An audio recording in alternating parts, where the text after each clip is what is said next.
So good morning, everyone. Welcome to this second edition of the ZAC World of Facade Conference Series here in Pune. My name is Ahad Ahmed. This is our 180th global edition of the ZAC World of Facade Conference Series. So I'll quickly introduce the ZAC World of Facade Conference Series before we start. So we've been organizing this event since 2012. Our first edition was in India in Bangalore, 27th of June 2012.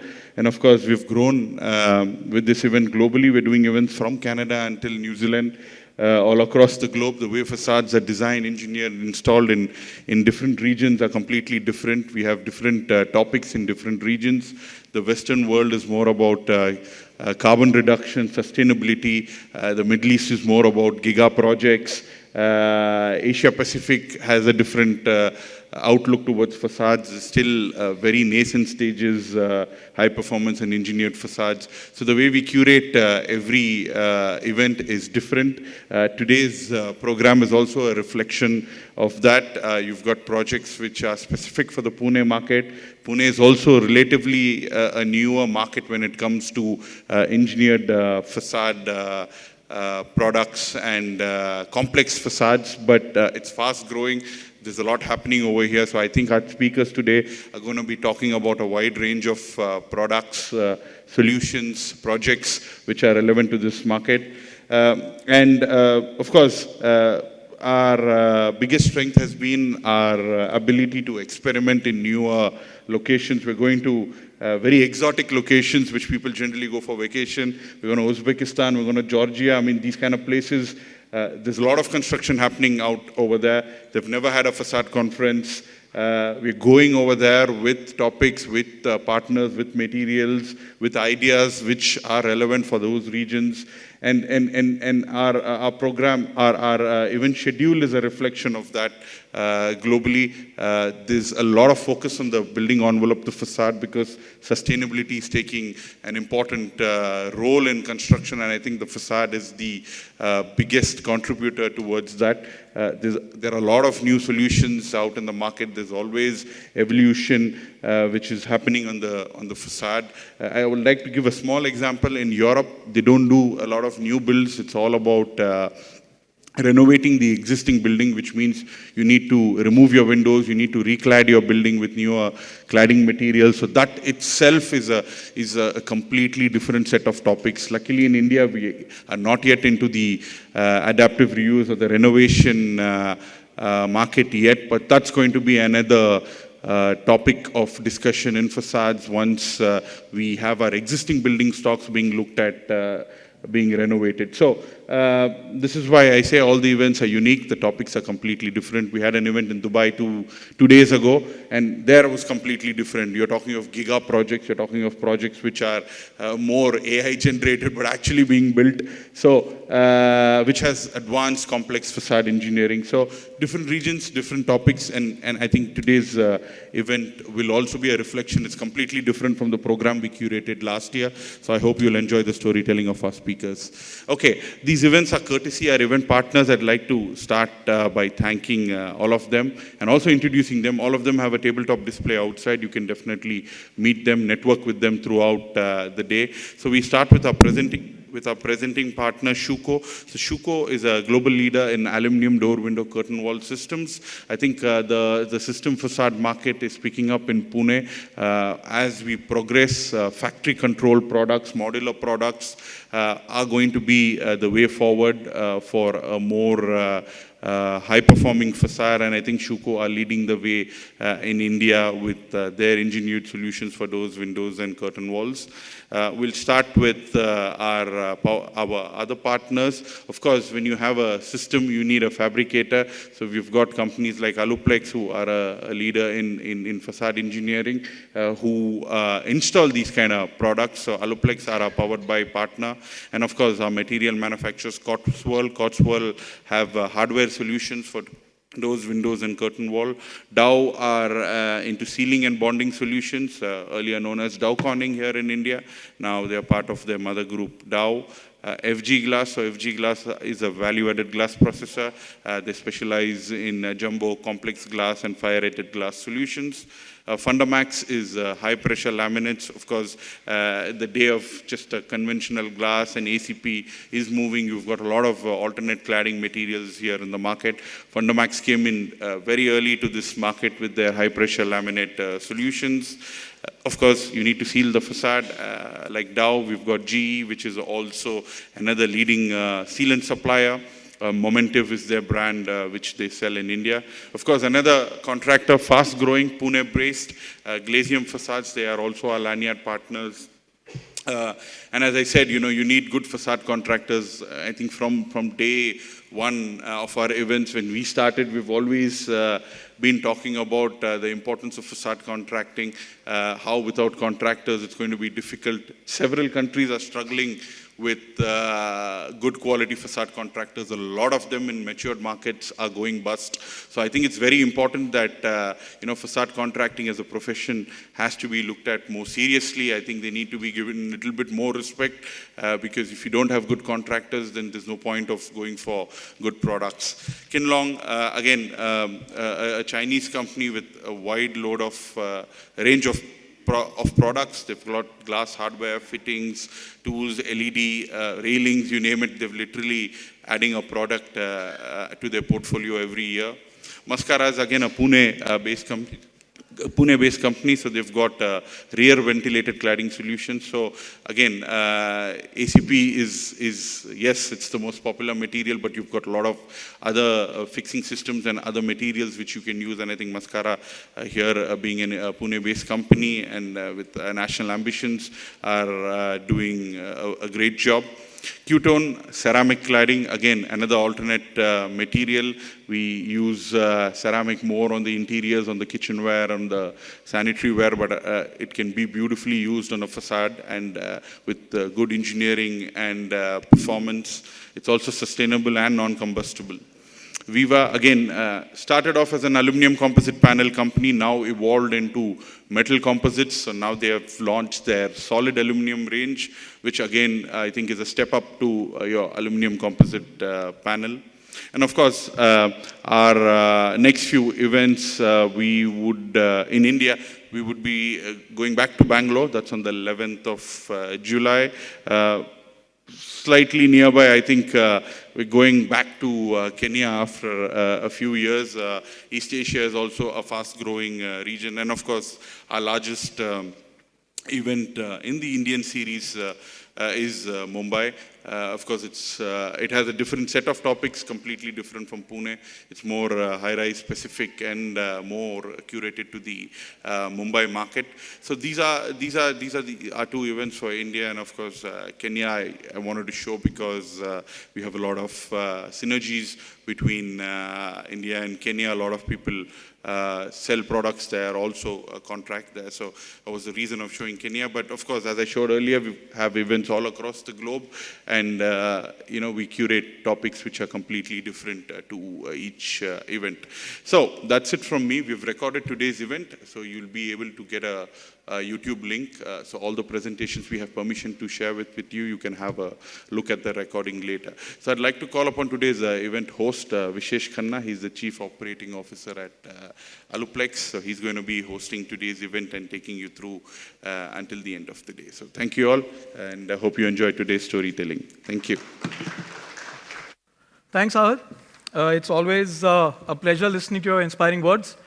Good morning, Pune. That's great. The energy is already here. Well, I think to start this day, I would like to thank Zakir Bhai and Ahad for their continuous efforts to bringing this industry closer and keeping us abreast with all the innovations and the latest technologies that are coming up in our industry by organizing these events and conferences. Going on to today's conference, we have 4 sessions, and we have some very eminent speakers who are going to give us insights on the latest technologies, developments. We have some very exciting and interactive panel discussions lined up, so get ready for a very eventful day.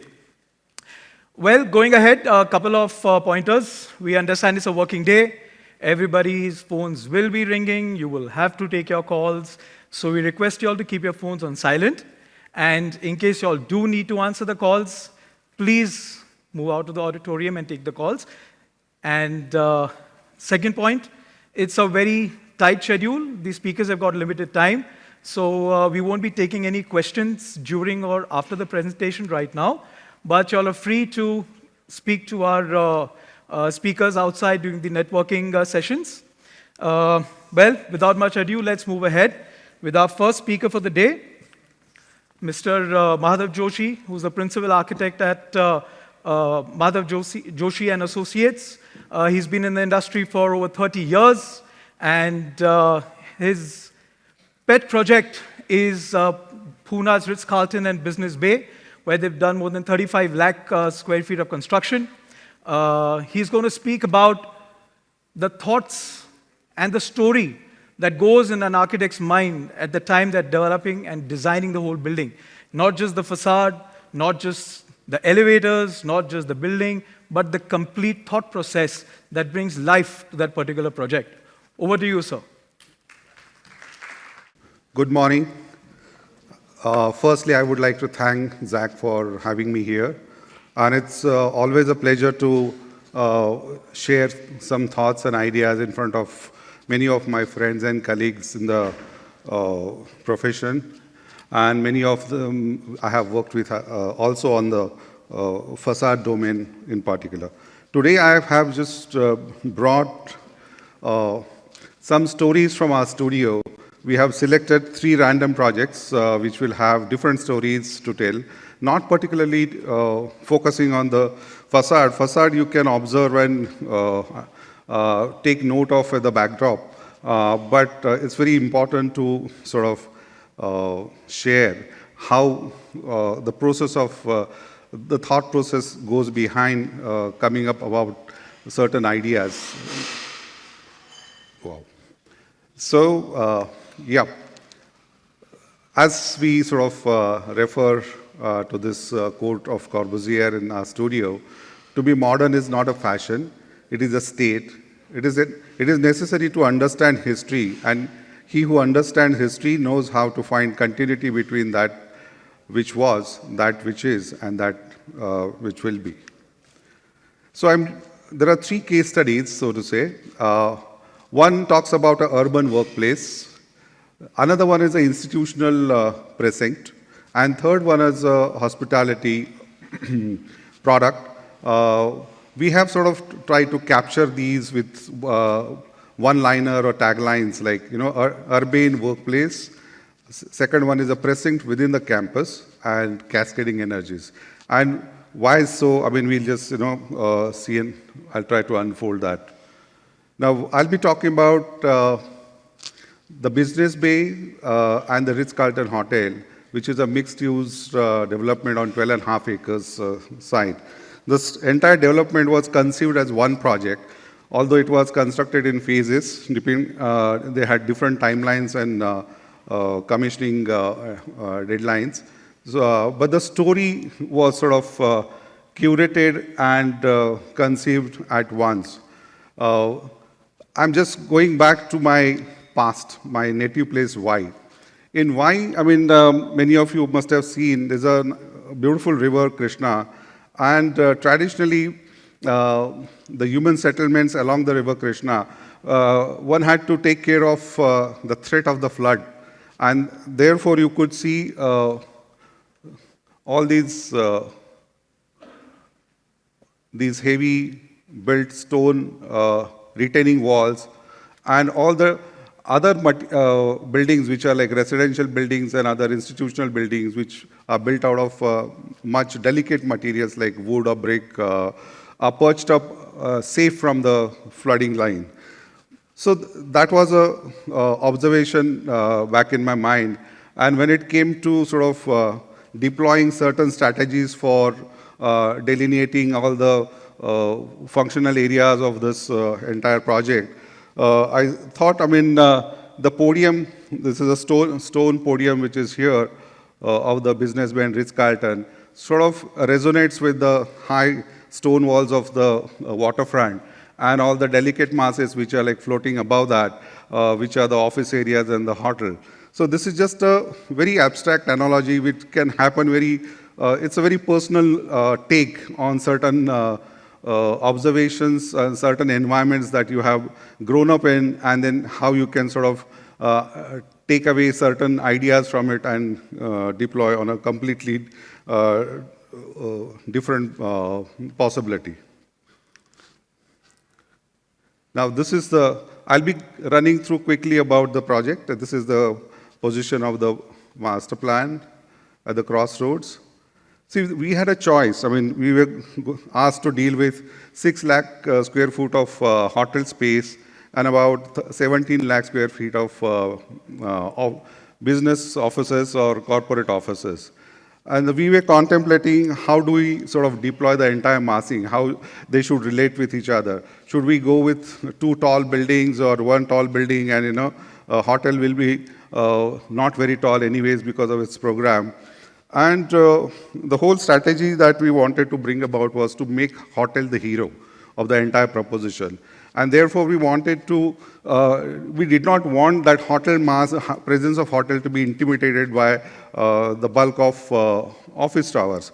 So we chose to sort of lay down this office mass horizontally and sort of fragment it into more pieces so that it can have a more interesting backdrop to the hotel.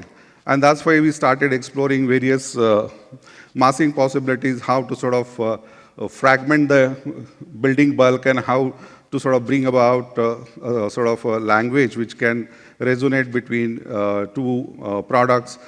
Since they are going to be part of one proposition, we were exploring with some sketches how we can sort of juxtapose these 2 typologies as one mixed-use development.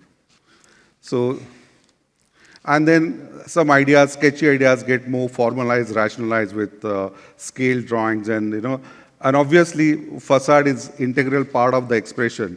Although you are actually working on a utilitarian strategies for how to lay out functionally, because this is an urban design project in a way, because the interface with the city roads is very important. Which entry for hotel, which entry for the offices, traffic movement, resolving the conflicts. Everything happens, but we are not talking much about it. We are just talking about how the expression comes about and how you are going to delineate the masses in order to achieve that. This is the master plan. You can see this is a hotel and simple arrangement which is held together by a large 4-acre podium garden at above the parking stack. So that's how the podium is there, which becomes a common sort of element which is holding the entire project together. And this is the first rendering that we came about. On the left-hand side, you have the hotel, and on the 2 side, you have the 2 towers or 2 buildings for offices. And the podium that I was mentioning in the first sketch is purposefully kept of stone. The materiality is also talking about its idea behind it. So this is connected to the ground, so we didn't want to, so it's rooted to the ground and it's offering a very solid face. And the analogy of flood here is sort of applied to flood in urban setting is flood of the traffic and the noise. So we wanted to sort of take away all the workplace environment slightly away from the noisy zone, which is the street. And that's how we sort of created a sort of blank facade there and protected the work areas, pushing them deep inside the podium side.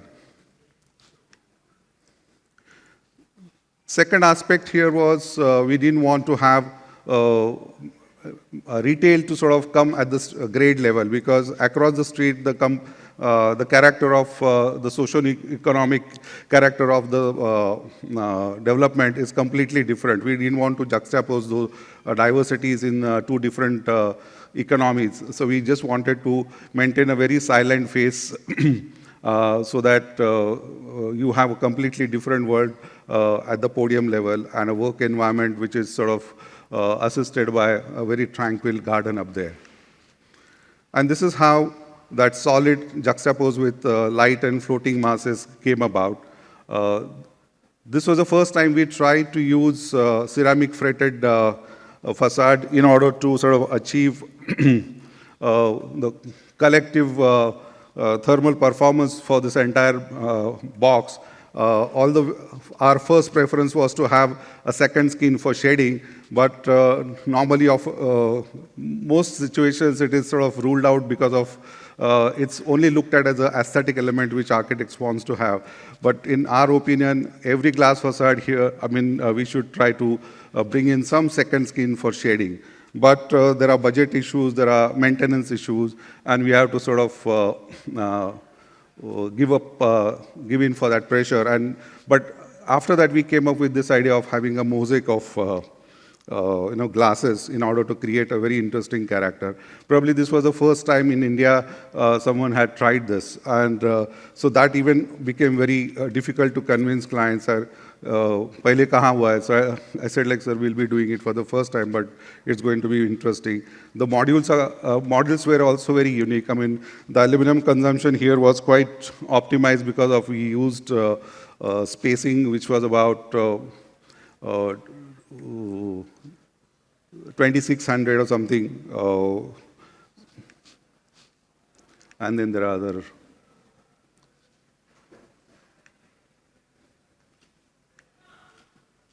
That's the garden. That's the mosaic I was talking about. And quite interestingly, the landscape architect who was from Lebanon, he sort of liked this idea of facade being like a mosaic, and then he adopted that for his water garden below. You can see there are different systems. I think for the office tower, we had collaborated with Saint Gobain, and hotel it was Asahi. That's as far as I remember. And that's how the entire mosaic of various elements on the facade come together. That's the language finally comes together.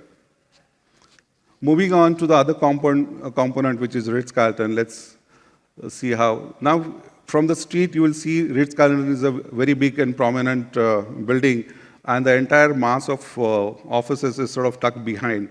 That was the strategy in the first place.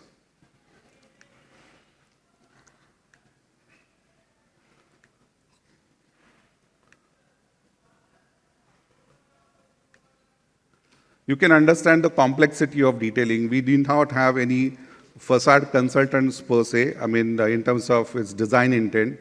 Yes, of course, for engineering, value engineering, there are a couple of teams working on it.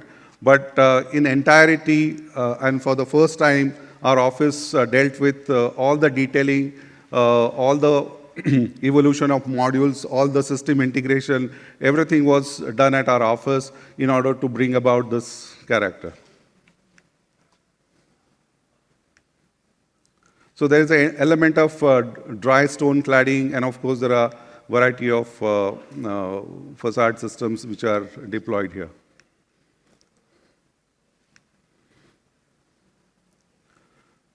So at a close intervals, you can see even the way the column meets the underside of the mass. All the modules are very well curated, systemized. The integration for facade cleaning system is also sort of articulated within those modules. And this is the pool deck. The backdrop to this pool deck area. It's very animated, very active, very full of energy. And the mood changes in the evening. This is how you see it from the outdoor banquet areas. Very dynamic massing, complemented with the juxtaposition of opaque and translucent and transparent surfaces of the facade. The porch, which has got granite cladding, the circular granite cladding. On this project, our scope was to do architecture and landscape architecture.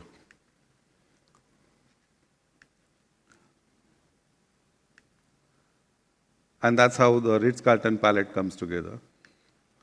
Now I will be talking about a completely different type of project, which is not so much about facade, but it's actually talking about the building envelope, and how a building envelope is essential part of its thermal performance. Of course, when we are designing facade, I mean, this aspect of thermal performance is paramount depending upon different values of the glass and the aesthetics all put together. But when you are dealing with a good old architectural vocabulary of shutter finish concrete, brick and plaster, textured walls, glass takes a backseat. And there so this is actually high performance computer center and Center for Climate Change and Research. So here we kind of challenge the institute for doing a building which can save energy, and they were happily allowed us to sort of experiment or propose something which can perform and make that happen. So it was very important. Being a premier institute in climate research, the Indian Institute of Tropical Meteorology, there are 2 buildings we were supposed to design for them as a precinct within a larger campus. So we came about this strategy approach about solar passive design. So the envelope and envelope's performance in order to reduce the heat gain was the fundamental strategy here. So much like all our traditional examples for various hot and dry climate regions across the geographies and cultures, you have seen a use of courtyard, use of wind tunnels, use of shading devices, cross ventilation, use of water, cavity walls. So we've been always talking about it. But then when there was an advent of glass and glass facades, of course glass facade and systems started providing similar solutions, but with an advantage of transparency and a good more daylight and a view outside. But still there are projects where these strategies are considered very relevant as well. So taking cues from what we've been studying about and what we've been visiting, we sort of started working on this project. And we laid down, say, 4 objectives here: converging the formal vocabulary with that of passive climate control, expressing the functional duality as 2 separate yet unified blocks, which means every project, every block has a supercomputer and it has also an office area. And the supercomputers, of course, is supported by PACs, but the office areas do not have air conditioning of any kind. Articulating a controlled contemporary expression in response to Pune's institutional architectural context, integration of critical services from master planning to building design, ensuring effective serviceability. So that's the last point is also very important.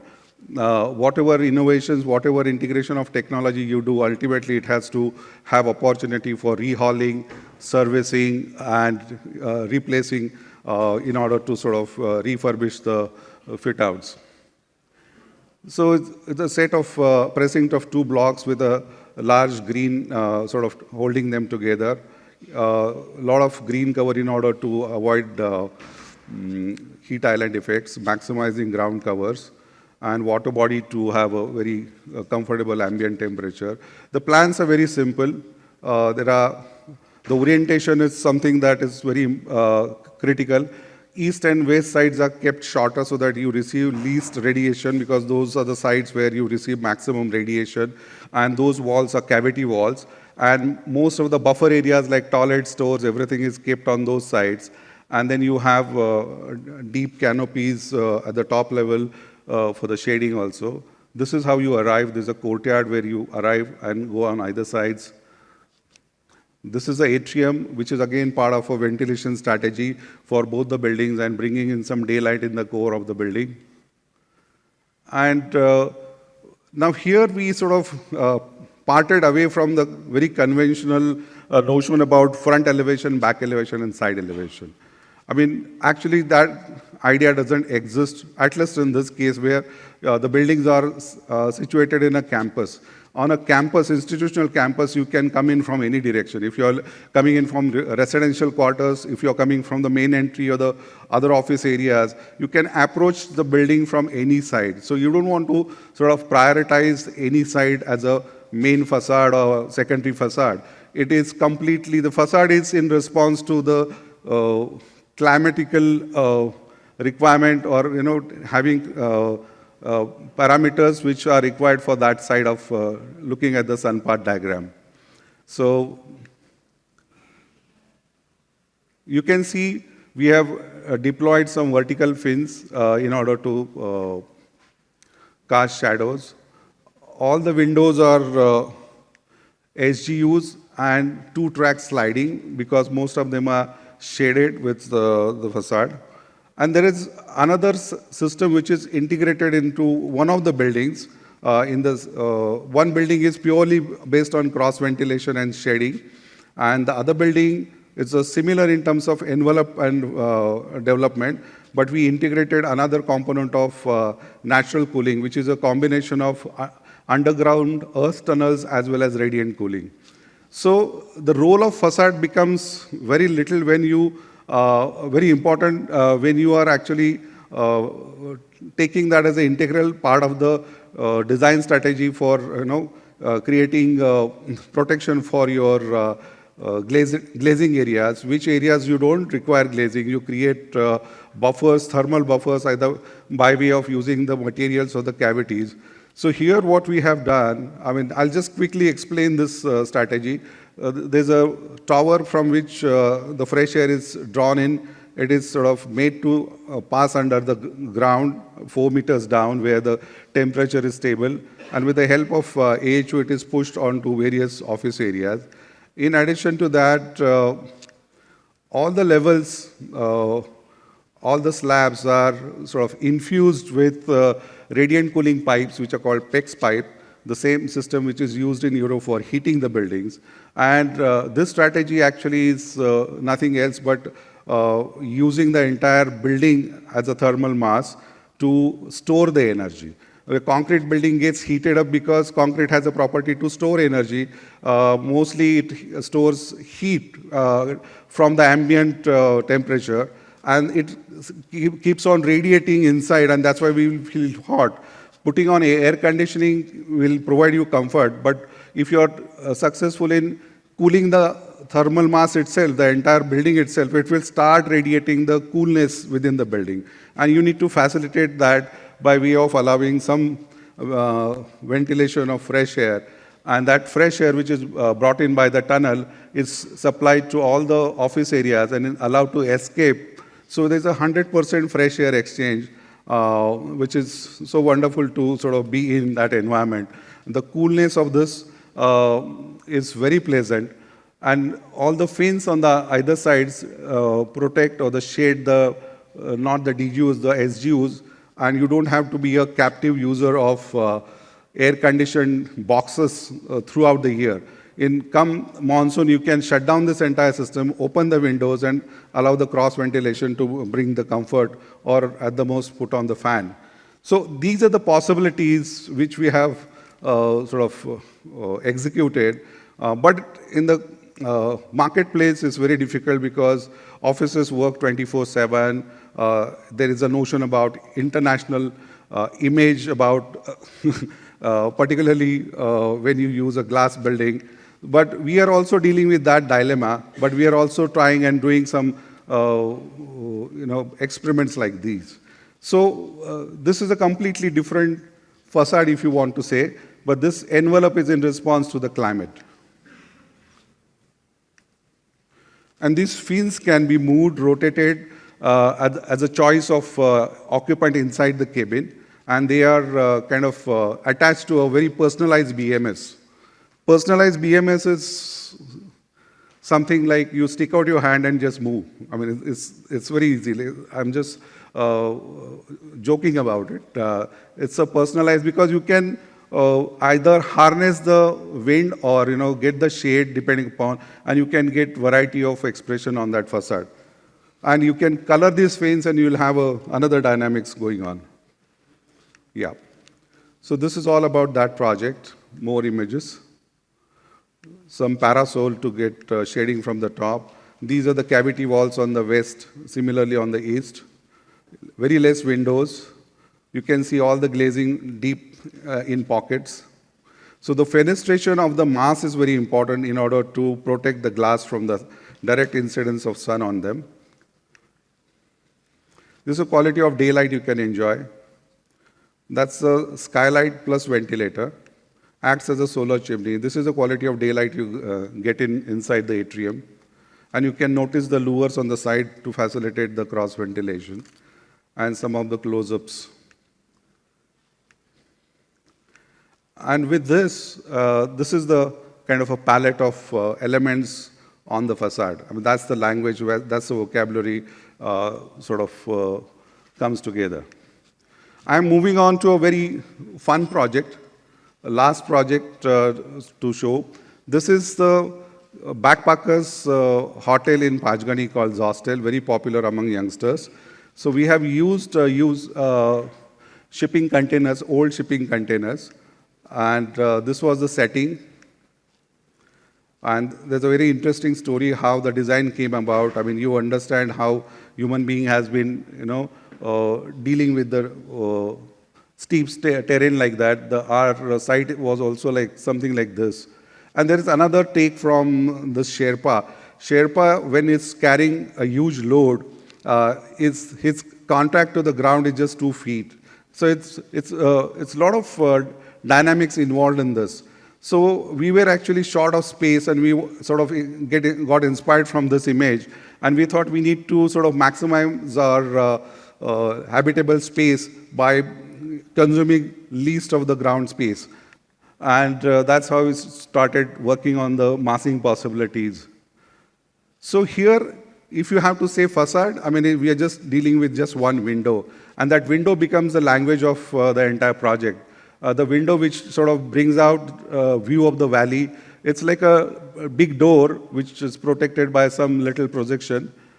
But the whole juxtaposition of these masses on a hill slope brings in the entire dynamics of space, and the traversing through that is a very interesting experience. I don't know what happened. Yeah.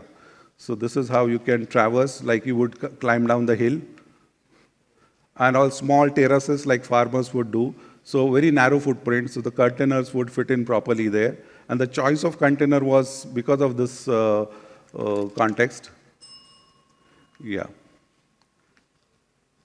And that's how the project came about.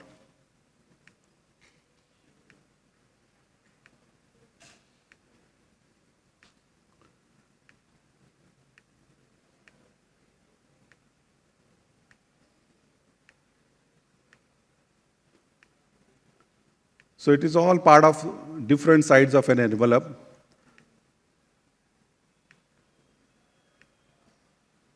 Different types of windows. This entire composition is much like these meerkats in the African jungles. They are just huddling up together and always curious about what's happening around. And that's what also happens here. And that's the palette. Yeah. There are quick 3-4 projects, glimpses of ongoing and recently completed projects. Selection of material for granite for the facade, with the dry cladding. And same stone in 3 different textures.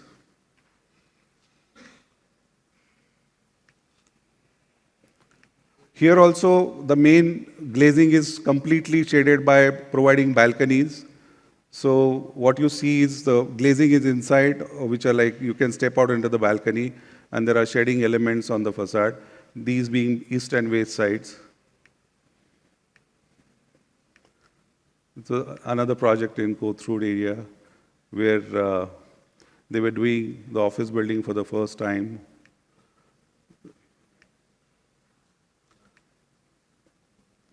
Yes, that's about it.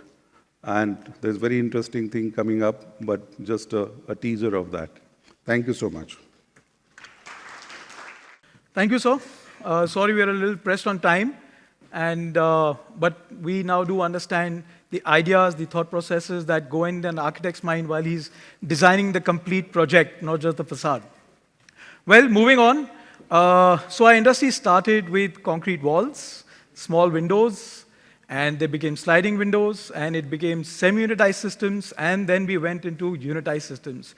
And the latest is double skin facades. Our next speaker is going to give us insights of why double skin facades and the uniqueness about them. And for this, I'd like to call upon Pankaj Patil from Fundamax. Where beauty touches the surface, it is art making itself useful, touching the heart all the while.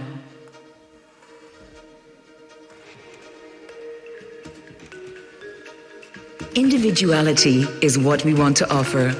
Uniqueness is what you make it. We see ourselves as co-designers of your design wishes. That's how we become partners in your success. Our origin is the book in which we turn the pages to read the future. Since we know where we come from, we also know where we want to go. Our products know it too. They want to find their way to you.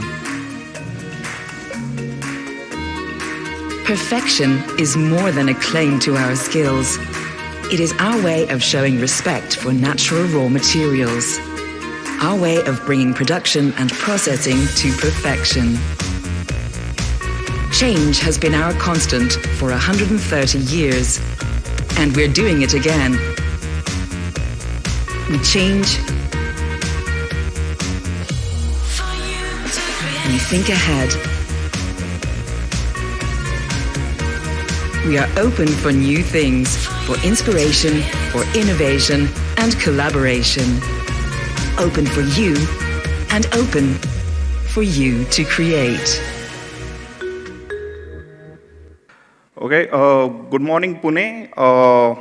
Let me introduce first. My name is Pankaj Patil, and I am representing Fundamax India. Okay, so today we are discussing some important topics. What is a rear ventilated facade?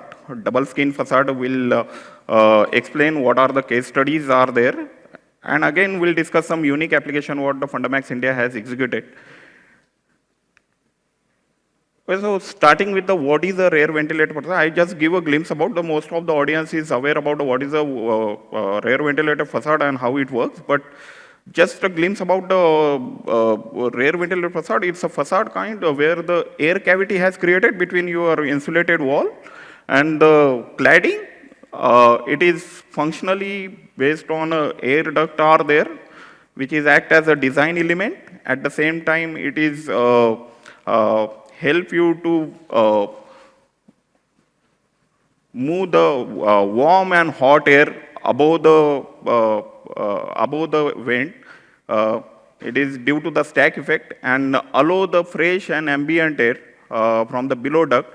This air circulation behind the panel is very continuous process, and it helps to reduce the temperature of your cladding by 3-4 degrees. It provide the thermal comfort to the occupant of the building. At the same time, it also helps to reduce the air moisture behind the panel because due to this air circulation, it protect your cladding from the rain, and it increase the durability of the cladding also. It provides some sound insulation to the facility. Sorry.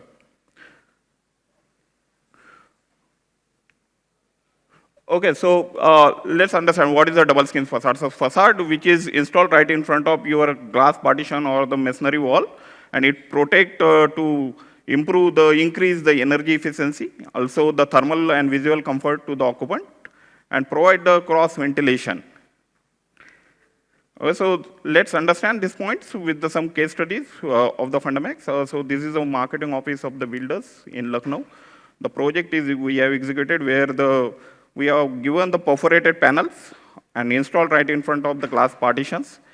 It is basically a perforated panel to it does not block the vision outside the facility. At the same time, it's also cut down the excess heat and saving the additional weight which comes on a HVAC.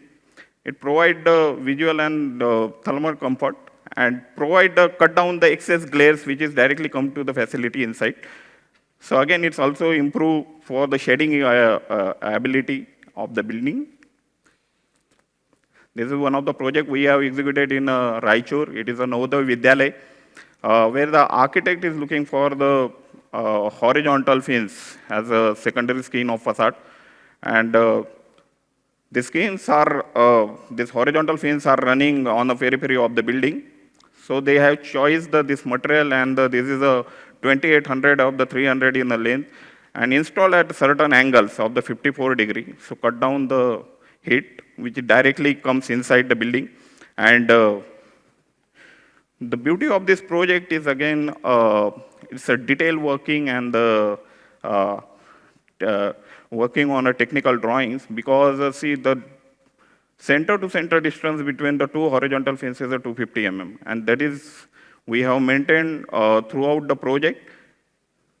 So again, this horizontal fence is installed with the certain angles, and it's cut down the excess glares, at the same time considering a sun path for the building. These are the different projects we have installed with the vertical fence as a secondary facade. So extreme right, the project is KNA Plaza from the Kerala, where we have used the multiple colors fence there as a vertical fence. And it is a semicircular building which is exposed with the tropical sunlight throughout the day. And we have installed the vertical fence with the certain angles right from the right to left, and it cut down the heat accordingly. So the lures we have designed to optimize the light, and it also avoid the direct glares inside the building. So again, the different colors is one of the choice we can make with the Fundamax. This is only the point here. This is one project we have executed in Madurai. It's a clinic hospital where the perforated screen we have installed right in front of the glass partitions and or glass windows. So it's a static perforated panels, but again we can make it the dynamic also and removable according to the requirement. We can place it and remove it. So these are the screen effect is again one of the choice we can make for the double skin of facade with the Fundamax.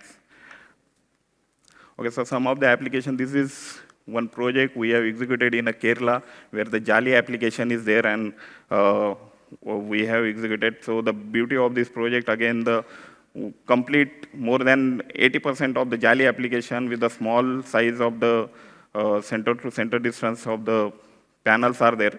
And on the behind, we have used EMS fabrications is there, taking an individual support from the top and bottom. This is a Ahmedabad University project in Ahmedabad, where the Fundamax lures we have installed. And the beauty of this project is, again, it is a manually operated projects, and according to the requirement, you can set the angle of the lures. Again, if you don't want to open the lures, you can completely close down, and again, it becomes a static cladding.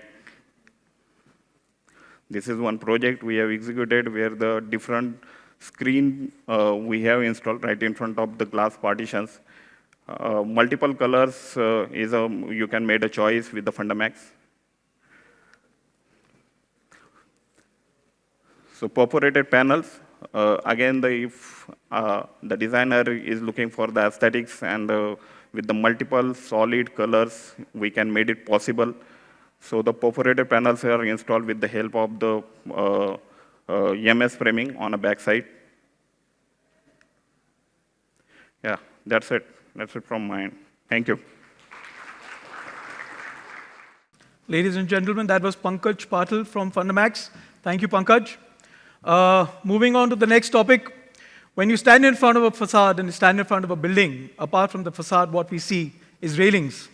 And we've evolved in our railings from MS railings to railings with balustrades, and the latest is seamless railings. Our next speaker is going to give us an insight on the challenges that are faced while designing these seamless railings. And for this, I'd like to call upon Mr. Upendra Valinchkar, who is the founder and CEO of Aluvision Facade Solutions. He completes 25 years in the industry this year. It's a silver jubilee for him. So I had a chance to speak with Upen earlier today, and I asked him, what do you like while you design a facade?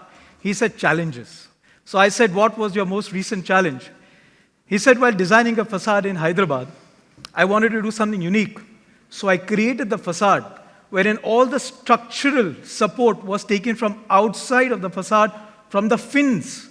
And that, I think, is a creditable challenge that he has taken. So thank you for designing new facades for the industry. Over to you. Thanks, Vishesh, for wonderful introduction. And today's topic is the transparent challenge. Before starting this topic, I would like to thank Zach for bringing me here and giving me opportunity to share my learnings. And as we are discussing, we need to improvise on the industry standards. And there are many areas when we are doing work as a consultant, we notice people have a chalta hai approach, let go approach, which is not a right approach. And that is why I thought this is the one topic which is very hot right now as a material product, but it is always like a misunderstood by many players, and they take it as a what is railing. It's just a channel glass which fix and it's done. But it's a life safety. To move ahead, just I will give brief, Vishesh has already briefed, but I would like to put some few points. Aluvision Facade Solution is a company which is formed in 2013. So basically at AFS, we are more than just a facade consultant. We are problem solver driven by purpose. Established in 2013, we are independent design firm with a dedicated team of 50 facade professional engineers, designers, project specialists. We are spread across 3 offices in India. Our work spans luxury hotels, high-rise buildings, hospitals, IT parks, mixed-use development, and even we are globally collaborated with a few big fabricators and have experience of working with more than 10 countries. Our edge lies in simple philosophy, performance with purpose. We bring third-party neutrality in system recommendation, design bespoke solution tailored for the cost, performance, and buildability, and emphasize quality control from design to execution. We don't just draw, we test, validate, and implement. Today, through our specialized QA/QC and facade project management control services, we help ensure that design is actually delivered on site without compromise. So whether it's solving a thermal challenge, reworking on anchor failures, or as you will hear today, taking the hidden risk in freestanding railings. AFS exists to help clients build better, safer, and smarter facade. To set the mood and understand the importance of railing, I would like to take you to this video. This is the university campus where railing collapsed and 7 students lose their life. Thank you. So this is too much crowded. People are leaning on railing, and there is some issue chaos created. And if you see this is really risky. And when we are installing railing, I think all installation fabricators, all designers needs to take note of this point, that whatever we are designing is going to protect somebody's life. And our design should be in such a way that this should not happen. To consider today's topic of railing, the transparency, people are looking for modern design. People are looking for seamless windows, seamless railings. But the revolution of railings has started from classical railing, which is in cast iron, which is long lasting, which is more safe, which is more rigid. Slowly, this railings, because of a factor, what we say always a cost reduction, it has converted into the MS railing. From MS railing, there are some side effects of rusting. Then we had started treating with GI, hot dip galvanizing. Then we had moved to railings in SS. Similarly, when we are doing this, we realize the maintenance, dust collection are the problems in ECT. So we have started using very simplified railings where there is no horizontal surfaces or minimal horizontal surfaces. So this has bring us to a need of transparency. And minimal is the what we are looking for in railing. These are the modern architectural where the old pattern railing will not suit the design and it will not fit the purpose. So if you see the curvilinear building design, facade design on the right side, if we put something with a vertical bars which is distracting the view, it will not suit design. So that is the pursuit of basically the railings. This is a fantastic view from a residence where old style railings has been put, but imagine a scenario that similar has been changed with this kind of a railing, and further moving to make it minimize, the top handrail is also removed. It will look really scenic and people can enjoy the beauty. So when we design such kind of railing, what are the assumptions? Why we fail? Because when we are doing unitized curtain wall, many of our industry partner knows, when we design, whatever design deflections we are getting, whatever design results we are getting for glass, for mullion, we get the similar deflection in the test laboratory. But I don't know how many of you had came across the testing of railing. So whenever we do testing of railing, basically the deflection what we calculated theoretically, we are not achieving on site. This is my experience on around 6 tests what we had conducted for different projects. And always we found some of the other reason the deflection is more on the railing. And then we thought, let's deep dive into the process. Why we fail? If we are structurally design it in right manner, why we fail? So to get that understanding, we deep dived into understanding of how we design it, so which is the first process. So in design assumptions, when structure engineer design, he do some assumptions and design. So that assumptions are channel is fully supported at bottom. Anchor spacing, edge distance, embedment, torque will be ideal.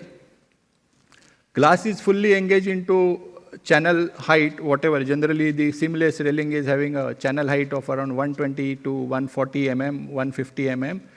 The channel top is rigid is a consideration.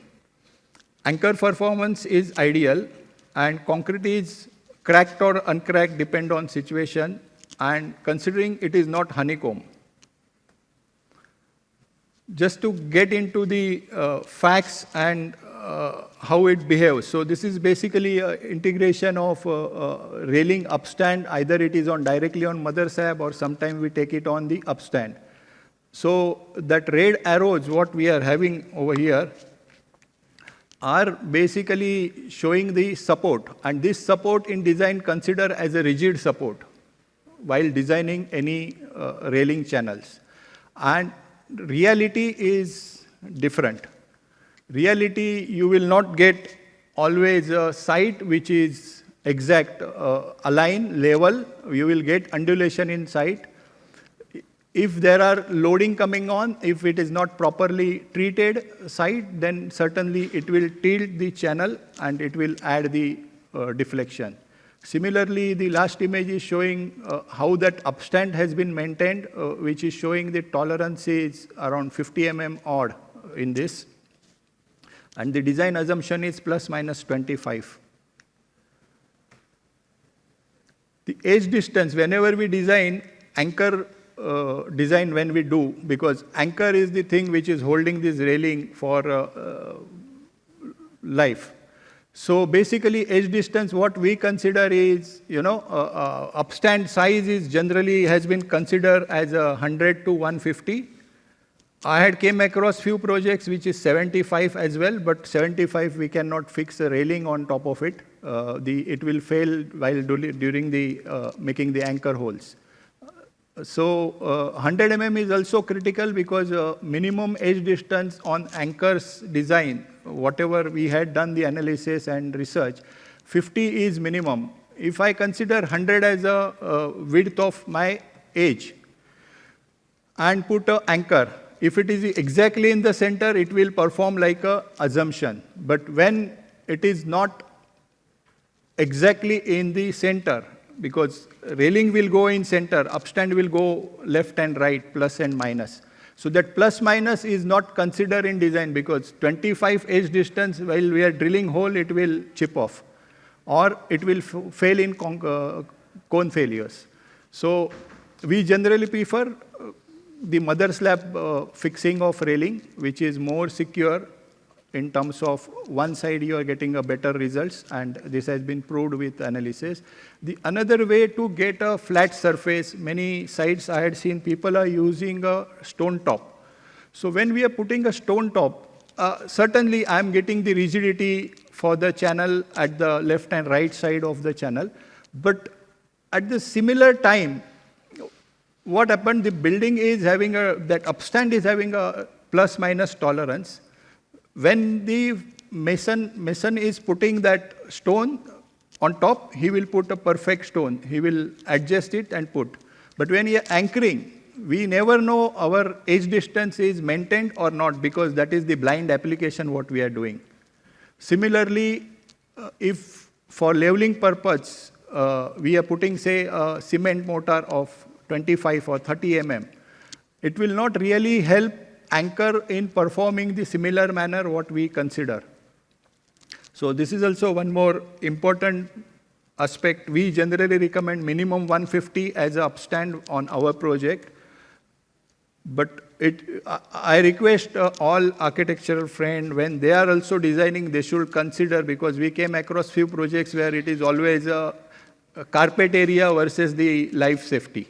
So it has been compromised on few projects. Then the next assumption is basically glass is fully engaged. We have different size of channels. When designer is designing a railing system, he consider engagement. In this case, like a first case, if you see, where 120 is the height of channel, 90 mm will be his consideration as an engagement of a railing. Whereas that gasket is not going to give any grip to the glass and it will bend because of the elasticity of it. So 75 should be the engagement of glass as an assumption consideration. Similarly, the other channel, it's a 95 and not the 110. To understand this in better, this is one of the calculation we received from structure engineer, from fabricator. If you see this 100 mm, so this channel is considered as 100 mm engage. It is having support at bottom, support at top. These both supports are continuous support. So it's considered in assumption as a continuous support. Whereas it is written also, this is capacity has been considered. This is the image in the same report. When we analyze this report in detail, we found this distance is 35. Channel is 135, 100 is considered, so he had deducted this 35. But he had forgot to remove this gasket. And that's how he considered a height of 100 mm in this scenario. And this is the result of 100 mm based on the deflection. So we got a deflection of around 13.6 mm only.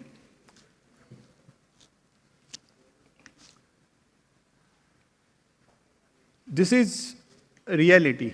When you see these arrow marks, what you are seeing. So these are the wedges which we put at interval of around 200 or 250 in railing as per the manufacturer's design and manufacturer's requirement.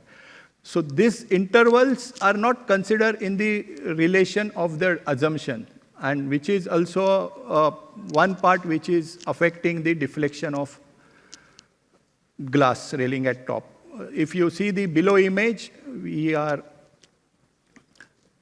this image, these are basically the wedges what we generally put to hold the glass in position and to align the glass. The way we do analysis, we generally do it on STAD as a practice, but if we need to see a holistic approach, we should design it in manner of FEM analysis. If you see this image, the all load conditions we have considered and we have worked out the deflection we got around for 75 kg per meter line load, we got around 0.6.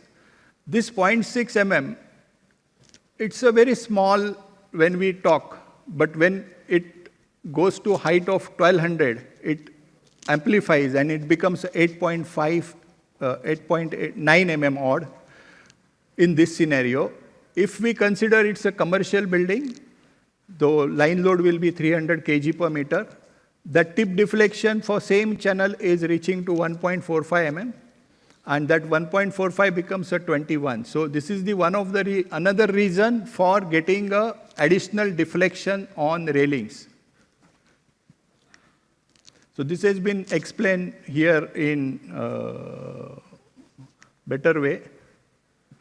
So this is basically a glass which is standing. Then we have this component which is due to the deflection. So this is one of the project case we have done, which I will show you as a case study. If you see at the bottom of that channel, it's a 1.4 mm deflection at the tip of channel. So that 1.4, when we are taking it till top, we are getting around 16.46 as a deflection, additional deflection. And then we are having the deflected shape. So it is contributing additional deflection. So when we are designing, we need to consider these factors. One more big problem we came across while reading these reports for the tested railing systems. The deflection allowable is not following the NBC or AS standard or BS standard or the IBC standards. So there the criteria is L by 65 or 25, whichever is less, L by 30 or 30, whichever is less. So 25 should be the criteria, has been followed internationally. In India, we go up to 30, which is little relaxed kind of certification in case of this. So this has not been followed, and many railing systems in reality are tested for a deflection of around 60 to 65 mm, and it has been mentioned as a pass. So real world testing, this is a wake-up call where we had started getting into nitty-gritties of why we are getting this kind of failures. So the wind test has been done, the impact we do, and we do a line load test. So to continue with this, because this is generally the impact test what we do. So this is the first test we had conducted on this project, which is in laboratory testing of railings. So if you see the ideal conditions, what we are getting, the laboratory is using a U channel at the bottom, MSU channel, which is very ideal condition, but this is not the reality.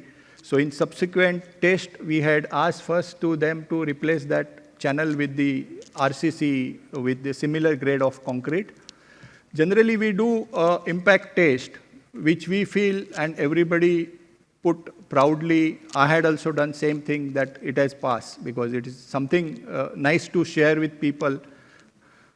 However, when we had done this test, the glass has wobbled too much. When we done the checking, we removed the channel from the test rig, and we had saw the bottom, this channel is fail in stresses. And the reason for failure is majorly the design of the channel structurally done and actual sample is not meeting the criteria. So that is one of the reason. The next critical part in terms of design is basically the line load test, where we put a load at the top railing part, where we lean onto the railing in case of especially residences. More than residences is a commercial building like malls and public places, there a lot of gathering is happening. So this railing test we had conducted. These are some of the photographs. So while doing this test, there are few points which we had learned in due course of around 5 to 6 tests, that the channel deflection is nobody is noting in India. So the below image is basically this is the channel and this is the transducers to read the dial gauge to read the deflection of this channel. What deflection we are getting theoretically and practically comparison. Then we use different layers, interlayers, and interlayers are having a biggest problem when we increase the temperature. So we had noted the temperature of the glass, which is 36.8 degree in this case, and see the deflection. The theoretical deflection is coming less than 30. However, we got around 110 here. So these are the few areas. This is the reading at 3 kilonewton. We had conducted a destructive test till failure to understand till what load this railing can reach up to. So this is the few images related to that. If you see the different interlayers and its impact, I will take you to this part again quickly. So these are the with handrail and without handrail.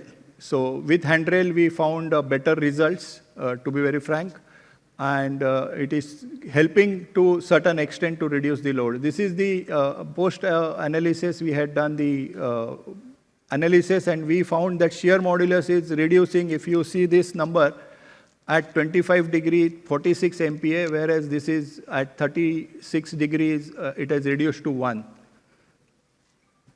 So this is the chart of different deflections, and that's how we had analyzed this thing. So to understand the shear modulus, if you see these values, the bars are showing that at temperature, different temperature, how it reduced. So especially from 25 to 30, the properties reduce nearly 86%, and that is resulting one more reason for reduction in the addition in the deflection. So this is one more vendor like Curare. We suggest a Sentry glass ionoplast interlayer. The reason is out of these three, red is the PVB generally what we use. Blue color is basically the stiff glass, and green is basically Sentry glass. So the performance of Sentry in temperature range of 25 to 35 is much better than the normal glass. Similarly, anchor design, we are getting similar anchor design. The analysis needs to be done properly. The same anchor sizes we got with 200 interval of the anchors. The same anchor has been passed. Analyzing the pull-out test, we had done the pull-out for this mall at different locations to understand the capacity of slabs. These are a few of the experience where the installation, as Ahad has explained, the installation partners are very much important and they are crucial role in the railing installations. So this is some of the project references, how we found difficulties. We had done only the peer review on the project, but many places it is not installed right way. This is one of the project we are doing, and we have done the case study. The railings, if you see the line and levels, the interfacing, everything. These are a few more projects what we have done. And all these projects, the field test has been conducted at 2 interval, 20% completion and 80% completion. This is project in Pune, Copa Mall. There's one more project in Hyderabad where point fixed railings are installed with Sentry. So these are closing thought that simulate real conditions. Every is important for us. Structural interlayers are very much important to select. For interior, you can select a stiff interlayer like a DG41 or extra stiff. But for external application, always go for Sentry glass. Then execution is very much important.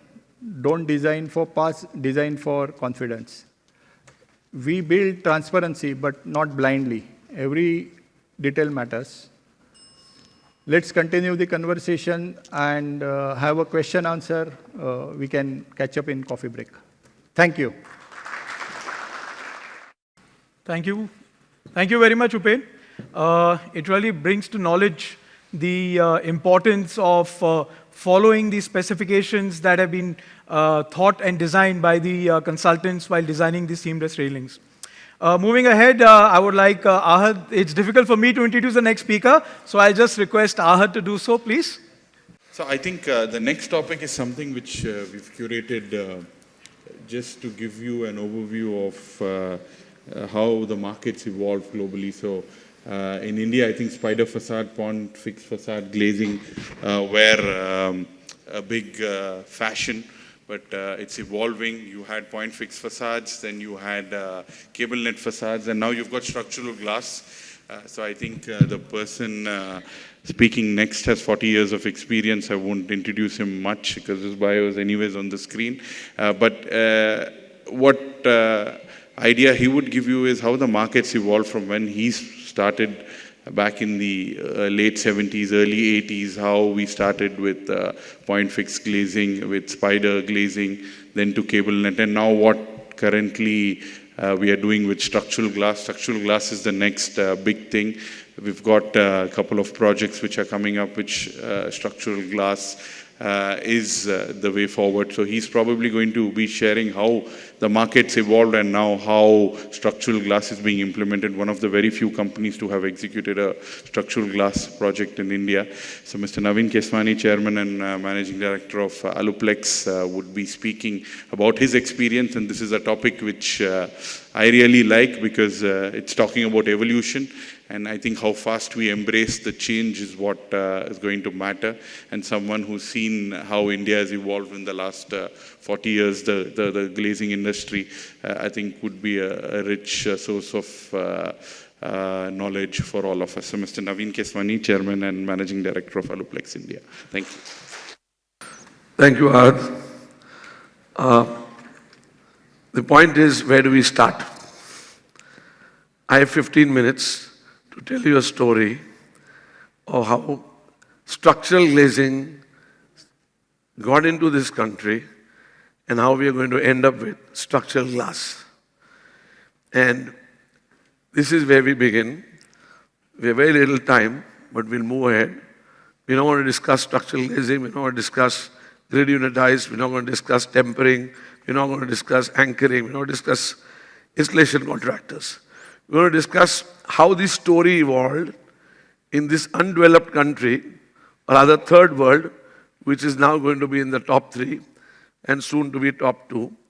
With all of Donald Trump's duties, we have still not yet lost the hope in exporting more to US than we are already exporting. Glass as a structural element. Glass has been used in buildings as an infill material for more than 2,000 years. It's a transparent infill material, and only recently we've started using it as a structural material. The change, I'm going to go pretty fast. Everybody is very clever here, very knowledgeable, so I don't think we're going to have an issue, but let's just move fast. We have a change in use of glass, which has been made possible because of the quality of glass now available, the development of flowed glass over the previous sheet glass, and the thermal strengthening and the tempering processes. Change in use of glass has been made possible again through the same reasons, but primarily through the availability of the analysis tools that we have. The architectural desire today by one and all, particularly by owners and developers more than architects, is for a lightness of construction and for transparency.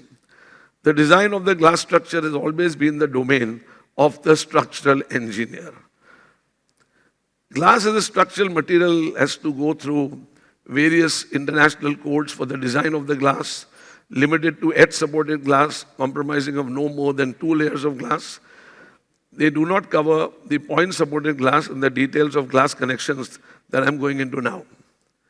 The typical glass connections of a simple, standard, point-supported glazing consist of bearing connections and friction movements. To have a bearing connection, you need a nylon bush, you need the glass, and a self-drilled bolt hole. And this has been the standard, the way it started. The important factors, coming back to exactly what even my previous knowledgeable speaker was talking about, where he showed you the railing glasses but without point holes, is that the important factor while designing the point of a supported glazing has to allow for the movement of the glass, to allow for the tolerance, and to retain all the glass layers. This is where the first spider, or what you call the spider glazing, evolved. A 4-pointed spider. On the right-hand side, you can see a 2-pointed spider, one single spider. And the 4-pointed spider started off with 12-inch center-to-center radius, went down to 10 inches, went down to 8 inches, went up to 16 inches. As we go ahead, we'll see more. The bolted glazing, rather the refined word for spider glazing, is a structural glass assembly consisting of a series of specially processed glass panes. They are bolted together at their corners, and we call them spider glazing. I'm not going to read into that except the last para. These facades are known in our nomenclature as a glass fin which we bring to the back, the metal structure, the tension rod, and the tension cable. The bolted glazing system is what you see with a fin system on the right-hand side. And where you see the verticals coming down, you have 2 vertical plates of glass which are connected with the horizontal plate and a spider up and lower. Some more pictures a little later, so I'm just going through the basic information to start. India's first project came up in 1995. I still remember I had to scout around trying to get spiders. We went to Liscus in Singapore, we went all over the world, we went to Saidu, and finally we got this from Ostvision, from a company in Australia. We did it for Citibank, who came here as the first building that ever came up in BKC, with just a drawing saying that we need glass of this dimension. And the reason I put that man's photograph up there was the first man who ever installed spider glazing in this country. He's now a retired man in our company, but he's still around. Next was the SAP Labs in Bangalore, and a little more about that later. This is the only system where we actually put in glass, or whether the glass got into this country with the fin internally and a cable system externally. And we go on to that a little later to show how the market evolved. And if you see this again, this is the Hyatt Regency Hotel, where for the first time they had 3 layers of suspended glass, and each meter was approximately 4.2 meters, because that was the maximum that we could toughen in this country. So it was 4.2, 4.2, and 4.2 that led to a particular height. This was another residential project. Coming back to tell you, the Lodha's introduced, the Lodha group in Bombay introduced spider glazing, and they pulled up the project very deeply, and spider became the nomenclature or the need of the hour. Then we evolved into where even a residential project or a commercial project with a residential entry, or rather a residential project with a little commercial entrance started demanding spider glazing. This is how the evolution, the car moved, the vehicle moved ahead to go to the next. Then there was the bolted glazing MS structure, where all the loading on the glass facade is transferred not on the glass element at the back, but on the means of a stainless steel spider fitting to a steel structure erected at the back, independently behind the facade. And the structure at the back would be stainless steel or PU coated. You could see where this is. Every single piece of glass was still preliminary, was designed wherein the steel structure was not erected as desired. Nor was it center to center as wanted, nor was the steel in line and alignment. Every spider had to move front and back, up and down, and different glass sizes were to be generated to create the facade.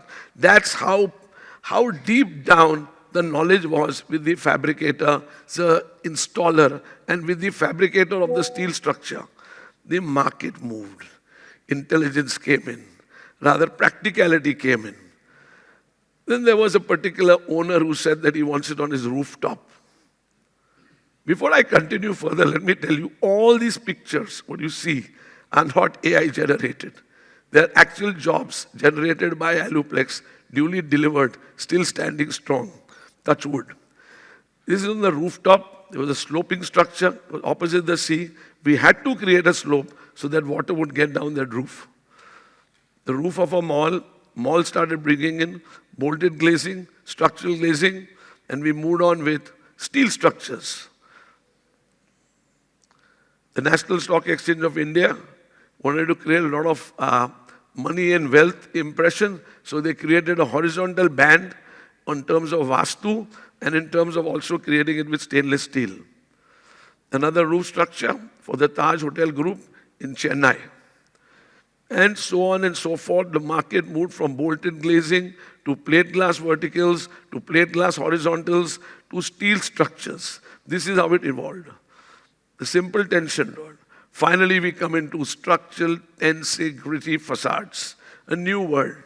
Sounds very bombastic, but the truth remains that tension plus integrity brings in high efficiency. And this characteristic property of a stable, free-dimensional structure consists of members under tension that are contiguous and members under compression that are not. Now, what's a tensegrity facade? It's non-linear structural analysis, it's members in tension, members in compression, no bending movement in any member, a very rigid assembly, a very light structure compared to a normal conventional truss, and it creates transparency. You all know that face, and that face was way back in 2002. We're talking in 25. And it was when Elon Musk came to this country at that time through his video calls, and all he said is that he wanted to reverse the facade. He didn't want the glass inside, so we turned out the first structural tensegrity facade with the structure outside. This happened to be for the Birla complex, unless something similar, a similar roof. I'll move fast. I'll come to a very interesting project by Rustomjee Group, where we again created a similar structure, horizontally top to bottom, and the market demanded a different kind of a facade which was complex, a facade which was detailed, a facade which had a lot of steel structures, what we call the bolted glazing cable system. Let's take a case study. A simple, large project where Pelly Clark Pelly were the architects from New York, and the facade consultant was Alt. Two types of glazing. We move fast. There was a glazing. The picture on the right is what you actually see what we delivered. There's somebody walking there on the second level below, and you'll see what it looks like when you go nearer. The entire bridge is standing on the basis of the steel structure that we suspended from the top to the bottom on the left and the right. What you see on the right is a conceptual design of the architect in terms of elevation, and the left is the reality. We use the engineering softwares of SAP 2000 and STRAUSS 7 for non-linear finite element analysis. This is what we were given by the facade consultant and the owner. Sketches, we moved further, detailed them, detailed the horizontals, planned the strut levels, moved further. We drew up the cantilever bridge detail, and then we moved into atrium glazing. The custom-made castings were made for movement and tolerance, wherein top connections, sliding connections, fixed connections. Sounds very easy, but it's very detailed, a lot of engineering, and the market evolved. The market demands you today. Nobody wants you what you were yesterday. Everybody wants more and more, and in Indian language at lesser cost. But it happens. We are magicians. We got into glass analysis, warping analysis, maximum stress levels. We got into labor that got trained, and we brought in items. If you see on the left-hand side, that's a picture where they installed without equipment. It's a picture on the right where equipments came. Markets moved. India became dynamic, more dynamic than you could imagine. And this is how you can again see a sketch of what was conceived. And though there were a lot of challenges in terms of high tension reaction rods, one had to plan for civil structure education more than anything else, the pre-stressing of the cables, and finally that was the product. The product that stood out with all the details, all the analysis. We had to cast in bolts to accommodate high reaction bolts, structural integrity facade systems with cable dresses, then became the norm of the day. To date, nothing has been duplicated again for the last 5 to 7 years, but still something will come up sooner than later. That was the lobby, ground floor, and finally I come to a very interesting structure. Architects pick up a pencil, owners pick up a dream. Fabricators say yes to everything that happens, and so did we. I don't want to name the consultant. They pulled out a box, very important project in Chennai, everybody knows, and by Tatas. And they wanted a pointed fixed box structure that is cantilevering out of the top of the 13th floor building with a second skin on the inside, acting as a double skin facade with a walkway between two skins of glass. Client was rich, client had money, client had deep pockets, client was Tatas. The magic had to happen. But look at the complexity one had to go through. One had to detail out not only the ceramic printing on the glass, one had to detail out how every bolt had to be installed, how lines and levels had to be done, and what went wrong will go a little later. So easy to sketch it out. What you saw before was only what you imagined. What you turned around is 4 sides. The slabs were not equal. The slabs were not equal even in terms of height, there were dimensions. In terms of width, they were in and out. We had to move further. The glass box was cantilevering out of the building by 800 mm at the top of the building. 800 mm at the top of the building. The double skin facade with point fixed glazing and semi-unitized had to be incorporated. A catwalk between the two skins had to be done, and a lighting feature had to be done.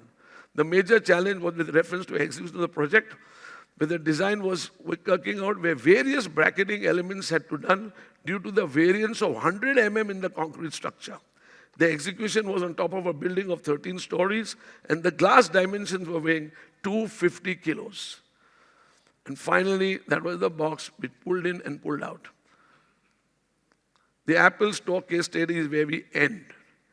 So you saw a spider, you saw the tension structure, you saw the cable, you saw the in and out, and where India has now led to the Apple.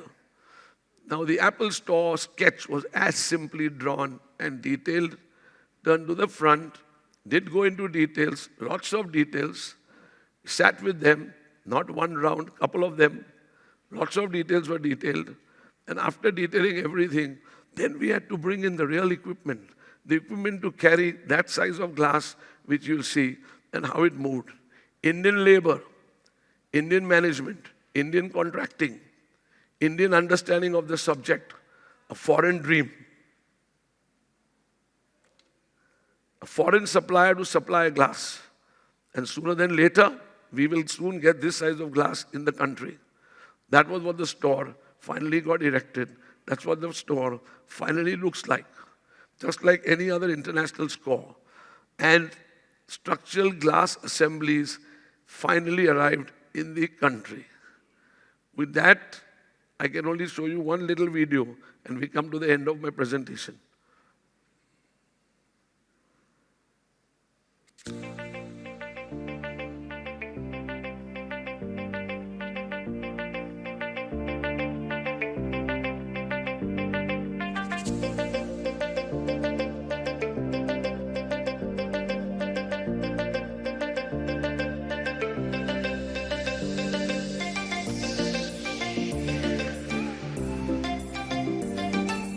A 9-meter high panel, 2800 in width.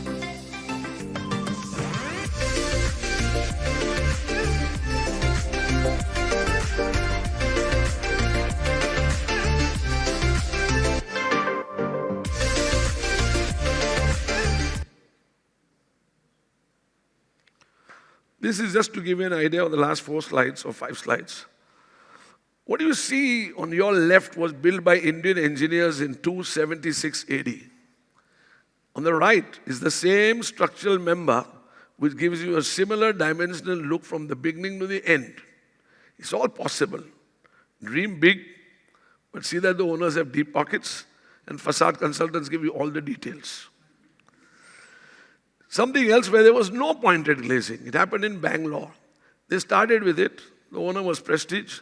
They wanted a huge skylight. So easily said and done. I'm not going to explain more on that, but every single glass is ceramic fritted. See the inner layer, see the second line coming, the third line coming, the fourth line coming, the fifth line, the sixth you can't see. Every ceramic frit line had to come in one line. But this is where I'm coming to. India is a demanding country. And slowly and steadily, with glass, the structural member, this is again a glass story. This is not a facade story. But the magic happens. The magic happened again on this, where they didn't want any glass, any pointed glass, but they wanted structural members. And I still remember the project head at that time is the current chairman of Larsen & Toubro.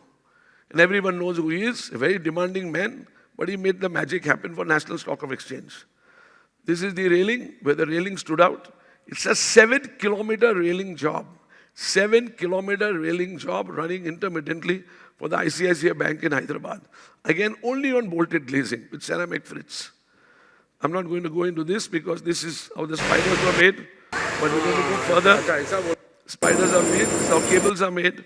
And with this, we come to the end of my presentation and we close the chapter of what is structural glass. I overshot my time by 2 minutes. I apologize. Thank you very much, ladies and gentlemen. We hope to come back with the story of one day how unitized glazing actually evolved from 1995 to 2025. Thank you. A big round of applause for Mr. Naveen Keswani, pioneer in facade contracting. Can we have a standing ovation for Mr. Naveen Keswani, please? My good friend, I started this business in 2001 with the help of Mr. Naveen Keswani, and my son has taken over, and now it's time for Mr. Naveen Keswani and me to retire. Thank you very much, ladies and gentlemen. Thank you, Zakir Bhai. Thank you, Mr. Keswani. But there's one thing, he is never going to retire. I can guarantee that. Well, it's time to recharge your batteries. Time to take a small coffee break. We're a little short on time, so the 30-minute coffee break is going to be cut down to 15. So we request you all to be back in 15 minutes. Mr. K.R. Suresh, who's the Regional Director for Avanti Facades. And he is amongst the first ever consultants of our country. And he's going to speak on a very different topic today. He calls it legacy facades. Let's understand from him what he actually means when he says legacy facades. Over to you, sir. Good afternoon. Yeah, I think all are. Thank you, sir. thank you for coming. And I think it's all about, after the coffee break, I've got a little bit of advantage in terms of at least somebody will listen to me. This being a new topic, it's not a new topic actually. It has been, we know about it, but we never think about it. So this the topic is importance of legacy facades, which we remember cities. We remember buildings, but we don't remember buildings which have performed. So there are a lot of buildings which have performed, and that forms the city and the community. So I think that is what we forget nowadays. We just look at one building, we look at the facade, but we don't look at how it is aging over time and how it performs. So the topic is about legacy facades, where if you look at, there is a project in Korea, where as a facade consultants, we are called to support the formation of a legacy facade that in turn becomes a legacy in the industry. So this is the CJ Blossom headquarters, which features a distinct legacy facade while supporting the research and development of that company. So everybody knows where is this. This is London. This is Chicago, where a collection of facades, like we don't look at a building, we look at the whole facade, the whole multiple buildings which basically form the landscape and form the, it actually creates an environment where people like to go there.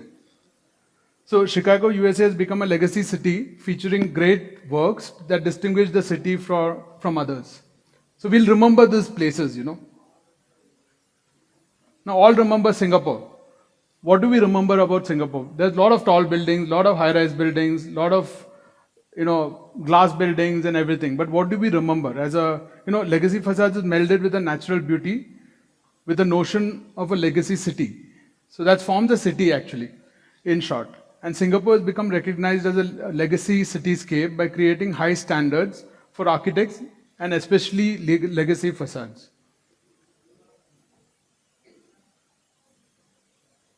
Now, we know the Shard. Now, this accentuates the cultural sense. There are a lot of old buildings, but this building stands out and it basically becomes a part of the landscape, and you got a lot of things which you can visualize in the landscape. And it's preserving centuries of legacy facades. So what it says is basically that do we have the courage to actually develop some buildings which actually perform cradle to grave, and how do we ensure we do that? So this is Thapar University, where we've used natural stone jalis in Patiala. This is an interest where it ages over time. This is the Alliance Tower, with the inspiration was the Cappadocia mountains in Cappadocia, where the architect was inspired and he basically designed the screens based on that.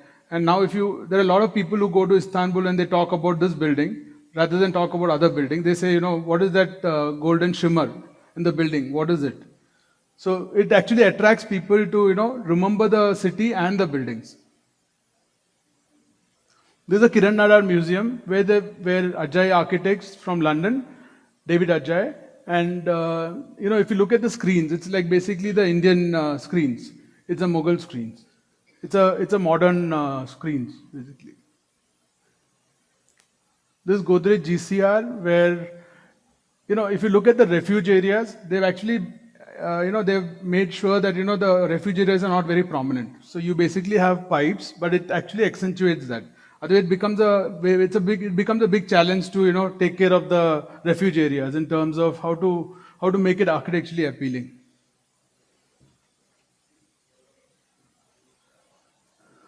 This is the Korean Pavilion in the World Expo.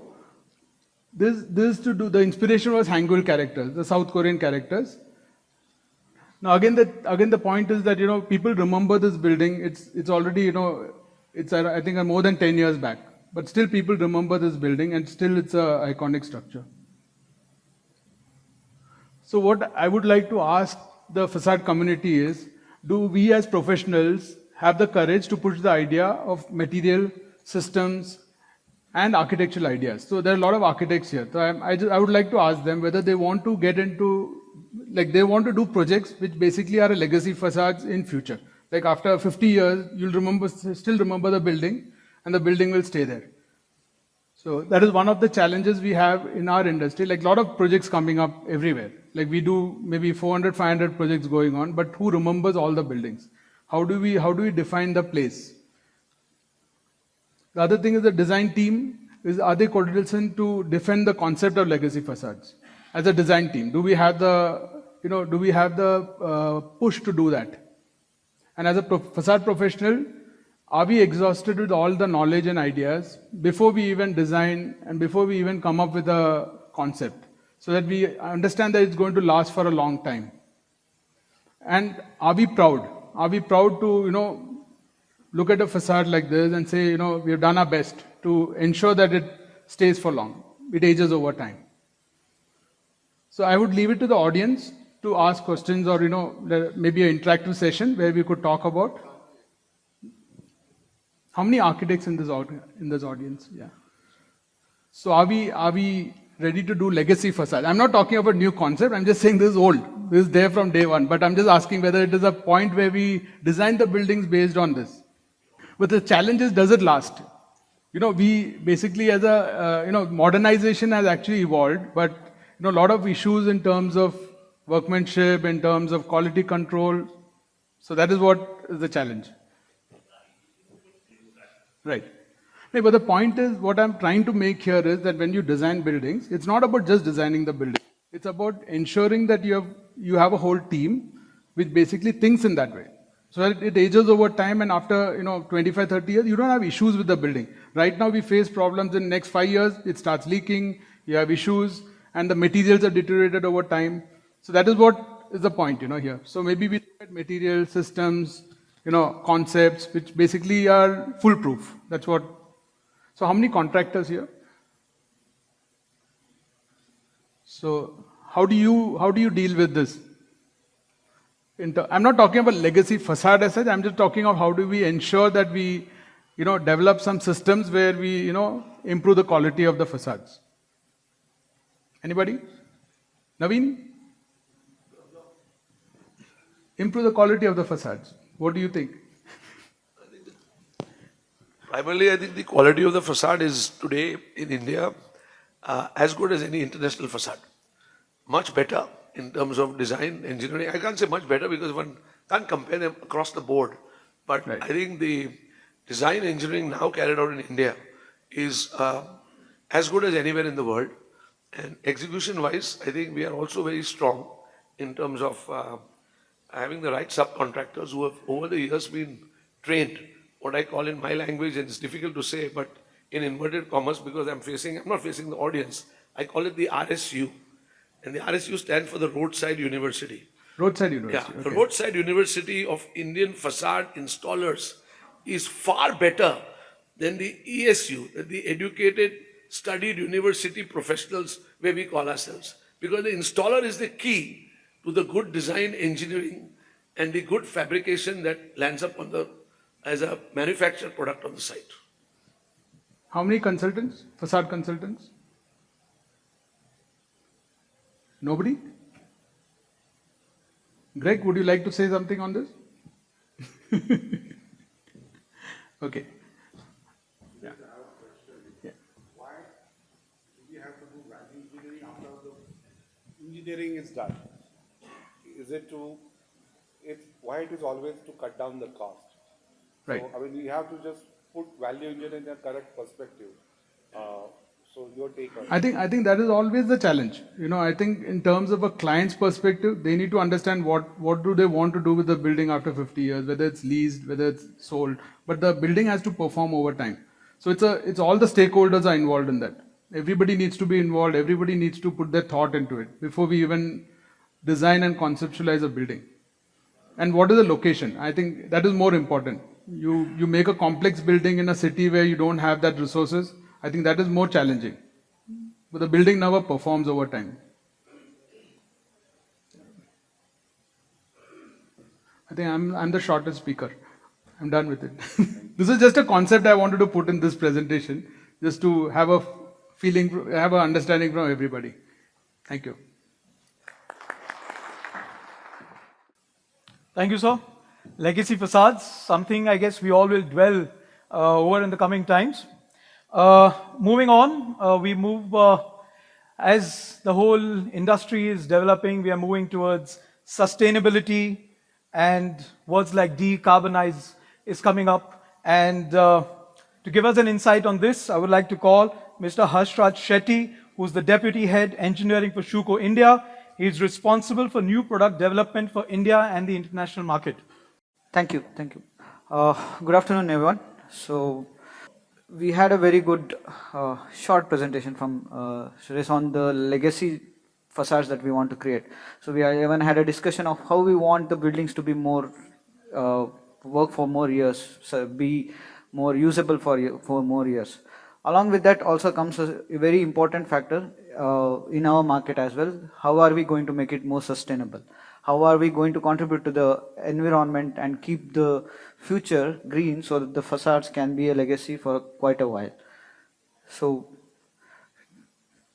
we all are aware that buildings are responsible for up to 40% of the energy and material requirements worldwide, of which facades are responsible for around 20% of the embodied carbons.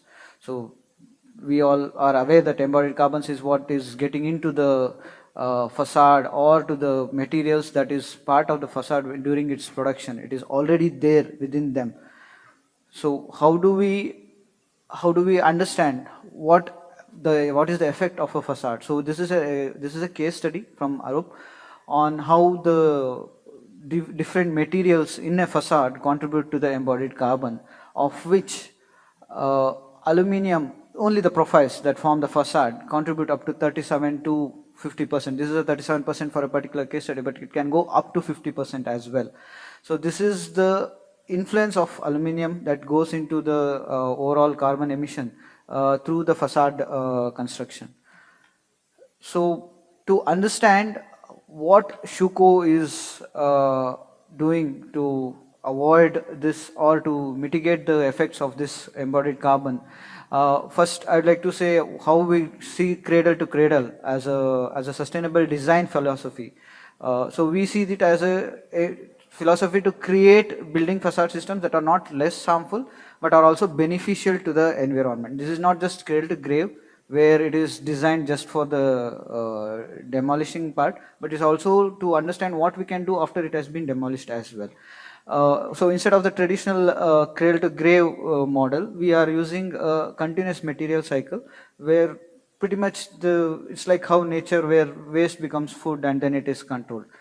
So moving along with that, where we see a major effect of what Shuko as a company, Shuko as a system supplier can affect is on the materials, that is basically from where we source our aluminum profiles, what are the different types of materials. It can be low carbon, ultra low carbon, and the standard materials that we use. How is the engineering being done for the products, and how are we installing it? How are we making sure the building is functioning once the facade has been installed? So majorly we are looking at how the low carbon materials can be integrated into our design, it can be engineered into better products. So to add more importance to it, to add the value to how we can contribute early into the cradle to cradle cycle, I want to explain on Shuko carbon control. So Shuko carbon control is a comprehensive framework which is designed to reduce carbon emissions throughout the entire life cycle of a building envelope.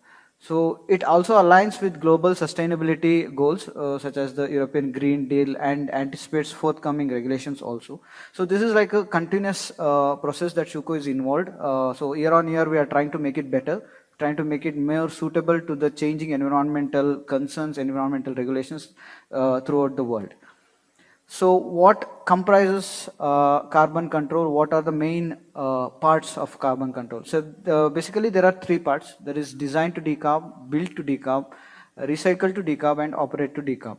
So design to decarb is something that is taken up by at the very initial stage, where decisions are regarding the building shape, regarding the building material selection, and integration of smart technologies are also involved as part of the carbon control concept.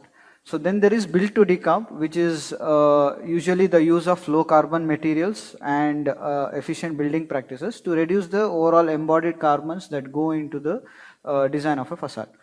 Then there is operate to decarb. In the operational phase, once the building is complete, so how can Shuko help in reducing the operational carbons that is being done? So we are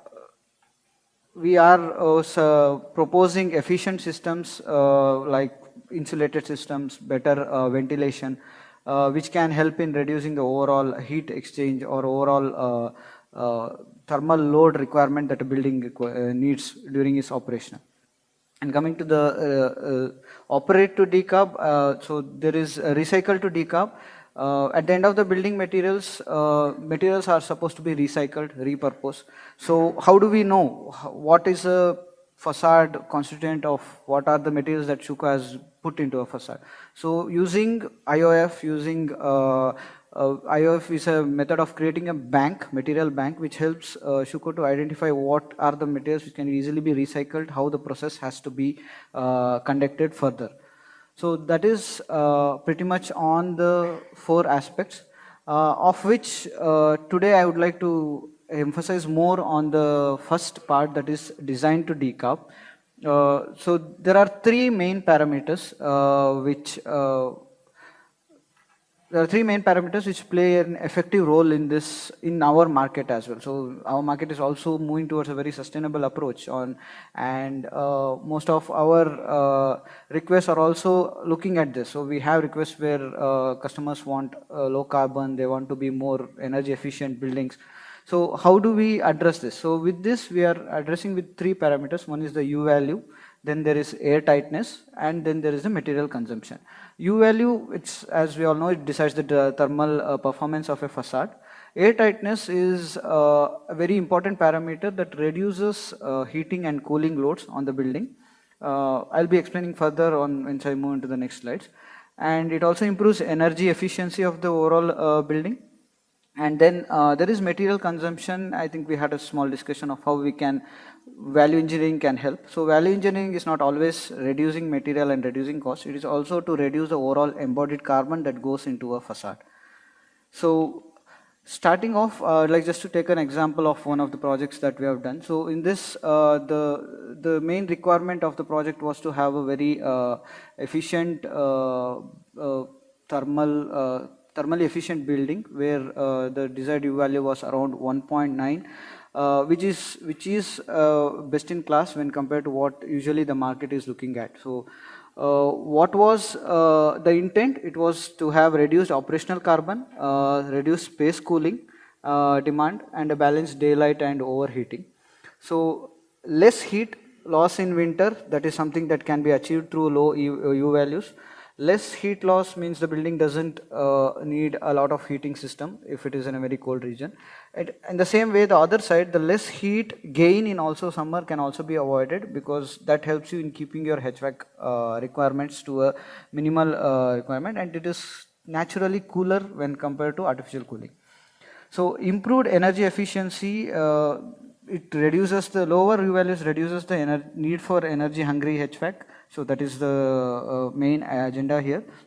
For example, if we reduce the U value of a facade from 2.5 to 2.5 watt per meter square Kelvin to 1 watt per meter square Kelvin, the building could save up to 25 to 40% of energy annually, depending on the climate, right? So basically what that means is less energy needed, less burning of fossil fuels. It can be in case of non-renewable energy sources, leading to a significant reduction in CO2 emissions. So how is Schuko achieving this? So basically the main agenda is, the main concept is to have a functional area design where the selection of the material and the geometry of the entire facade decides how much it is exposed to this thermal delta.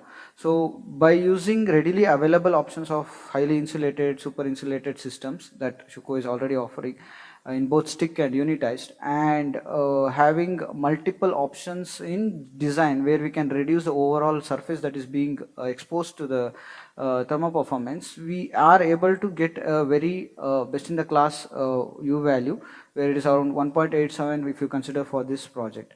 So this is basically something that materials like insulated profiles, triple glazing and thermal barriers can bring the U value down significantly, and this is what the market also should be pushing towards, so that we are more towards the sustainable part.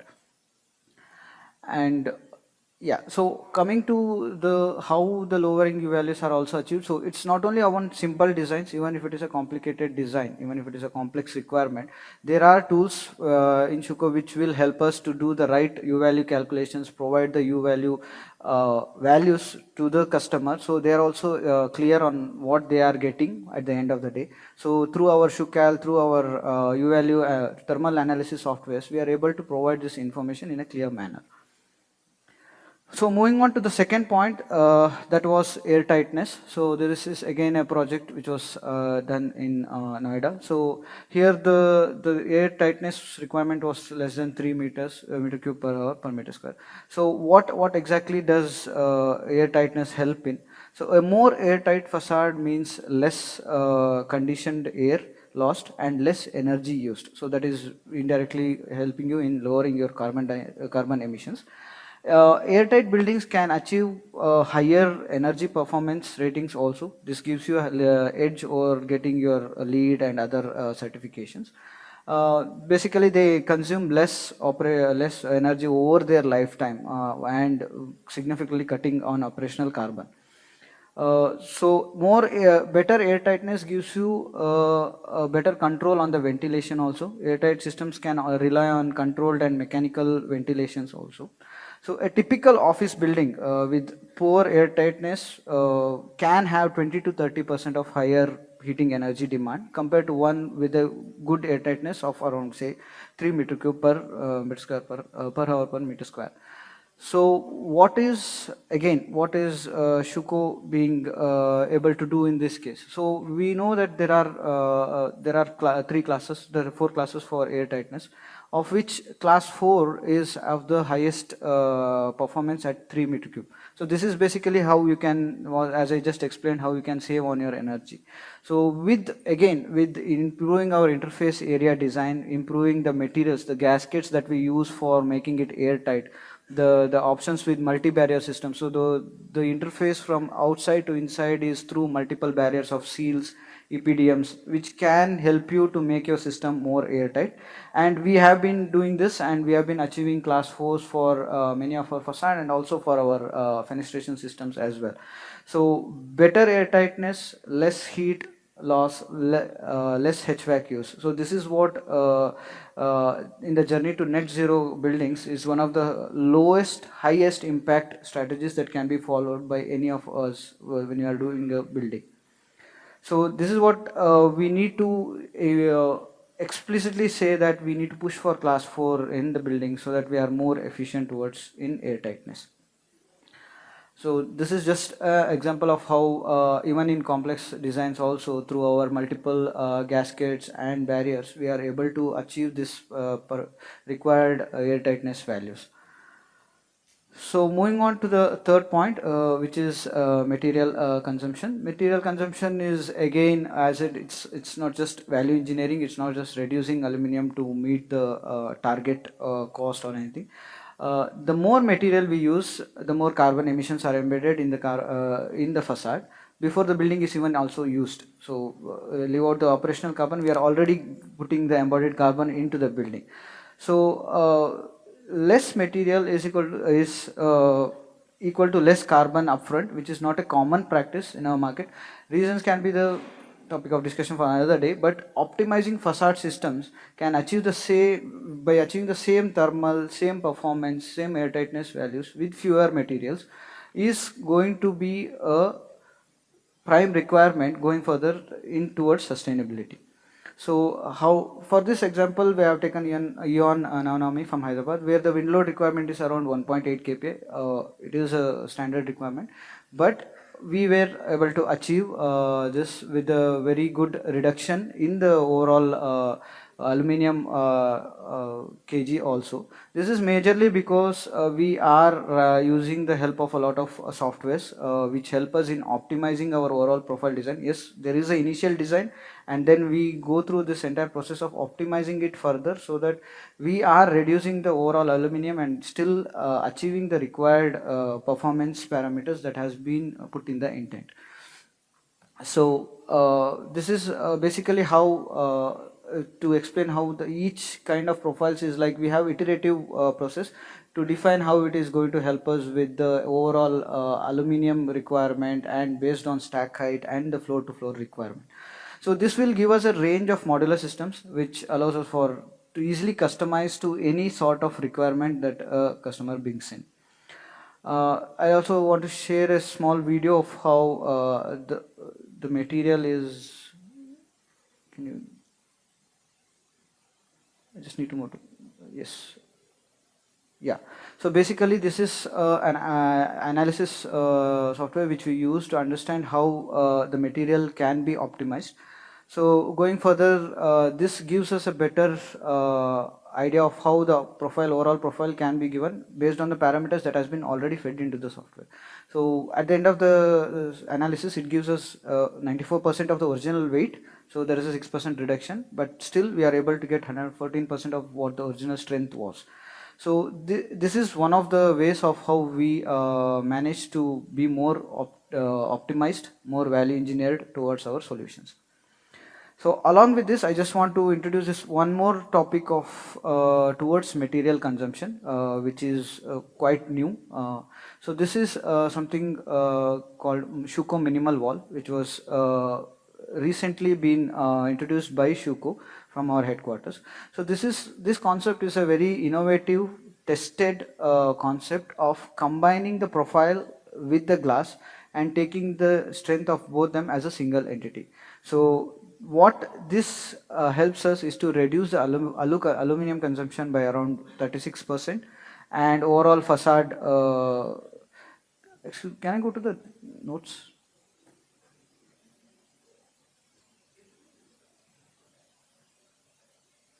Yeah, so it's okay.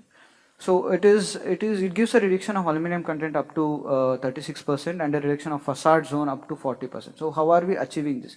So there through a collaborative development with one of the sealant manufacturers, what we have achieved is a special structurally sealing technology where the glass and the profile gives us a combined effect on the overall wind load requirement. So what it does is we can use the strength of the glass along with the profile, and it helps us to reduce the overall depth of a mullion by, say, as I said, by up to 36 to 40%. So this is like a combined effort from both. Usually it is a divided unit, but this is something that has been thoroughly engineered, thoroughly tested also. It is at a very early stage, and we are also keen on getting this concept into India also, so that we are able to get more out of less aluminium. So this is basically the idea that is going into. So again, the Schuko Minimal Wall, when paired with Schuko's aluminum grades, which is of ultra low carbon, is a cornerstone in driving the decarbonization of building envelopes. There is a guaranteed reduction of up to 70% of carbon in components, 16% reduction in embodied carbon with a conventional curtain wall, and also a benchmark reduction of up to 35% with up to 35% embodied carbon of fully glazed units. So this is basically a study from what we have already tested and what we know that what minimal wall can bring into the facade industry. So that is basically my presentation for today. So as a closing statement, I want to emphasize that Schuko is committed to a sustainable and green future. #Live it better. Thank you.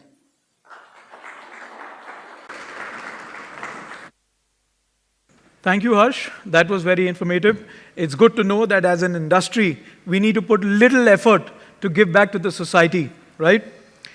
Well, up next is our keynote speaker of the day, architect Praneeth Verma, all the way from Hong Kong.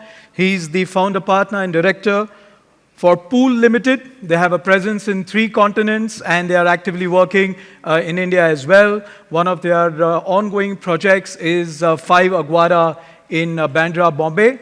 And he's going to speak on dichotomy of perspectives in architectural facades. Complicated title. Over to you. A round of applause, please. He's all the way from Hong Kong.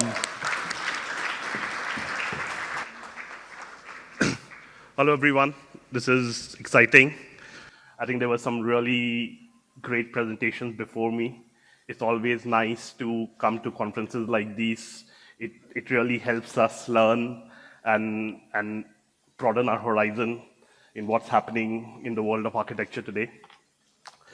So as architects in our practice, what really excites us about architecture is that we can take an idea, we can completely abstract it, deconstruct it, convert it into an intellectual argument, and then use this to create concepts which sort of drives the process of space creation. And for me, the role of architecture at its essence is to organize matter. And when we organize matter, on one hand, we create space, and the second, we manipulate light. And when space and light reacts, it actually gives, or it brings to light new realities. And this is tremendously exciting. It's a very emotional process, not only for me as an architect, but people who are engaging with this space. And when done right, it can be quite powerful. So, so my topic about dichotomy in creative processes, basically, So in a creative process, there is always a duality. And it's tremendously irrational, this duality. But it can also be deeply meaningful. It's the balance between the self and the selflessness. And it exists in most of the design fields. You take product design, you take fashion, you take visual arts. There is always this constant pattern between the ego and the humility that we need to bring to the design. So this duality plays out in architecture at different scales. So let's look at a city scale. At a city scale, the architecture, the facade, they become tremendously political. They become tremendously perceptive. It becomes ego. It becomes pride. But this is the very fabric from which a city borrows its identity.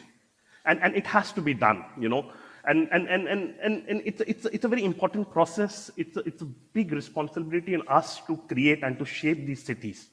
But at the same time, we need to really balance the human scale, the scale at which the user is engaging with these spaces. It needs to become humane. It needs to become tactile. It needs to become tremendously personal. So this is what I'm going to argue through some of the projects that we are doing.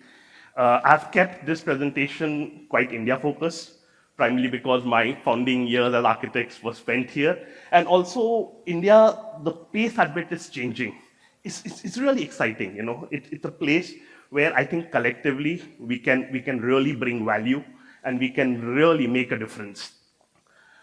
But before that, let me just give a brief introduction of me and my firm. I'm Praneeth Verma. I'm founding partner at Pool and Tetrix. Pool is a bespoke architectural practice based out of Hong Kong, and Tetrix is a technology and design company which is based out of Hong Kong, Singapore, and London. So at Pool, I have two other co-founders, Alex Jones and Alexander Myers. So together we represent 3 different continents and not only 3 different countries, and we drive the main manifesto of our practice. So we are a very young and ambitious practice, and what we could do very, very early on in our practice is we could get talent from a vast different nationalities. There are 7 nationalities who are working with us basically from very, very good school and offices. And we are very proud of this diversity. What this diversity does is to bring in this fresh idea. It brings in this real great sense of exploration. And it really helps us drive our manifesto to create meaningful and beautiful architecture. So our body of and this diversity creates like a hive mind for us. And what this hive mind really does is it brings in right amount of experience, right amount of talent, right amount of skill, and it allows us to work through various scales of project simultaneously. And what we do is we bring a bespoke solution to every project we take on. So some of the projects we are working in on a various scales of master plan, from sort of large resorts to almost a city level planning to some arenas, like high rises are bread and butter basically, So we are quite proficient at residential, at the same time commercial high rises. We are doing a lot of hospitality projects right now, ranging from 5-star hotels to independent restaurants. And this is sort of, is something which is very close to me, our cultural buildings, because this is the scale at which you can give back to the community. And then obviously we also do single home houses, never commercially viable, but this is something we do for passion, because at this scale, you can really control, go into each and every detail and deliver something which can be quite beautiful. So, so working through all these projects, dichotomy of facade is something of a recurring topic for us. and it's also why it is so important, the duality, or to think about this subject is because architecture doesn't operate at one scale. You know, there are multiple facets, multiple level of scale which it plays out. Oh, now that's a nice cat. So let me start with some of the projects. So this is the project we are involved in on Marine Lines in Mumbai. This is a 170-meter tall residential tower, two apartment per floor and single apartment per floor with some penthouses on the top. And I think what was really nice, how client put this project. He said that this project is on Queen's necklace. I want this project to be the pendant on the Queen's necklace. So that's where our abstraction sort of began.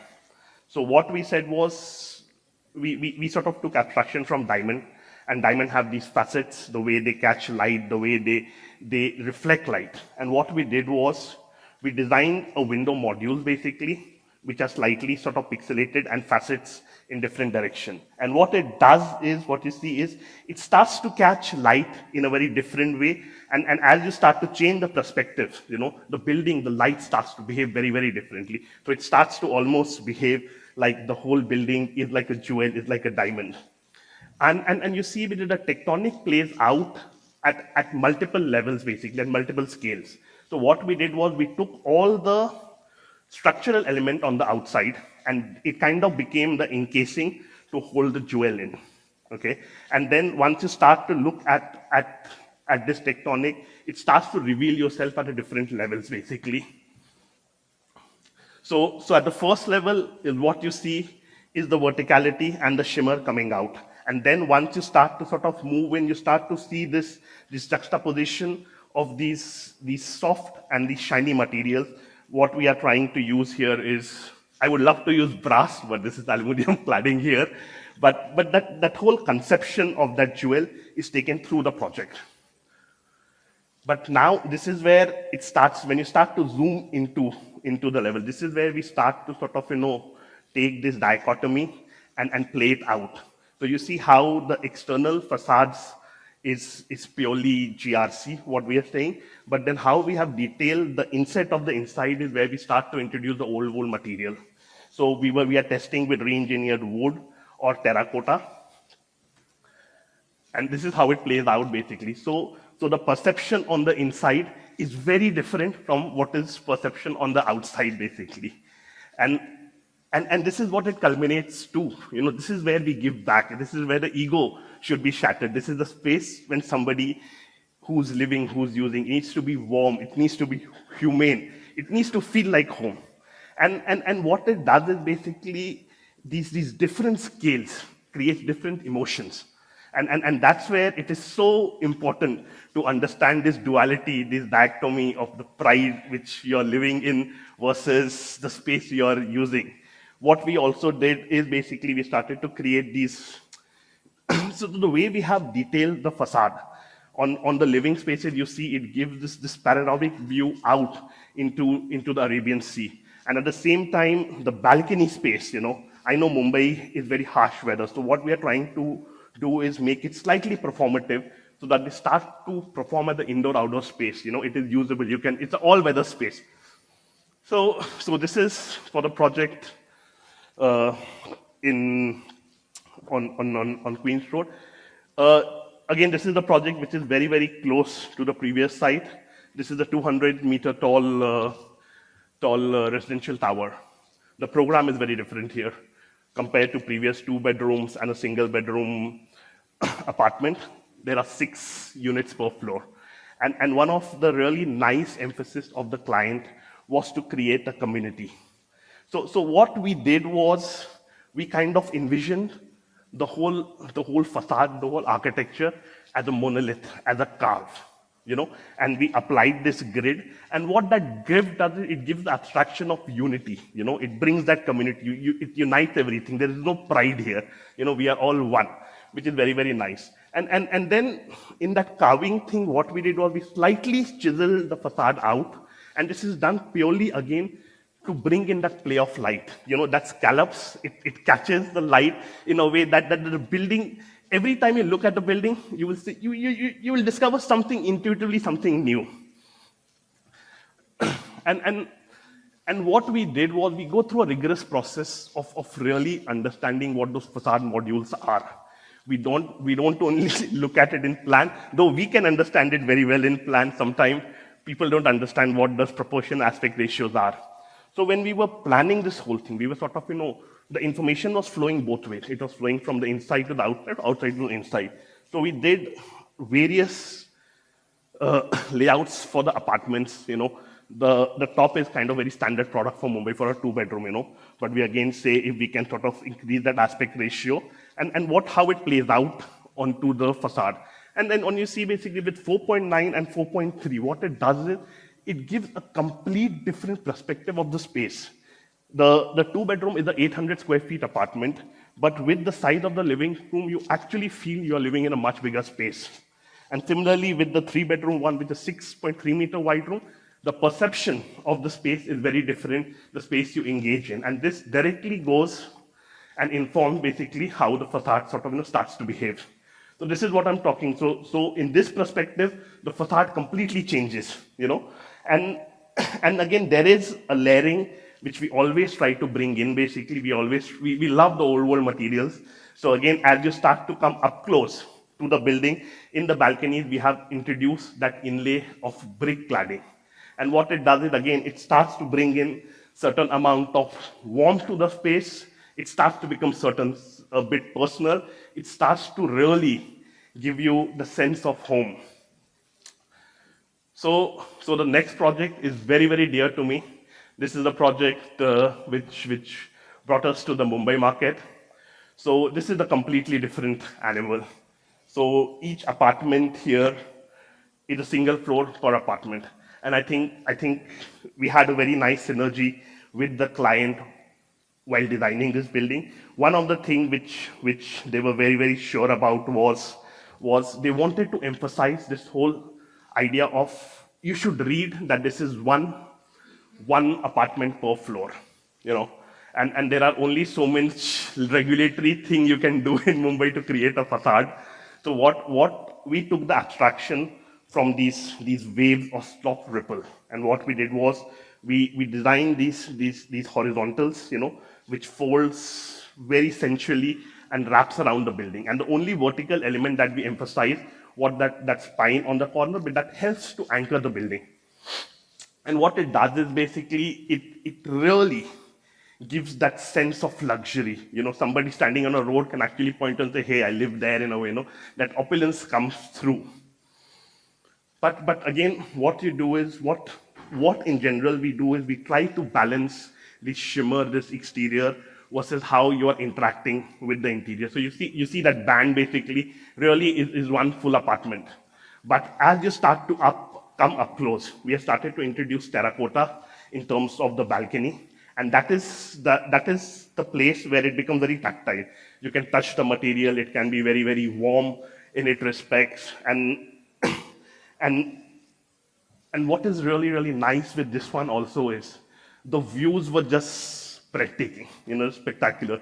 So by getting rid of those verticals, we could really open these views out basically, And I think with this one also we had done a series of prototypes to understand what the modulations are basically, what kind of views are, even where the structures are basically, It is very, very nicely thought of. We ran this model. So idea is, architecture is never a linear process. It should never be a linear process. It is the information is flowing both ways. It is again balancing the politics versus the pride. And what's happening is, on the top of the building, we have swimming pool and lounge, their amenities. And the top 2 floors are the penthouses with a private terrace. And we took this opportunity to terminate the building because there is a certain amount of branding identity which comes with the building. It becomes recognizable, And that top crown, that top piece really helps us do that. but it also becomes quite performative, because what that does is it starts to create, so there is the absence of facade basically, but it starts to create these spatial complexities where it starts to feel a very, very warm space, So that's how we try to balance and play out these different elements throughout architecture. So the next project, this should play. That's a video embedded in there. Yeah, if you can just change that, please. Yeah, there you go. So this is the completely different animal. So what I'm going to show you is, now we are talking about projects which are set in a very, very dense urban context. So here, there is no urbanity. This is the project which is nested in nature. This project is in Mongolia, and it's a 56-hectare master plan, which consists of a 5-star hotel. There are villas, clubhouse for golf, a horse stable, a stadium, vessel houses, and a restaurant. Huge program, yeah? So what we did was, I think the video played very, very fast, but I think the first approach here is how do we organize the building, Like there are, we can sketch everything out. There's a lot of sort of ways we can organize it. But what we did was we did numerous light stimulation. And based on these stimulations, we started to put appropriate building where they are. And it was primarily done to make sure there is not light spillage which is happening onto the site. It's a pristine site. I really feel bad building something here, but somebody has to build it, yeah? So that started the main organization of the master plan. And in terms of architecture, we actually went ahead and we created this juxtaposition of man-made versus nature. So the objects are very, very primitive, elongated boxes, very, very lightly sitting on the ground to make sure there's not a lot of excavation and invasive work on the site. And also, we cannot do something quite complicated here because the remoteness of the site, there are limitations to raw materials and buildability here. So facade became a very, very important element here. What we use facade is a tool to actually blend this completely with the nature, So there are times basically, what we use is we use a lot of material from the excavation and use it as ram dirt to sort of support a lot of the walls. We are using some natural stone which starts to match the finish and texture of the site. So the idea of that non-architecture becomes quite evident here, where the building at times completely disappears. Yeah. So this is for the 5-star hotel.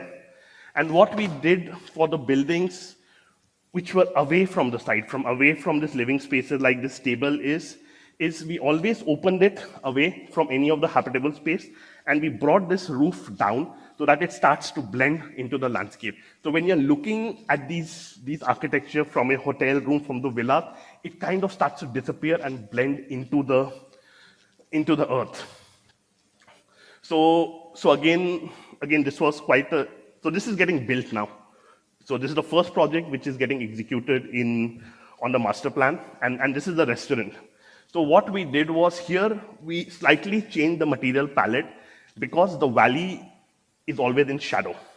So what it does is we sort of use this black shingled zinc to clad the roof, and you see how we have sort of played out the masking. We have very intentionally made it very, very heavy, and we have just cut these picture windows. So the parapet is actually slightly higher, and when you're looking out, you always look out over a landscape here, basically at eye height. So the building is quite suppressed, and during, for most of the year, you'll only see those two bands, and the building should disappear because that shadow really plays out quite well in this building. And then jumping back to a completely different scale it's a project which is very dear to me. So this is like a pro bono work we did for a science museum in India. And I think like my team also was very passionate about this project, though we were not getting paid anything. We spent a lot of time. So we had a lot of discourse, and this is where we argued quite intensively of what this building should be. And in the end, what we decided was architecture should act as a tool to regulate light. So what we do is basically, the whole experience of a building is, you're on the outside, you first enter into this amphitheater space where you start to control light slightly, yeah? And then you walk into the atrium and a lobby space, which again shrinks light, and then you come into these gallery spaces where your senses, especially your eyes, is ready to perceive the exhibits in the gallery. In the gallery, what we have done is basically we have used conventional jali works for the brick to get and diffuse light. So this play of light, this play of movement through this space sort of really makes it very, very interesting. But we subdued everything else. We use local materials to build this thing, and it should become more of an experiential, the building, and not architect's ego that, come on, look at me, basically. So up till this point, what I was sort of sharing with you was the methodology, like how we think about architecture, how we deploy architecture, the abstraction, the intellectual arguments that we build to bring it into life. But we need to balance it with technology. This is where we leverage technology to really make sure some of these ideas are anchored and can be brought back into the real world and built into architecture. So this is the build project which I did with UN Studio. It is one of the most complex buildings I've ever worked on, but that will shatter with the next one. So when we had designed this building, the conception of constructing something like this was just infallible. Nobody could understand how to construct this. So when we started to get quotes from the contractors, the redundancies, the contingencies were crazy high, like crazy high. So we had to completely shatter the conventional mean by which one can deliver a project. We went ahead and we actually automated everything on this whole facade. Not a single line is modeled, not a single line is drawn.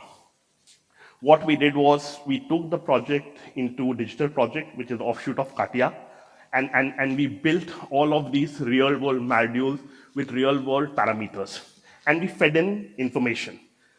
We populated the model. I remember I was still very young when I was doing this. I used to leave office at 12:30 at night, run the scripts to populate it. Next day I come, the script will still be running. It took 12 hours to deploy one full facade. But what it did is because it gave us all the information that was required for fabrication. We could extract everything. I can still read those numbers, basically. I could visualize the facade just through Excel table. And it really brought down the contingency in a way, we really informed a community, basically, how this is possible and how this can be built. And it is a legacy project, I think, now in Hanjao. So this is actually, it's quite beautiful in a way. We have visited the project quite a number of times, yeah. So this is again a sports complex that we are doing in Mongolia. Again, very, very clean, very, very sort of, simple geometries, but still we develop tools to understand basically how do you rationalize something like this, So we write custom tools for projects, and these tools, what it does is basically, you see, for major of the part, basically, where the curvatures are flat, basically, it is sort of discretizing the panel in a conventional size. But wherever the radius starts to become very tight, it starts to shrink the panel. So we can give the min and the max dimension of what the fabrication limitations are, and it spits out something which is actually quite easily buildable in a way. So this is what the conception is of how we panelize this whole thing in metal and aluminum. Again, this is something quite different, we always think facades can be complex. but actually sometimes interiors can be super, super complex. So this is the project again with UN Studio we have delivered in Hong Kong, and this is a theater with 15-20 capacity. So what we designed, the ceiling was like these whole chandeliers or these scallop sort of stuff. Again, nobody has a clue how to do this, so we have to come up with a completely different documentation method so that people can go and fabricate this thing. This thing will be operational next year, which is nice. Same thing for different ceilings and stuff like that. Again, so this is a performative facade. What happened was the whole facade for the building, there were a lot of ventilation grills which were happening because a lot of MEP was coming up. So we designed the whole facade as a rain screen. And then again, to design these kind of unique panels, we had to completely write custom scripts to make sure everything is rationalized, everything is documented. This is a competition which we did. Unfortunately, we came second on this one. This is for Hong Kong Zhuhai border crossing. I think the conception of the project was very nice because it's a bus terminus and a lot of people are moving in and out. We conceived this whole project almost like a river, and the roof actually became the wayfinding tool basically. Yeah, so wherever people are gathering, we started to sort of make it a bit more animate, and then as you start to come out, it starts to become quite calm basically. And again, to deploy something like this at some scale, nobody can model it basically. You need to rely on smart systems. You need to at somewhere design a bottom-up process which starts to give you a result. And it's an exciting process because sometimes when you design this bottom-up system, what happens is the results which you get are not necessarily what you expected, and sometimes they're actually better in a way, So the balance is quite important in that respect. Again, I think sustainability, my problem with sustainability is today it is becoming a marketing tool. I don't think sustainability should ever be a marketing tool. It is somebody which is deeply embedded in our process and should be embedded in our process. Yeah, I think the world needs it. We should be very, very mindful of that. And at every level we deploy this. So one of the method of how we even choose a shape starts from these kind of analysis. In a way, we study different forms, we study different cores, and then we test a lot of these scenarios because we really want to bring the best solution possible for that project. Not only in terms of how political the project is, how somebody is use it, but also how performative the projects are. So it's hard work, it's hard work to really go through this exploration, to really, really anchor, and it's almost you cannot do this if you're not passionate about it, So this is something we really, me especially and our studio always brings forward. So the other aspect of this duality is to explain, is to communicate your design. Sometimes what it does is basically, like people, like we as architects, sometimes we feel to conceive how a space operates or how space behaves. So at Tetrix, what we do is basically we create these bespoke solutions, enterprise solutions, where you can start to change the conception of a project in real time. You can start to sort of change layouts, you can start to play and test with materials, you can start to see it in different designs. So it's all about the communication in a way, So that communication, the best way to explain a project to a person is to really immerse them in that reality. A still image does it basically, the plan doesn't do it, but if you really give them the scale of the space, how the space looks, how the views are and everything, it really helps communicate and sort of bring the best solution or the best design forward. And I'm dot at 30 seconds there. So thank you so much. It was really a pleasure to come and talk to you guys. We are excited about the future, yeah? We are. Thank you. Thanks, Praneeth. That was a beautiful presentation. And I think your passion was completely in your presentation. Thank you so much. Up next is our first panel discussion of the day. And to moderate this, I'd like to call upon Pratik Doshi, National Manager Facades for Shuko India. Hello. Yeah. Namaskar, Pune. Hello, everyone. So, good afternoon, everyone, and thank you for your presence. You are the reasons we do such events. And today, I'm going to take you on this panel. So, I'll introduce myself. I'm Pratik Doshi. I take care of the commercial project segment at Shuko India. I also oversee the estimation department at Shuko India. And today, my role over here is to involve you in an engaging and interactive panel discussion along with my esteemed panelists. Without taking much time, I would like to invite an architect who has almost 28 years of experience and working at Malpani Group. She has an experience into developing innovative strategies and also leadership and vision, giving vision to her colleagues since long. She is Rupali Nimbalkar from Malpani Group. Please give her a big round of applause. Now I'll invite my second panelist, who has almost 28 years of experience into architecture industry. He is now having his own practice as Meraki Designs and also a consulting architect at DSP. I welcome Amit Kembavi. Please, sir, please give him a big round of applause. Now I welcome Milind Sorkhade, who everyone knows over here. He's a facade consultant with over 30 years of experience. He has projects ranging from diverse regions from Asia, Middle East and Europe. We welcome Milind Sorkhade. Big round of applause for him. So almost I have over here 90 years of experience in front of you. So thank you for coming. But you make us sound old. Sorry? I say with 90 years of experience, you make us sound old. In totality, sorry. No, just okay. I thought the voice came from there. Sorry. Okay. So the agenda would be, I would like them to speak for a few minutes about the project. So today the panel is for, we are discussing about a very exciting project named Malpani Agile. This project is, is simple but looking very unique. You can't just cross by this project without looking more than twice. That's the speciality of this project, and it has went out where it has gone like fluid. Okay, the execution, the planning, and everything. Now there has to be something in the project by which it actually achieved this, and that is why we just going to discuss with the stakeholders over here. So the stakeholders were the same. Like Rupali ma'am is from Malpani Group. The project is by Malpani.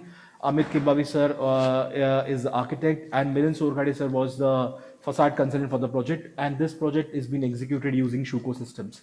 So I am honored to actually bring this panel discussion in front of you. So I would like Rupali ma'am to just she will speak few minutes about about Malpani Agile, so on with Amit sir and Milind sir, and then we will have some questions as a question on the panel, and I would also invite Q&A at the moment when it comes. Thank you so much. So, Rupali ma'am, please. Thank you, Pratik, for such a lovely introduction. Thank you. Good afternoon, friends and fellow colleagues. I think when the project, at the inception of the project, there were Mr. Ashish Malpani is extremely passionate about everything that he does. And there were two words that he spelt out. One was perfection and the other was excellence. And those two words were actually embraced by the entire team.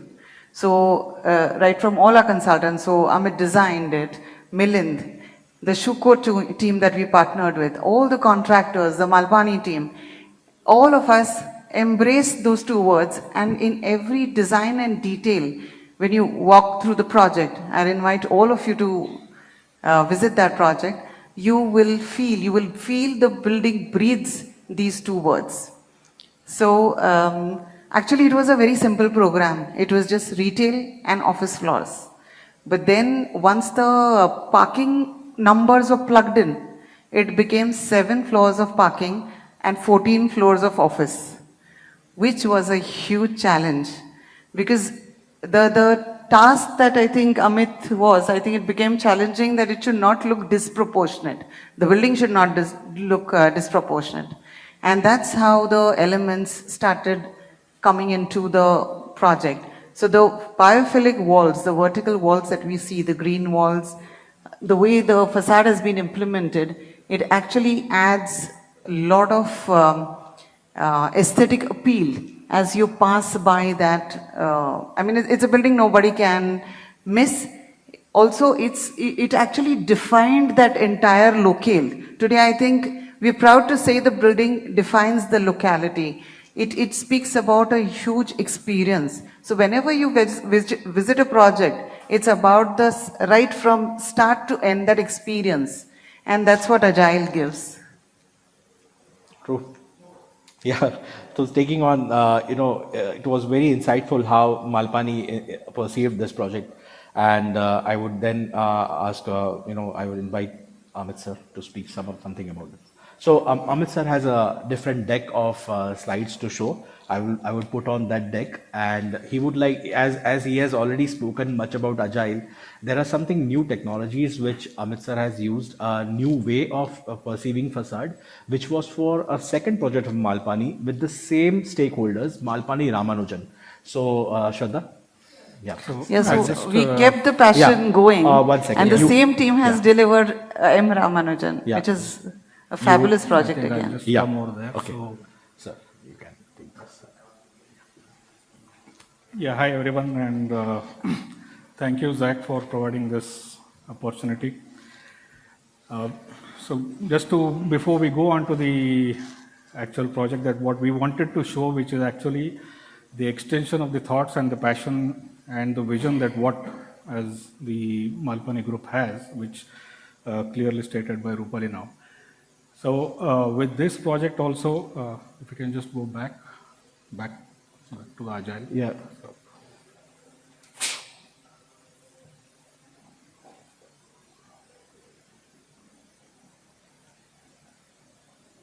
Presentation, Shraddha. Yeah. So this project had its own challenges to start with. Very narrow plot, very elongated plot, had a very good road frontage, so that we had to make maximum use of it. And when the time this project was conceived, so the road itself was absent over there, but it was there on the DP. So from that time, this planning started. And as Rupali mentioned, I would just like to add that the one more very clear brief from the management, I mean, which Ashish Bhai, was that nothing should be like an overthought or an afterthought. So with that very clear and precise instructions, so this entire building facade, or probably the program of the building, was to make it more functional. Since I worked extensively on the fit out part of it for most of the MNCs, right from Google to Microsoft to everyone. So we know what it takes for the end user to have it in the building, in the commercial building, that what they would want to occupy, whether be it the floor plates, the size of the floor plate, the depth of the floor plates, what are the international norms for it, the services, from where it should come, how it should come. So always the process was to design this building inside out rather than outside in. So with that thing in mind, the entire floor plate was envisaged, opening up it more towards the east, north and the south, west being blocked with all the core. So this is an eccentric kind of a core concept. But again, the whole idea was to have this building stand for its own in terms of the architecture element, that what would be perceived as in its surrounding also, rather than just like a glass box of a rectangle thing that what we are used to see. I mean, that would have been the most beneficial for any developer, just to make maximum business sense out of it. But here the client gave us the opportunity, and we also try to explore that in a much better way, try to have this as a juxtaposed cuboids coming one out of the other, having different hues of the colors of the glass. So if you can see over here, so right from, we've used it to copper, to blues and to grays. We have a very nice background to this entire project, which is like the hills which are there in the backdrop. So in order to make it more blend towards the surrounding localities, we sort of introduced these juxtaposed cuboids which are there into it. And also, as she mentioned, that this has about 7 to 8 levels of parking, because one of the brief was there should be no mechanical car parks. So that's the reason why we had to go that much tall in terms of the parking. But again, we didn't wanted this parking structure itself to be seen as a very different structure than the main facade. So that's the reason why we introduced certain local elements at a normal eye level of any person moving around in that in front of those buildings. So that's why you would see granites, which are more in terms of CNC cut one. Then there are these performance luvers. So then there is this green wall, which is almost like 23, 24 meters tall. So we just wanted at a normal eye level when anyone passing it, so it shouldn't be too over-imposing on him or any that person. So that's the reason why we have created this as a transition element between the actual main glass facade and the human-centric, the persons who are moving around. So trying to make it more human-centric in approach. So this was one of the major challenge, and obviously Mirinda has done a wonderful job on this. There are many new things, or probably, I would not say new things, but there are many things which have been taken care to the utmost level, so that there's a very minimum amount of distortions in the glass, the detailing, and obviously Shukutuma's team has done a fantastic job on this. Yeah, I mean, you will just want. Yeah. When Ashish sir briefed me, luckily when I started my company, this became my first project. I was knowing Ashish sir before starting my own company. But the brief by Ashish sir was that, Milind, I am going to retain this building. So I want the building to look same after 20 years. So I just asked his approval for free hand in the design. And what we offered here is not only the conceptual consultancy, we offered here the completely design engineering consultancy. We took the whole responsibility of finalizing, as per the client requirement, finalizing the system before contractor comes on board. Modulations, before this project actually, there were not many projects in Pune where 1500 or a bigger panel size was used. So in this project we use, and preferably I always try to use a wider panels. So wider panels we use here, there are the bigger fins, installation strategy. And when the contractor came on board, the contractor we chose on the same term that they will follow all our design. There is nothing for them to reinvent the wheel. So the time has been saved in this project.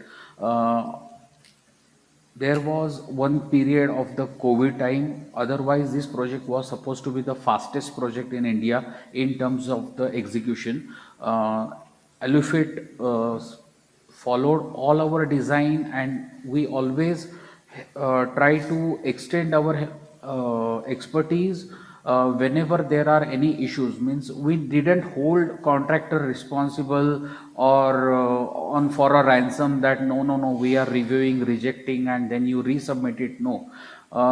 Always contractor and consultant has to go hand in hand to complete the project, so that project is not holding back, and we are not going on the review stages. The one part is that the extension of the building was completely in a MEP. So the fixing details for the facade on those MEP structures, PEB buildings, was a very critical, but we maintained all the design intent what Amit sir has designed. Great, sir. Great. It is actually a byproduct of the synergy between all the parties and the collaboration, how it goes. And you said it was right, it could have been the fastest project. Yes. But there were hurdles which no one could actually help. So we would move to the second presentation, which Amit sir, it's very close to Amit sir's heart, Malpani Ramanujan. So this, continuing from the Agile, I would say the brief or the thing that was set up, compared to the scale of Agile, which is about 1.8 million square feet, this particular building is just 500,000 square feet. So the brief was still the same, but again, here the challenges were very different because it's a very small plot, very odd shaped plot. And in the very heart of the Baner area, if most of them know it. So it posed a very big challenge because it had multiple usage or the functionalities to it. So right from showrooms to the parkings to office floors to the F&Bs, so everything was there in this. So it also became that, as you could see, this particular project, we wanted it to be slightly more different in approach. We wanted to make Pune come into the global in terms of the urban skyline, because also one of the brief was to make it a bit iconic because of the location and the proximity to this particular plot. So that's the reason why if you see that it's a very odd shaped plot. The built mass, if you see the top left one, so that would be the built mass to the maximum extent of the FSI that would be available in terms of potential. But again, how we made it look more sleeker, more easy on eye, and at the same time being more efficient in terms of the floor plate also. Because at the end, this is for the commercial usage. So the floor plate efficiencies and all those things, the natural light coming in. So all those aspects, which definitely we need to keep in mind from the marketing and sales perspective. So that was also made. So then we made use of the certain bylaws which are there relevant in Pune and the UDCPR, which is called the step margin. So then we use those step margin to create a sort of a stepping effect from the existing mass. And we had a bit more height available, though it's not very much. It's just about 90.55 meters. That what we could go, and try to make it the building much more sleeker and taller, so that it tries to become and scoop it in such a way that from this entire big mass of glass that what would see, we have tried to make it two different sleeker portions of the glass. And when we did the complete analysis of it in terms of the efficiency wise, it was still fitting in very well, and that's how we started coming on to this. And then initially this project was called as M Falcon. So for Malpani, all the projects start with M, and then this project was initially M Falcon. Now, as a policy, they have decided that all their projects would be named after the Indian scientists. So now this has been rechristened as M Ramanujam. So when this project was Falcon, so then we drew inspiration from it in terms of how we can make this building, rise from the earth and make it feel like the growth which is there towards it and soaring towards the height. So that's actually what made us think of this form and shape. So if you see that the bottom portions are slightly skewed in, and then the building rises up, and then we have made use of these petals, like what we would say, the wings of the falcon, or something like that. So we try to make that, bring that building more into the iconicity of this particular concept. So that's how you would see that the bottom portion, the kurchi, you can use the One meter. It's not coming in. Double click it. Should we use the PDF? That's right.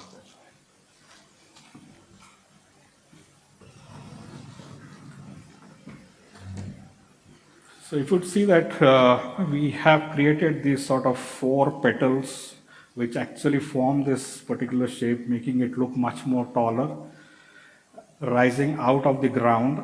So the glass actually turns away. It comes out and then goes up like that. All the major portion of the glass, though it looks curved except for the corner, which we call it like a nose. So only there the glasses are double curved glass, which again from a challenge from a production in India. So that was also mitigated, which was got from China.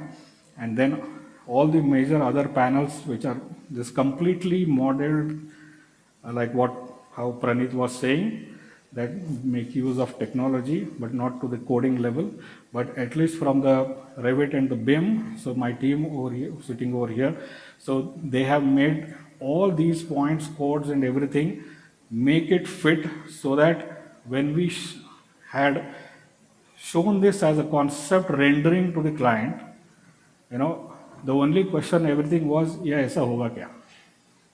Aisa hi banega kya? So then the team worked very hard on this, made use of the Revit, the BIMs, everything. We actually programmed this properly and made it actually come to the shape, which the image what you are seeing is the Revit output or the Revit render, what we call it. So then when we were confident, so we were confident from first day only that it will happen like that. But once when we put it into the BIM, and then when what we saw it as a result, then we were doubly sure in terms of, this is something that what will change the skyline of Pune, and that was also one of the intent that we need to probably do some more iconic buildings in Pune to get it more in terms of the urban skyline and what it means to Pune. I mean, it should also be like a one of the major buildings that Pune should also be proud of. So we did the study, and I would say that in a way to derive at this form and the function, we were quite fortunate enough that only 30% or maybe about 25% of the glass facade is only west facing, the rest of them is all northeast and south. So to treat just the 25-30%, it was far more easier for us. Obviously, this is a green building. All the precautions have been taken, all the shadow analysis have been done. The glass selections have been done to the maximum level in terms of the VLTs and everything. So all these conforms to all the IGBC norms, and fortunately only this 30% of the thing which was there, so that where we have used a bit more extra precautions. And we also wanted this building to be looking better from all the four sides, because we as designers are always averse to only treat the front and leave the back, because udhar se kaun dekhega.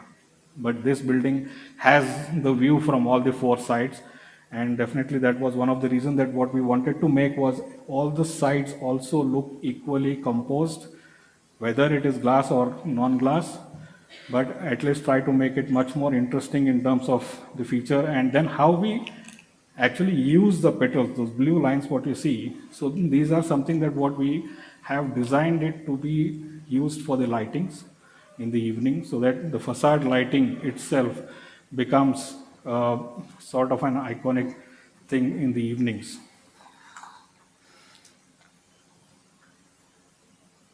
So these are from all the four sides of the building, and that would be the renders, which is now actually coming into reality, very much the same like what you are just seeing. Almost there.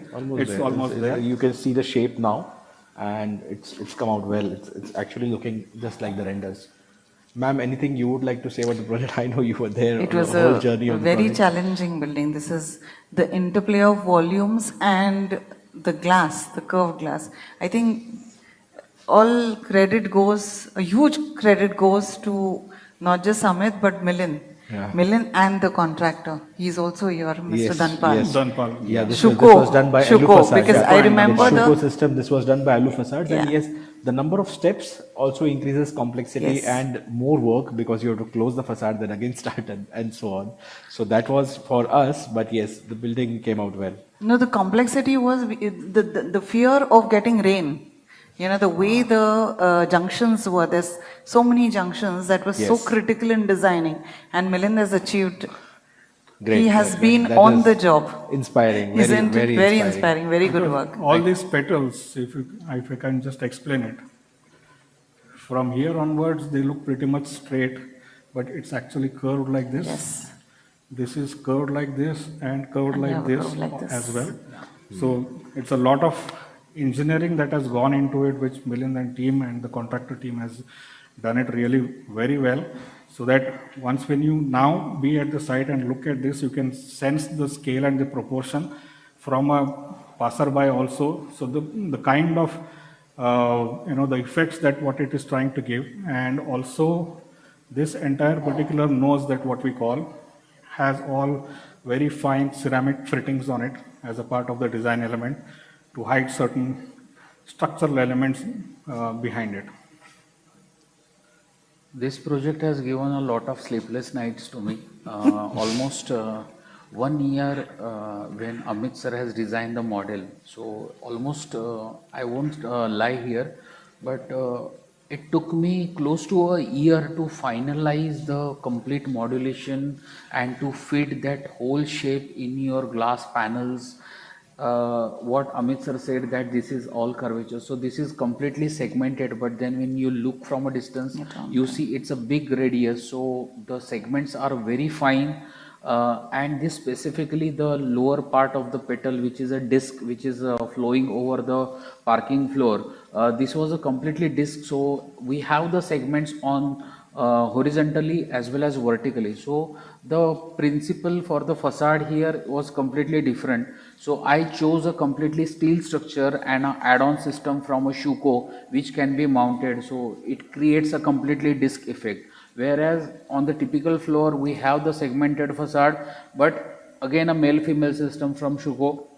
And this whole thing we design in a such a way that tomorrow contractor doesn't have any problem. So for the best part of our work, the way we work is that we always take contractor in a confidence, and Alufacade has extended their expertise to follow whatever we design, and what you see on the drawing you will find it at the site.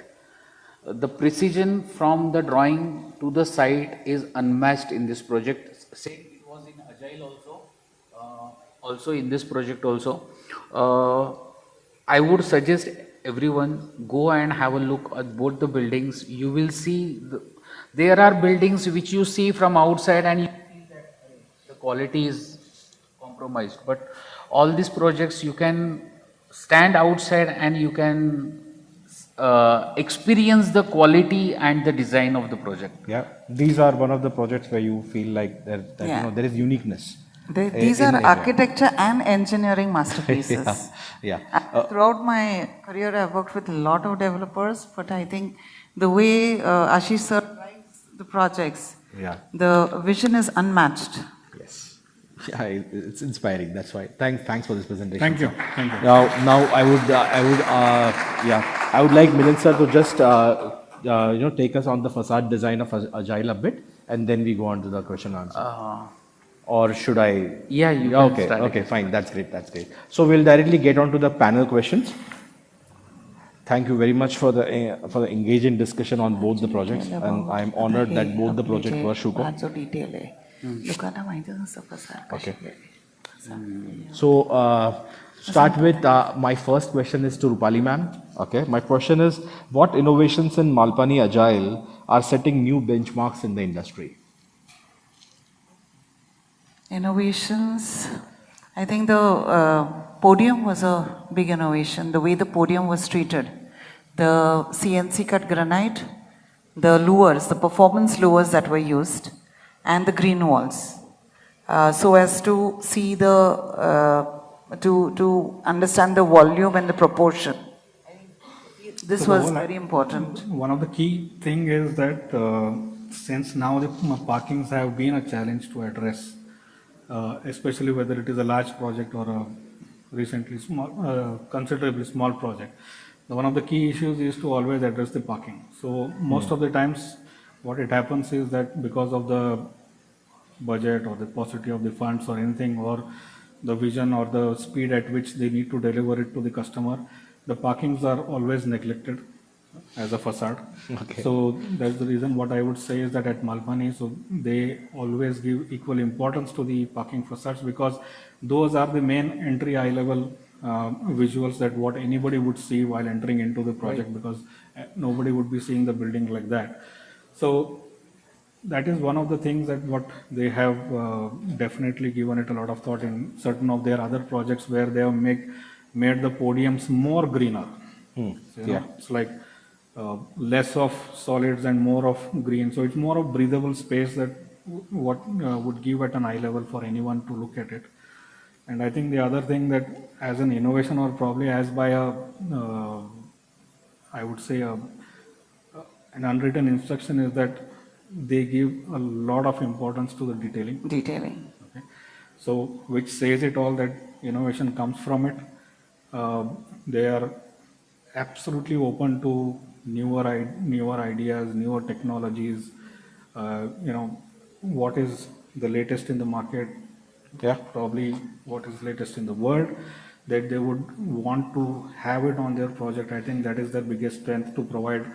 I mean, grade A is a passe now, but something really classy, out of the world feeling, or the product to the end user. That's been their biggest innovation. So the 1.5 meter glass facade was also, not many have been using it. Yes, ma'am. So if I ask you that, let's say in 2025, if you are again designing Agile, what would you change? Again, design. A more interactive facade with AI coming in. Interactive facades are going to be the next trend. Okay. So probably we'd look at that. It's very difficult to copy each other, but copy the same thing becomes unique. Yes, definitely yes. In terms of making it more technology friendly, yeah, that is something that what we would think at, and probably some of the lessons that what we have learned will not be repeated again. Okay.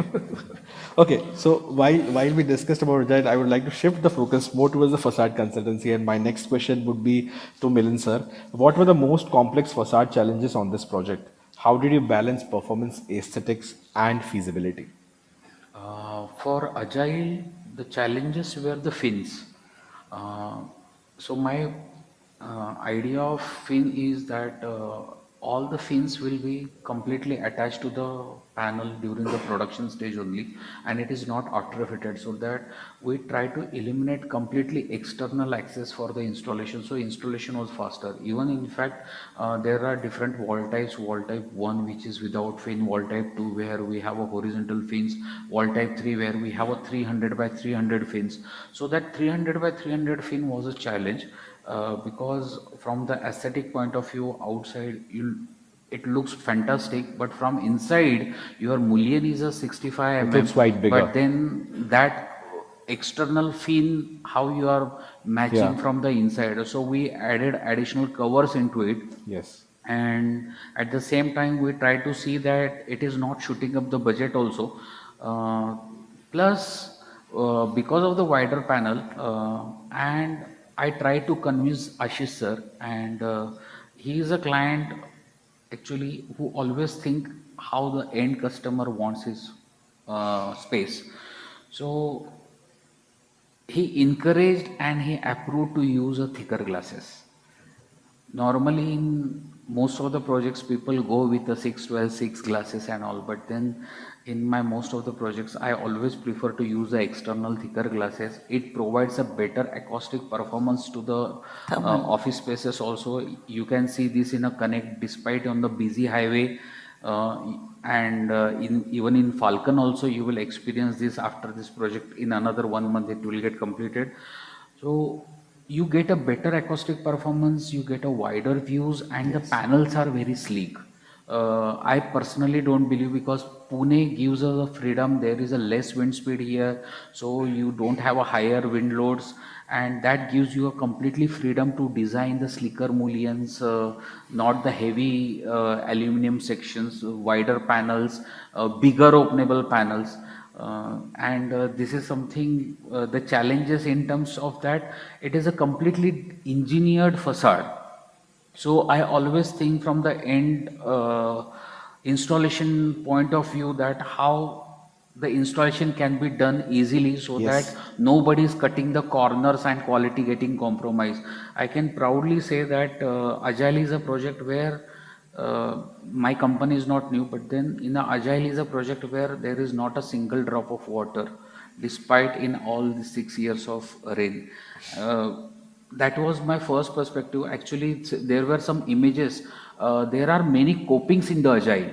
there are many setbacks are there in the building, and though building looks very simple, but then we try to maintain the stack joint. Stack joint is not at the floor level, it is at 750 mm. So maintaining, containing the deflection of the stack joint, restraining it to less than 3 mm was a bigger challenge, and not increasing the system depth and having the thicker glasses and wider panel, and that we achieve in a design.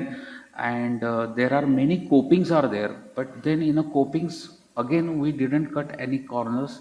We designed a 3-layer copings, and Yes, it is I one of the remember. finest copings in Pune. I can proudly say I have not seen this kind of copings we done. Means this is something I try to do experiment in Falcon. Again, I did some another experiments when it comes to the extended panel at the terrace. I did that successfully in Agile also. In Falcon, we go one more step ahead. We have the monorail brackets coming out, and we broke the completely, the system is separated, so that God forbid any leakages starts happening from the coping, still it will not pass on to the office floors. So I remember while we were discussing the methodology statement before even starting the work, everyone was involved, and all the materials to be selected, the kind of coping, the drawing, and were thoroughly actually went through before even the execution starts. And what he said was, yes, there was no complexity actually, but material used was more, and the planning was done. Like he said that there was a very huge fin, and the profile, the mullion inside was sleeker. So from inside, if you see, then you will see only the fin. So there were the capping profiles added to make it look same. Now, if you add it later, it wouldn't have that kind of finishing. So it was added at the time of installation, so that you don't have to do rework, and everything happens like it goes like a fluid thing. So it is being developed by a simpler system, but the contracting and the planning work was quite intense. The planning for that WT3 facade in the Agile, there the whole panel, actually if you see, it is a almost 5.8 meter one-piece panel. Yes, So yes. there were the it's not a fabrication challenge for the Alufit, but then the logistic and installation challenges are there, and there is a 300 mm wider fins are there. So we had some stormy meetings with Alufit where they were not ready to install that fin separately. They wanted to club it together along with the panel and install it. But then I kept a provision for that. There were two options we made. Either you do it along with the panel, or you can separate it out. But then this is the experience, all these years of working with the contractors, that such a bigger panels, we installed it along with the fins, and it was a very successful. So there was no after work in that whole project. I'd Thanks also for like that. to state, all the projects are IGBC Platinum certified. So Agile was, but post-COVID there is another certification that came into play, and that was IGBC Health and Wellbeing. Now the project was not designed for it, but the way the project was designed, that without doing anything additional, we got that certification as well. So this certification mainly talks about the occupant thermal comfort. Occupant, it's all about the occupiers. Yes. There are various tick marks that you have to go through to get it, and Agile got that certification as well. That's great. That comes to my next question. Actually, I want to ask you both. It's an open question to you both. It's like, how did the has the post-occupancy experience of Agile users validate your facade buying perspective? So whatever you used at Agile, after the post-occupancy, Yes. what would you validate? Like, is there any experience? Would you like to change something? How was the facade, and how did it serve the occupants? So for IGBC Health and Wellbeing, we did a survey, which is mandatory. You have to do that survey. And we've got a huge positive response. One is on the sunlight penetration without the glare. So the energy saving that we've achieved in Agile is 37%. Then second is the human comfort that is there. So without drawing the blinds, if you get the human comfort during daytime, that's again a very important factor. And these have been achieved. So I think one of the biggest advantage of Agile is the maximum face the longest face of it is facing each side. So maybe up to about 11:30 in the morning times, that is when the maximum light or the heat, I would say, and especially in summers like this. But even during this time, with the kind of selection of the glass or the technical details what just Milind mentioned, so you will still not feel this heat. Now the building is completely occupied. Completely occupied. So you will still not feel this heat. So I would say that it's been detailed out to the maximum level. Yes. I wouldn't want to change any single thing except for few minor things, if given a chance. Apart from all these technicalities, the other validation that what I would say is that most of the users who have been as tenants over there are posting on their social media that they are very happy that their company has bought the space in this building. Space in Agile, yeah. So the attrition rate is... Yeah, because even I'd say this is something not in the panel. Even we tried to take some, take a property at Agile, but, it didn't work out because the plot area was too high. We didn't have that much manpower and it was turning out to be costly. It's a premium property. So we thought of maybe buying it maybe after 2 years. Okay, so my next question for Amit sir is, how did Agile methodology help you navigate complexity through the process? I know we are again coming to the same question, but maybe there is too much actually in depth into it, which you can actually throw light much on. Actually, sometimes designing a very simple building is more complex. Yes. So that was one of the challenge, and obviously what I said is how to integrate the parking with the facade on the top. And when we almost hit the top, suddenly the rules changed, the bylaws changed, and that actually helped the client to add another 4 more floors. So the complexity there was more in terms of planning because of the parking things that what we had already designed and probably kept it at a much more slightly better average, helped us to achieve those additional floors without adding a single parking level. Okay. So otherwise this entire feasibility would have not been done at all. Interesting. And the one thing of what, one very clear instruction of Ashish, that nothing should be like an afterthought. So that actually made our team and us be at site constantly. Yes. Ensure that each and every detail has been checked. So, because he doesn't like to see any screw exposed. Okay, so Yeah, that I is had the that. minutest detail, but has the maximum impact. He don't like silicon, visible silicon. Yeah, He don't we've like got that visible message fixings. through and through from you, from And he loves open joints. Open joints. So he likes open joints. So Yes. there's a lot of these technical complexities are there. Otherwise, the planning wise, I think to achieve this level of efficiency, this level of finishing and detailing, I would not say it is a very big task, but took a lot of time equally from everyone. So as a team, I think this project fared really well. And obviously now, as I mentioned, that we are seeing the social media posts of the people working in the building. In the building, yes. My last question to Rupali ma'am. You have already gone through 4.2 million, square feet of commercial projects at Malpani, and you have more than 6.8, more than 7 million square feet of commercial coming in the next years, maybe 2-3 years. I'm not talking about 5 years. How do you see 2 years? 2 years, yes. Yeah. How do you see facade evolving in your upcoming projects? I think from Agile, what we started, Falcon Ramanujan again is a very different facade. So every time it is an innovation in the thought process. The brief remains the same. That's about excellence, perfection, and nitty-gritties, details. But every project we see entirely different.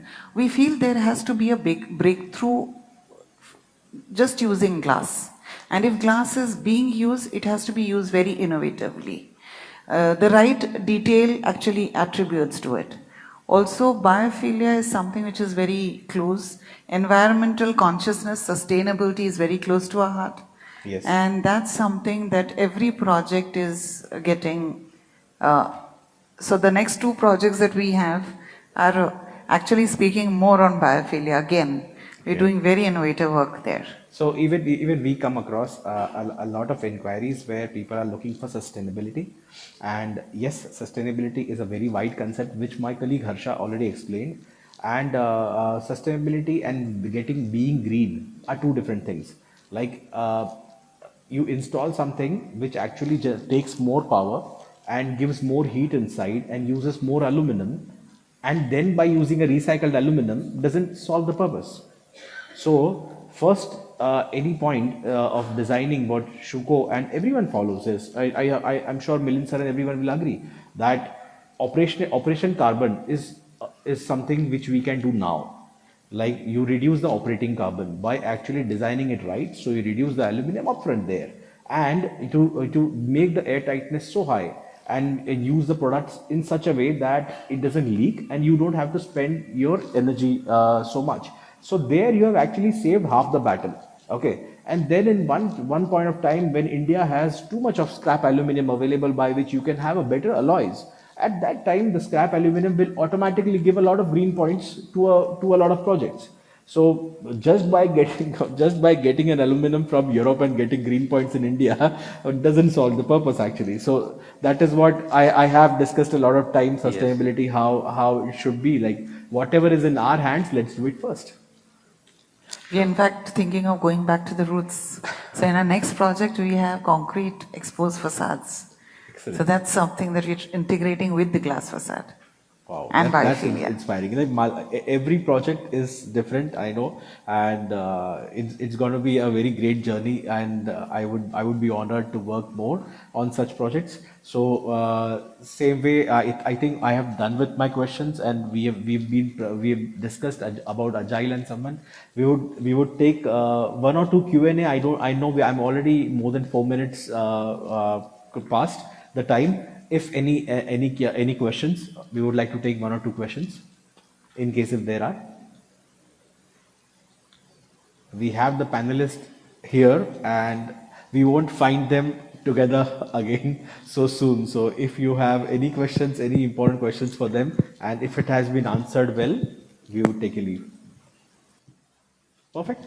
Thank you. Thank you, everyone. Thank you. Thank you so Thank much. you. Thank you.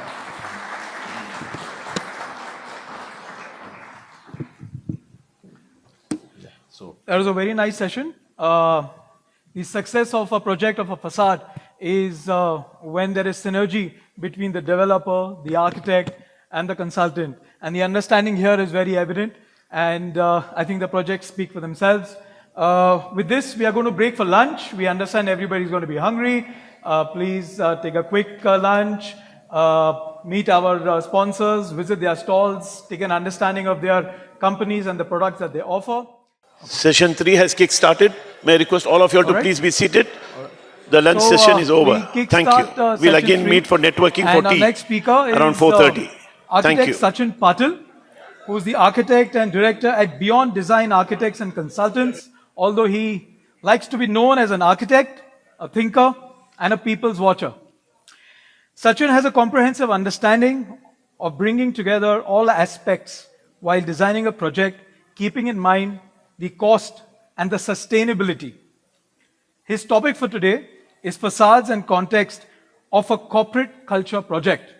Over to you, Sachin. Come on, we've had lunch. Thanks. I never knew my introduction would sound so elegant in the way you put it. I wish I had that voice and that tone and tenor. So I begin. So I am replacing for someone as a last minute entry. Someone called me from Zach saying that, Sachin, can you please fill in for a fellow Patil? I'm Sachin Patil and I had to fill in for a fellow Patil. So I was like, okay, Patil fills in for Patil. So whatever you're going to see is last minute. So when she called, my first reaction to her was, I got a sore throat. So she's like, sir, your work speaks. अरे पर मुझे बात तो करना पड़ेगा. And I said, see, okay, let me try my best.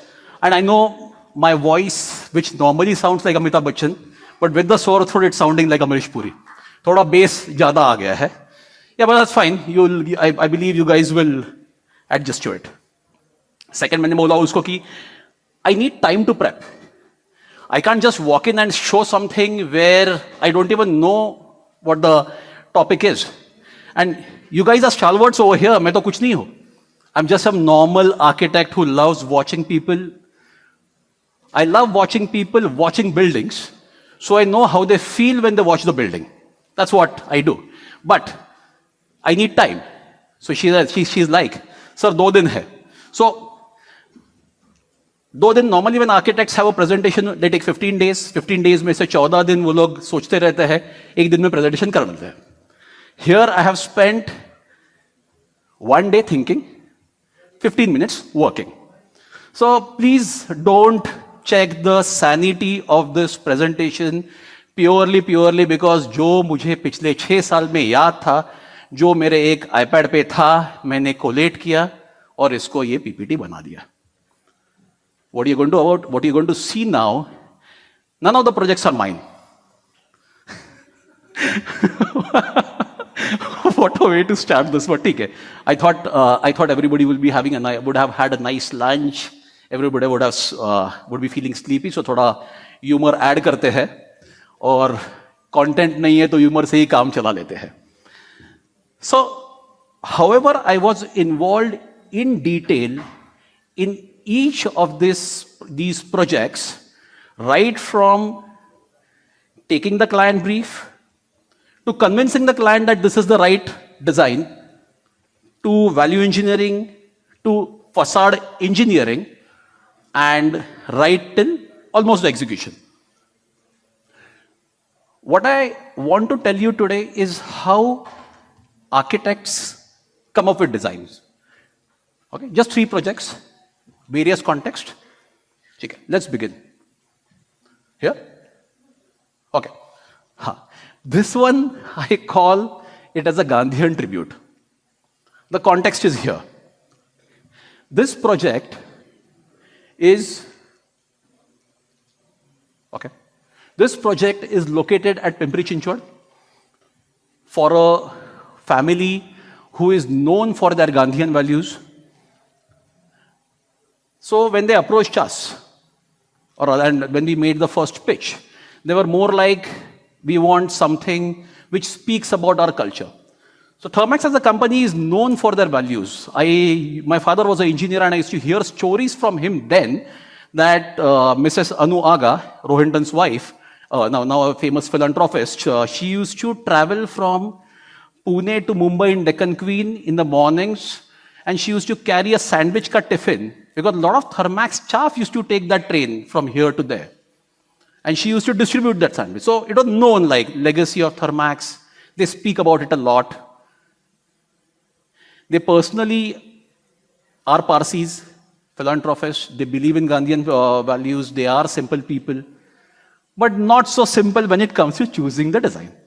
So I had done my homework.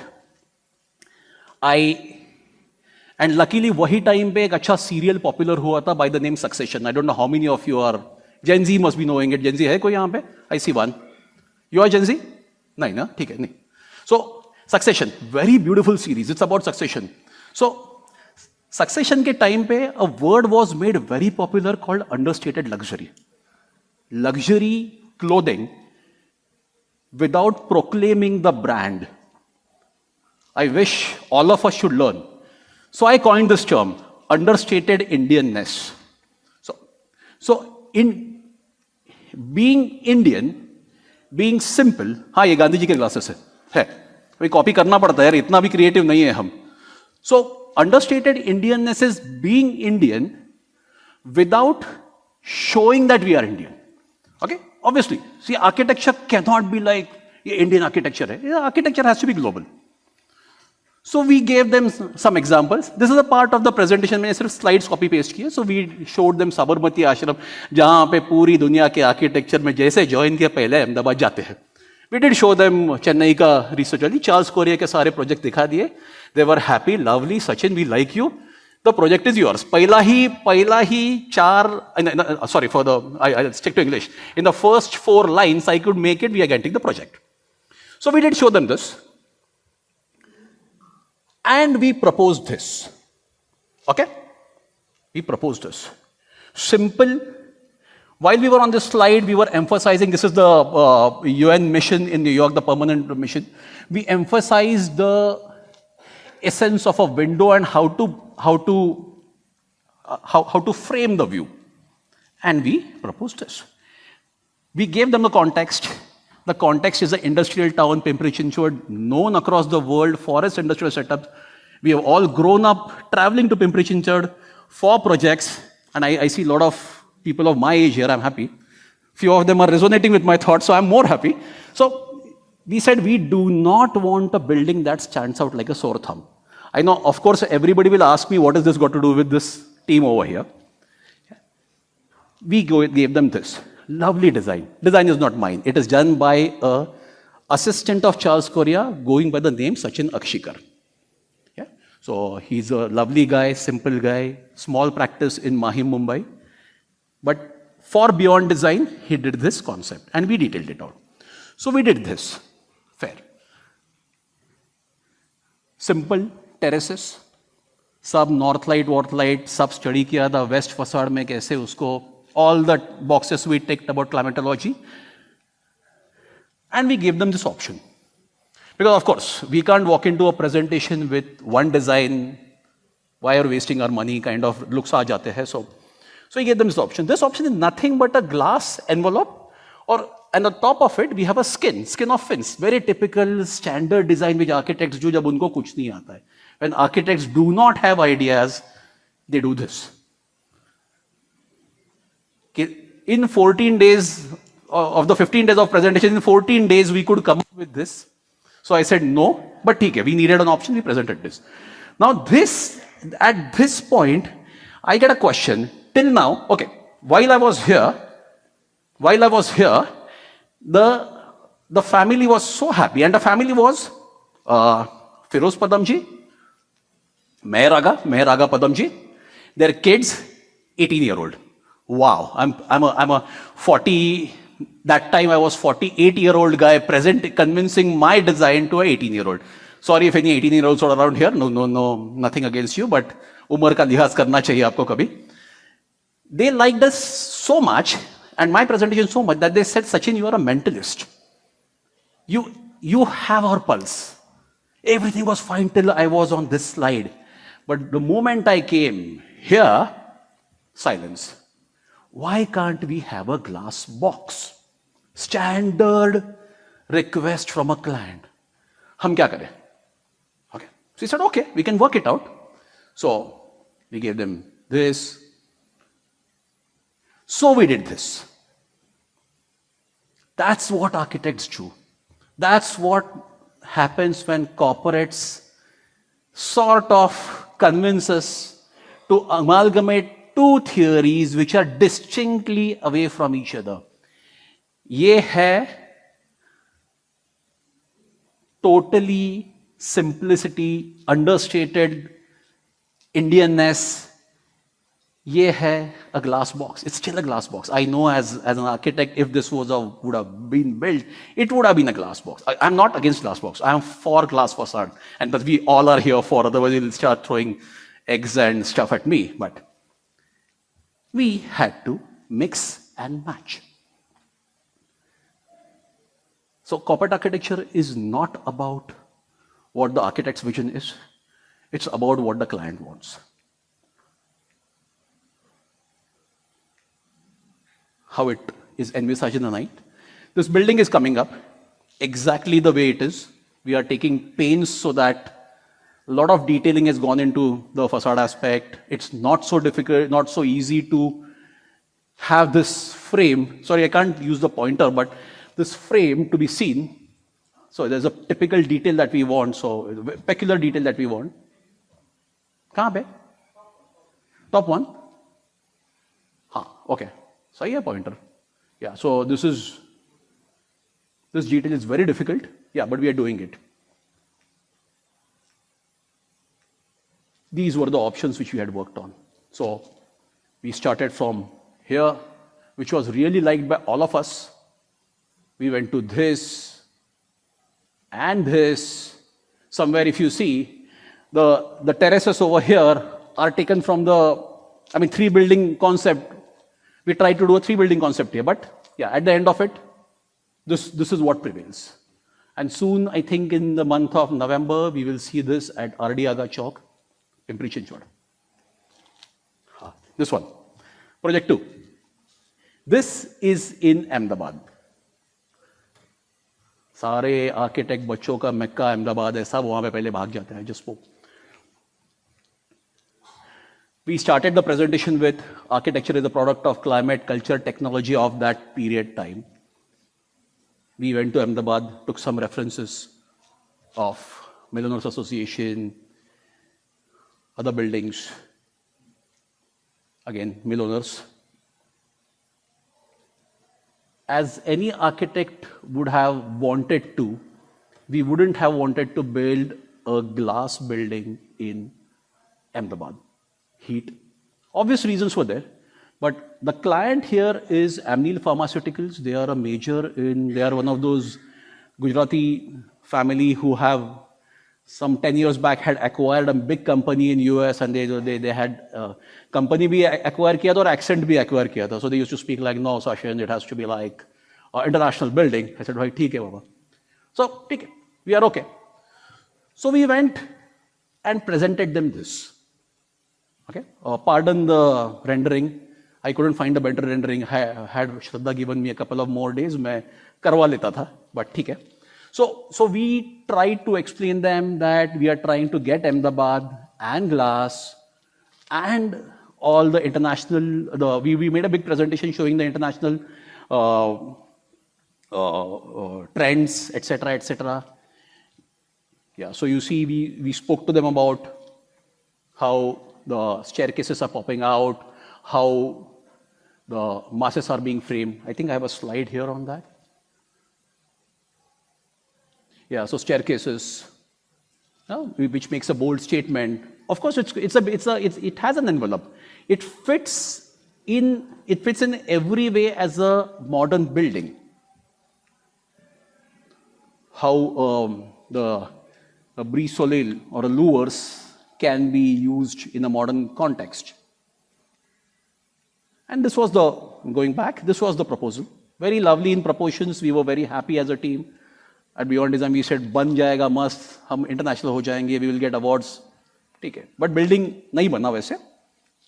And of course, when we are another example of how we wanted the sunlight in, etc., etc., we had to give them another option.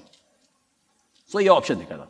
The moment I saw this, मतलब I see this, I feel I need to wear glares. इतना bright orange कौन करता है? But ठीक है, हमारी team ने तभी किया. I felt it right. We did this. Yeah, this was also a lot of detailing. And the final product is coming up like this. Of course, not against it. So I was responsible for getting the building from here to here. Okay, again, the client, corporate house, big pharmaceutical company, wanted to prove a mark in Ahmedabad. SG Highway करके जगह है, it's pretty famous, वहाँ से ये building दिखती है. And they wanted a landmark structure. So we ticked all the boxes here. Box number 1, यहाँ पे पेड़ डाल देंगे ऊपर. Balconies में पेड़ डाल देंगे. We have, yeah, this is where it's more. And on the other side, we have double-eyed trees. यहाँ पे एक कोने पे जो है there are double-eyed trees. I wish ये trees बन जाते हैं, not पौधे नहीं बनते. So, yeah, we tried our best to convince the client, but yeah, at the end of it, we are happy that the client didn't choose the option which was done inspired by Ahmedabad. We are happy that the client didn't choose the option which is orange. We are happy that the client pushed us to create something which is like this. And I personally feel, not being biased towards, because it's our design, I personally feel that, yeah, this building is going to stand out well. Lot of detailing has gone into the facade. Yeah. Your colleagues, Pallavi, your colleagues are totally involved in this. They're here today? They're not here today. Okay. So, yeah. So, again, how corporates define a building. Third,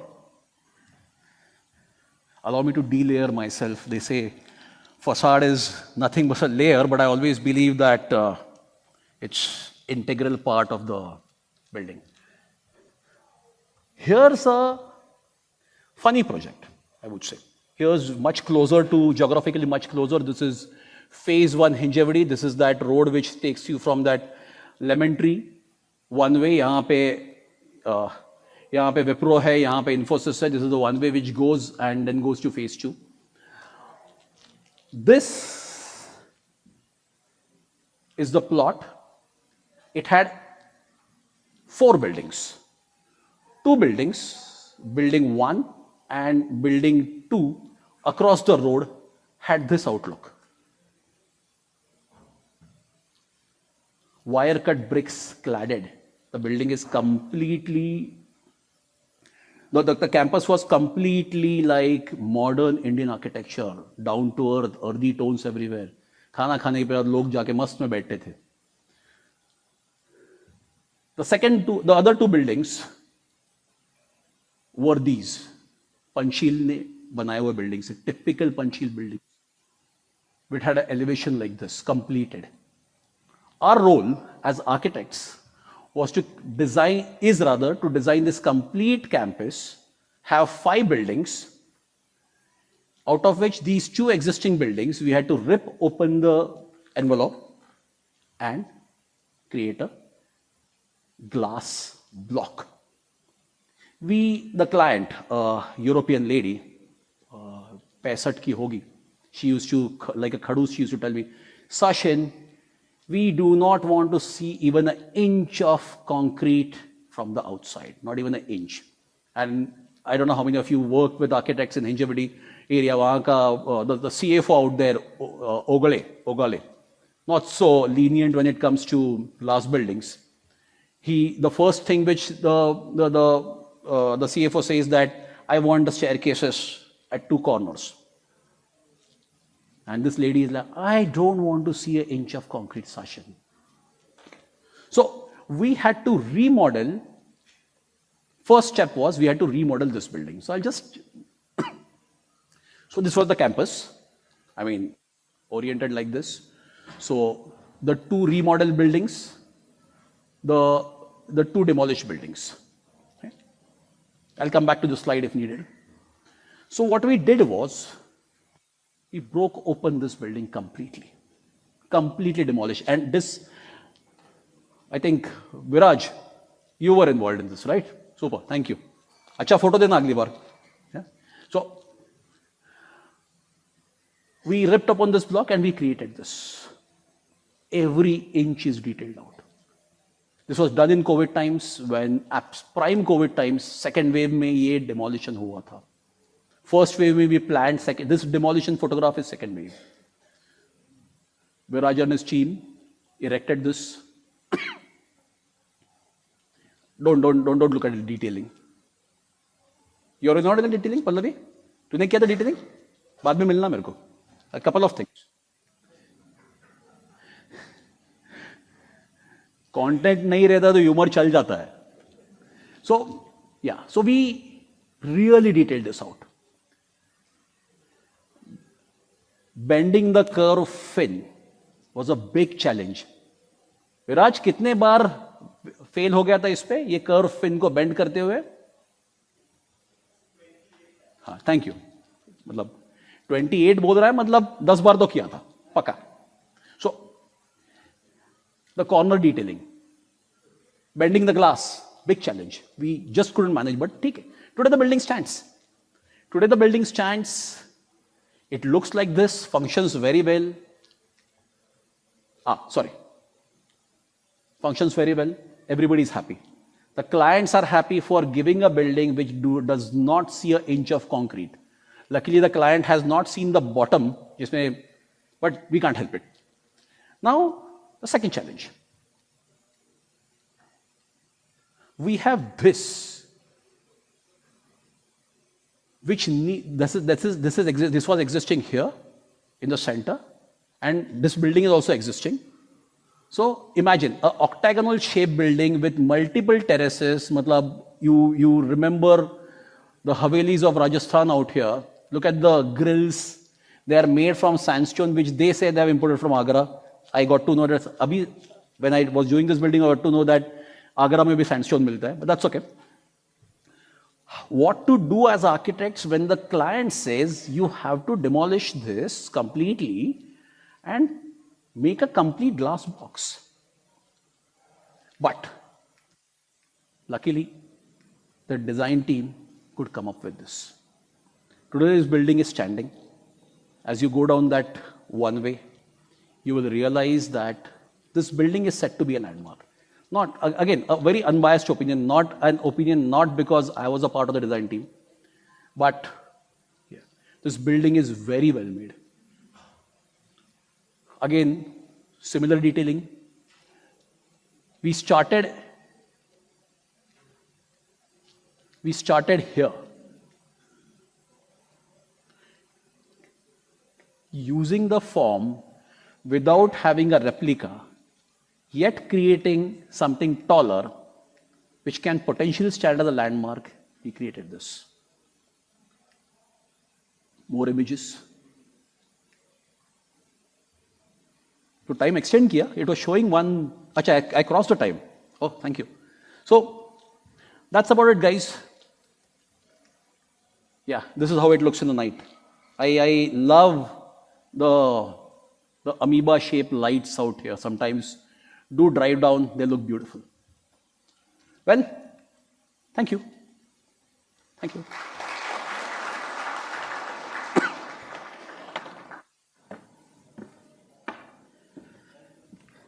Thank you, Sachin. Okay.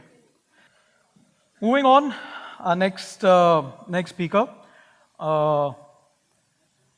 is Mr. Rakesh Murudkar from RSM Designs. He's the principal and founder. He's going to be assisted by Mr. Srirang Prayagraj, who's the head of business development for RSM. A very interesting topic. Rakesh believes a lot in quality, but what he believes more is starting the facade, the ideas and the concept of the facade at the very beginning, at the nascent stage of the project. When he goes for a pitch or he goes to his, I know this because I've interacted a lot with him. When he goes to pitch, he always tells the builder, the developer, that I will come on board, provided you get me on board before breaking ground. Because it's very important for the facade, the consultant, and also the facade fabricator to get on board to understand the whole building envelope from the very beginning. So today he's going to give us his insights on this topic, whereas Srirang is going to assist him. Srirang. Good afternoon, Pune. And thank you, ZAC team, to giving me an opportunity to present this presentation. And thank you, Vishesh, for your introduction of mine. So today, the facade, then the word when the facade comes into the mind, it is the last part of the project which is going to get closed, and the time what is getting for the completing the project is a very challenging kind of thing for the client, architect, the fabricator, and the consultant basically. So why can't we take the design part when it's in the planning stage, so that planning in the sense the RCC pre-construction stage, so that everything is in the place and ease of installation can be done in further execution point of view. So today Mr. Srirang will be putting insights on the what are the necessary steps needs to be taken while during the pre-construction stage. So we will be presenting that. Over to you, Srirang. Yeah. Okay. Thank you, Rakesh. This is Srirang Prayagraj. I have been interacting with you many times. This is the first time I would be a bit more technical.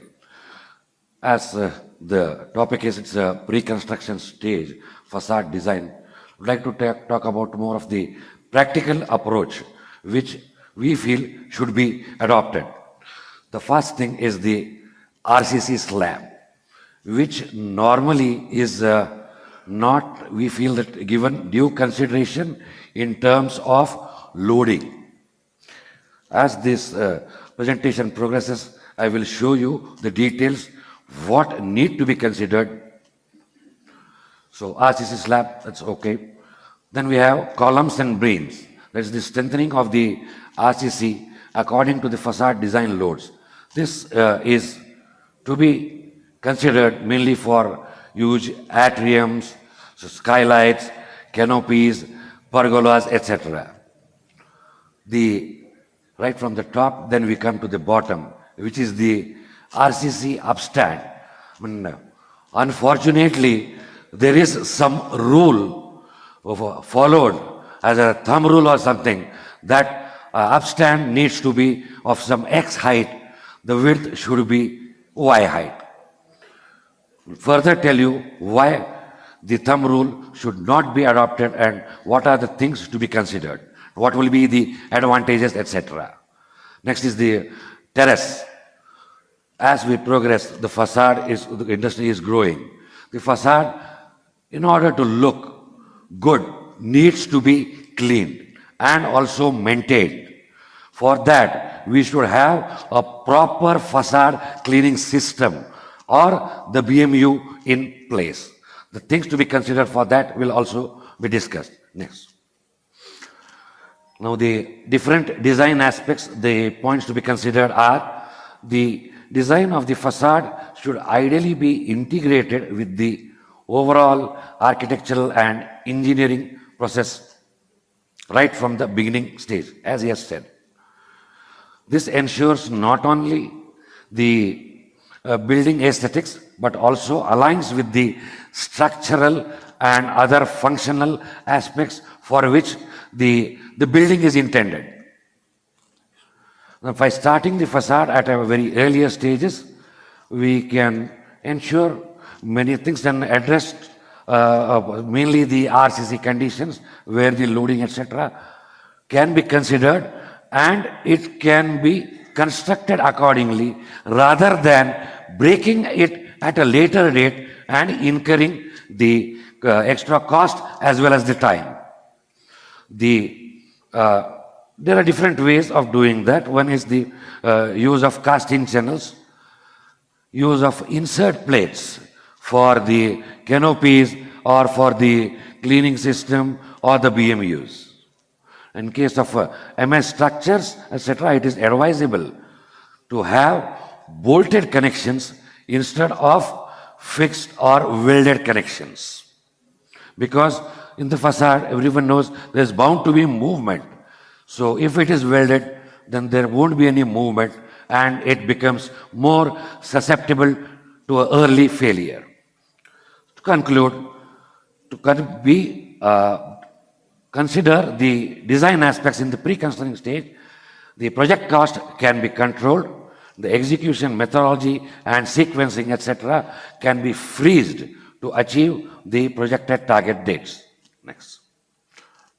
So these are the problems which we want to highlight actually. So this is the situation where we are having anchor bolts on the RCC. So you can see this is a mistake of bolt is hitting to the rebars, so that is why it has been shifted. Here if you see the more worst condition on the vertical case, the rebar is fouling and the anchor is in a inclined direction actually. So these are the problems, plus when we do the anchoring, there are a lot of puncture in the RCC. So the solution what we are trying to show you is in the next slide. So this is another case where we have the post-tension slab. Suppose we don't plan the facade during the, as per our grid modulation point of view. This is the problem what we face. So this is what bigger brackets, variations in the bracket will be happening later date. One of the project what we had executed in Pune, we were appointed later date, and there was lot of fouling of the bracket with the tendon lines. So we have to do the solution. We have to design a 250 by 116 mm thick plate, all the periphery for the all 10 floors, and then putting a channel. Then where we got the equal grids for the facade. So these are the issues what we are facing day to day. So we have to plan. So this is the solution what we are suggesting. So the casting channels in conventional slab. So this is the procedure where when the slab casting is done, so we plan our grid modulation before the slab gets casted. So the planning is done in such a way, the glass wastage, aesthetics, the internal viewpoint of view, the junctions where we are having VRV locations, then partitions of the office. According to that, the grid modulation are set, and then this casting is done. So this is the case of post tension. So this is the layout what we are showing. So what we do, we superimpose the tendon lines, and this is the problem what you see. You can see it is fouling here. So we say that the tendon line has to be shifted. So all the brackets will be in a typical condition. So this is what we plan when the construction is happening. So now you can see this is a example of a real photograph of one of our site. So this is a tendon lines, and we have shifted this tendon line where it was been fouled between the grids basically. And our engineers go and check the dimension, and after that the slab casting is done.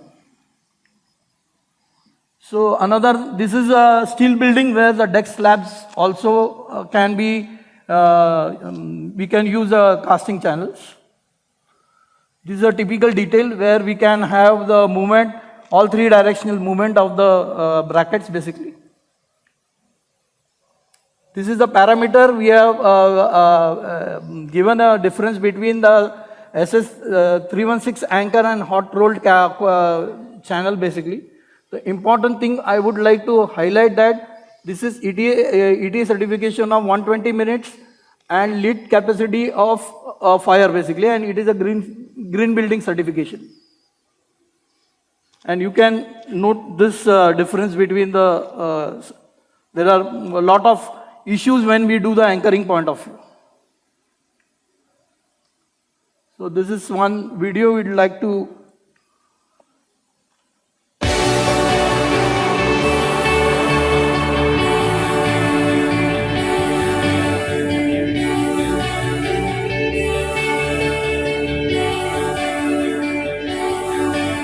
So now the fixing of the casting channel is being done as per all the grid modulation what we have passed actually. And when we give this input, the inputs are like what will be the panel weight, what will be the wind load, and what is the point load which will be coming on that particular location. So these inputs are given by us, and according to that, this the product is finalized as per the requirement, and the execution is taken place.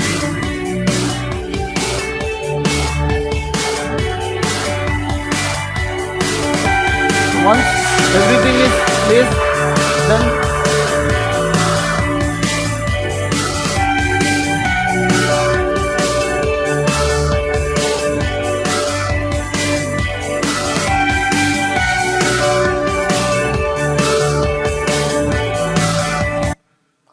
so another thing, this is structural members when it is comes under design. So this is a pre-engineering what we do, and we give the loadings, we do the complete actual calculations, finalize the members. So this helps us to costing, keep in a range basically.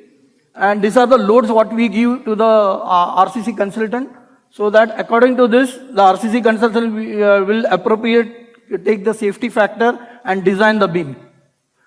In case of multiple height atriums, this is approximate 24 or 80 meters, I think so. We had designed this. So here we are giving a solution for the insert plates, again in the same way. These are the inputs and the insert plate design, so that later date the sections can be fixed on that directly. Then this is the one issue what we are facing in the upstands. So we are having a challenge of where the 100 mm upstands are given. It is very difficult to fix the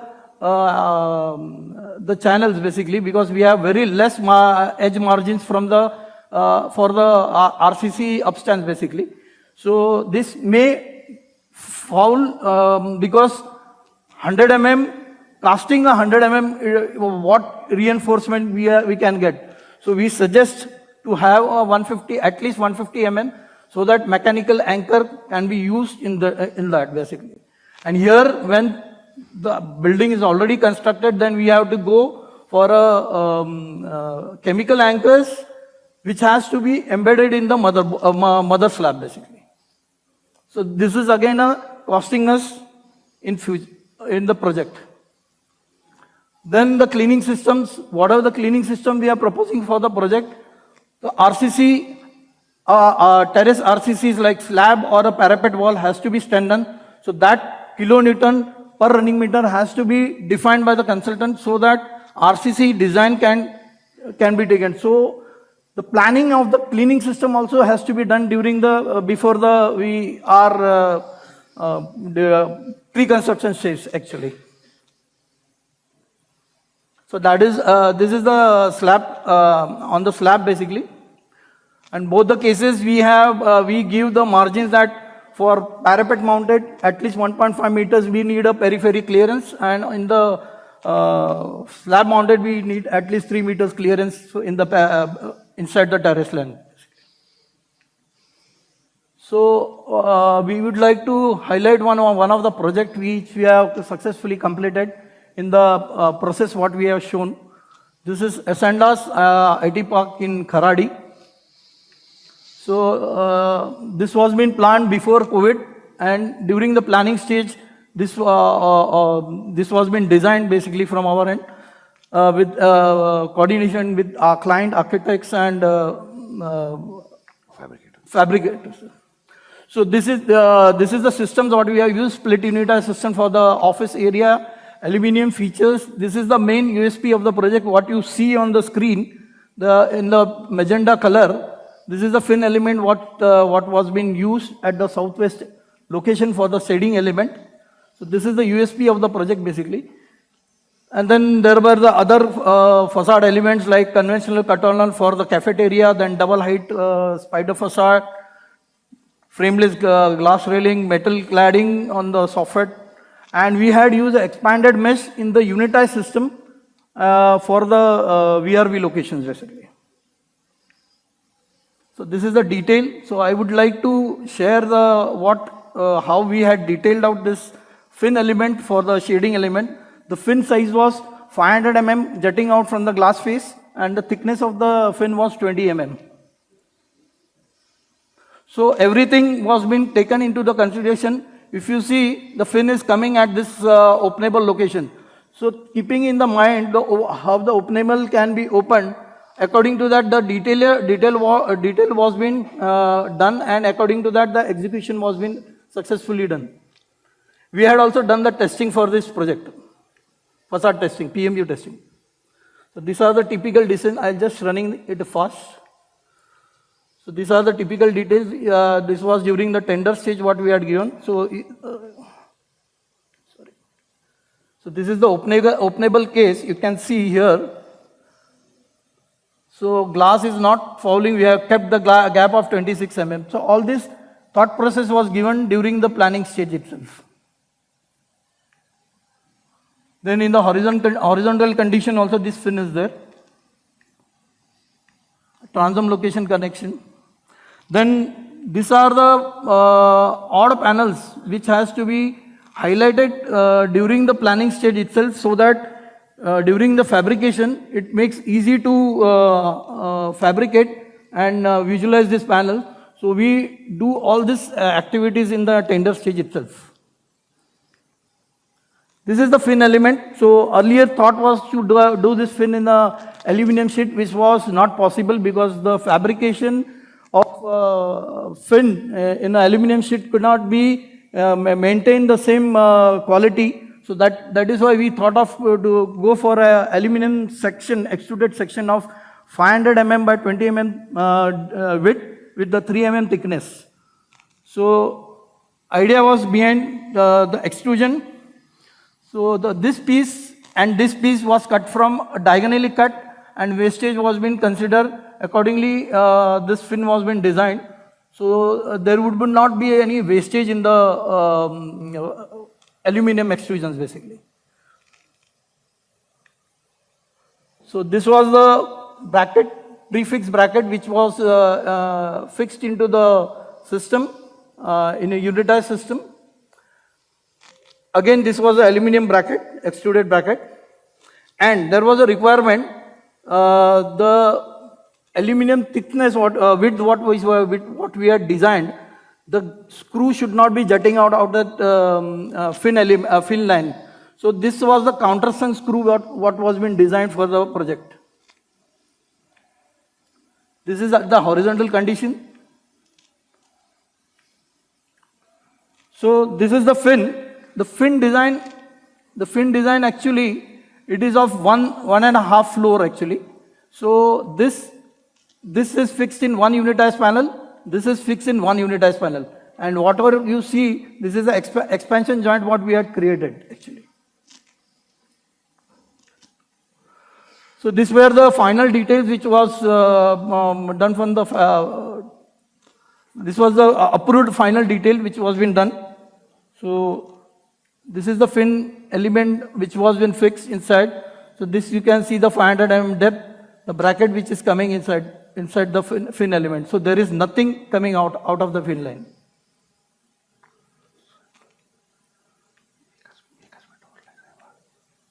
So this was the fabric detail of the fabrication. We had done the mock-up in China because this extrusion was been extruded from China because India doesn't have that much capacity to extrude the section. This is the actual mock-up. Then we had done the PMU test. I'm just running it fast a little bit. This is a static test. So this is a static test what we had done. Then, and this is a dynamic test with the air and water actually. So this was negative and positive pressure what was done. And then also the aluminium fin push test was been.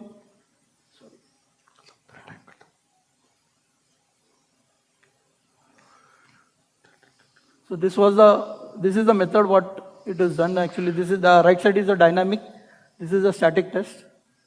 So the repeat test is done once this test is happened. And the test was been successfully done at facade in FITI. And this is the final output what you see on the screen.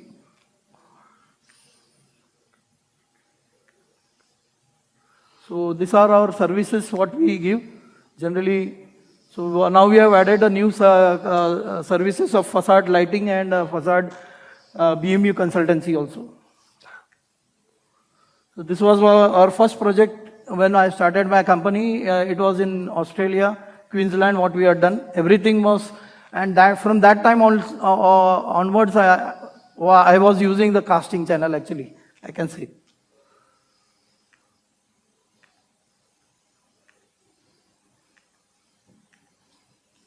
So these are all our Pune projects what we have done.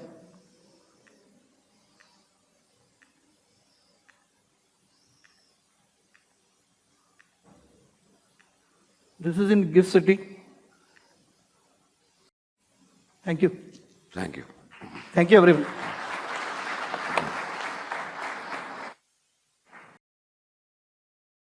Thank you, Sriram. For all the developers here, please get your consultant and facade contractors on board before breaking ground. It's very important. Well, up next is someone, a dear friend of mine. He's been in the industry for 30 years. He's right now the national sales head for Viva, and it's been 5 years since he's been with them. And not just does he look after sales, he also looks after a lot of innovation and helps them develop new products. And today he's here to give a small introduction about Viva and the kind of products that they have and the innovation that they have developed over these years. Pleasure. Thank you, Vishwesh. Happy evening. I'll waste a minute, it's okay, I can cover my presentation. Happy evening. I'll wait 2 minutes. Happy evening. One man is making so much of noise, so many of you can't match up to me. Happy evening. That's better, wonderful. So I'm Pfizer National Head Projects for Viva Composite Panel. You must have heard me present before, but this one is a little different. Though our bread and butter comes from ACP, today Viva stands just not as an ACP company, but much beyond that. We've moved upward, we moved into solid sheets, we moved into coating value-added products, we moved into providing system solutions. That's all the presentation is all about.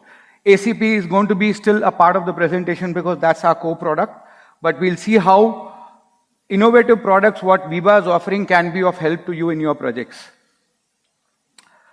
Just to give a brief introduction, we started this journey in 2003 by our chairman, managing director, Mr. Prakash Jain, and from 3 to 14, we were basically trading. In the year 14 is when we set up our plant at Umagaon, near Vapi. And today, proudly but humbly, I can say we are the largest ACP plant in India, and we are the fourth largest ACP plant in Asia, including China. This happens because of the 12 million square meter production capacity we have per year. So if you divide that by working days, we have around 30,000 square meter per day is the production capacity we have, which is pretty large by any standards. Our focus for the last 5-6 years has predominantly been on value adding to ACP in terms of the shades, the textures we have, the FR certifications we have invested time and energy on to see that your buildings are safe and you have validation as a stakeholder towards the products you're buying. We have a great presence in India. We are there at all the major cities in India and Tier 1 and Tier 2 cities. But what's most happy is that today we are there in 20 countries. Right from North America in US, we are supplying in the US. We are in Canada. We are also in Europe right now. We have an experience center coming up in Europe at Poland. We're there in the entire Middle East, in all the countries in Middle East. We have our own offices in Qatar and Dubai and teams all across Middle East, all the countries. We are there in most of the part of continent of Africa except the central part a bit. We've already entered the Southeast Asian market. We are there in SAARC countries as well. So that's very encouraging that myself being a facade engineer used to buying products from Germany and China before. Today we are able to give back the same product to other countries, which is actually a very proud thing for an Indian company to do. 12 production lines, is we have 4 coating lines as on date. We have one line which is very unique, which I will speak about later, and we have one line that makes solid aluminum coating as well. Before I get into the innovation, I just want to highlight a little bit on the innovation we do with ACP itself. So when I say ACP, what comes to your mind is silver, grey, white, champagne, gold. But our endeavor has been to make ACP as interesting as possible, break the monotony, give you something new to use. So what we've done is we've taken up natural materials and tried to give the exact replica or mimic, if I might honestly say. So one of our flagship series is the Santa Fe series, which is a stone series with a tactile experience. It has a tactile experience to it. All products which I am presenting here are exterior grade products. They come with an exterior grade warranty. This project which you see actually was spec'd for paper HPL. This is a port trust building in Paradeep, in the port. It was spec for paper HPL. Just because the authorities liked the texture of the shade they saw, they changed the spec from paper HPL to ACP. So this is a special 6 mm FR HPL, 6 mm ACP, which we have supplied, which is a special product, almost 10,000 square meter for this building. The 6 mm because it's a high wind load zone, it's at the port, so that's why. The Madeira is one of our series where we have a veneer feel on the ACP. So if you come to the booth and if you see these samples, you will see there's a veneer feel on the surface. This is an experience center we've done in Gurgaon for a developer.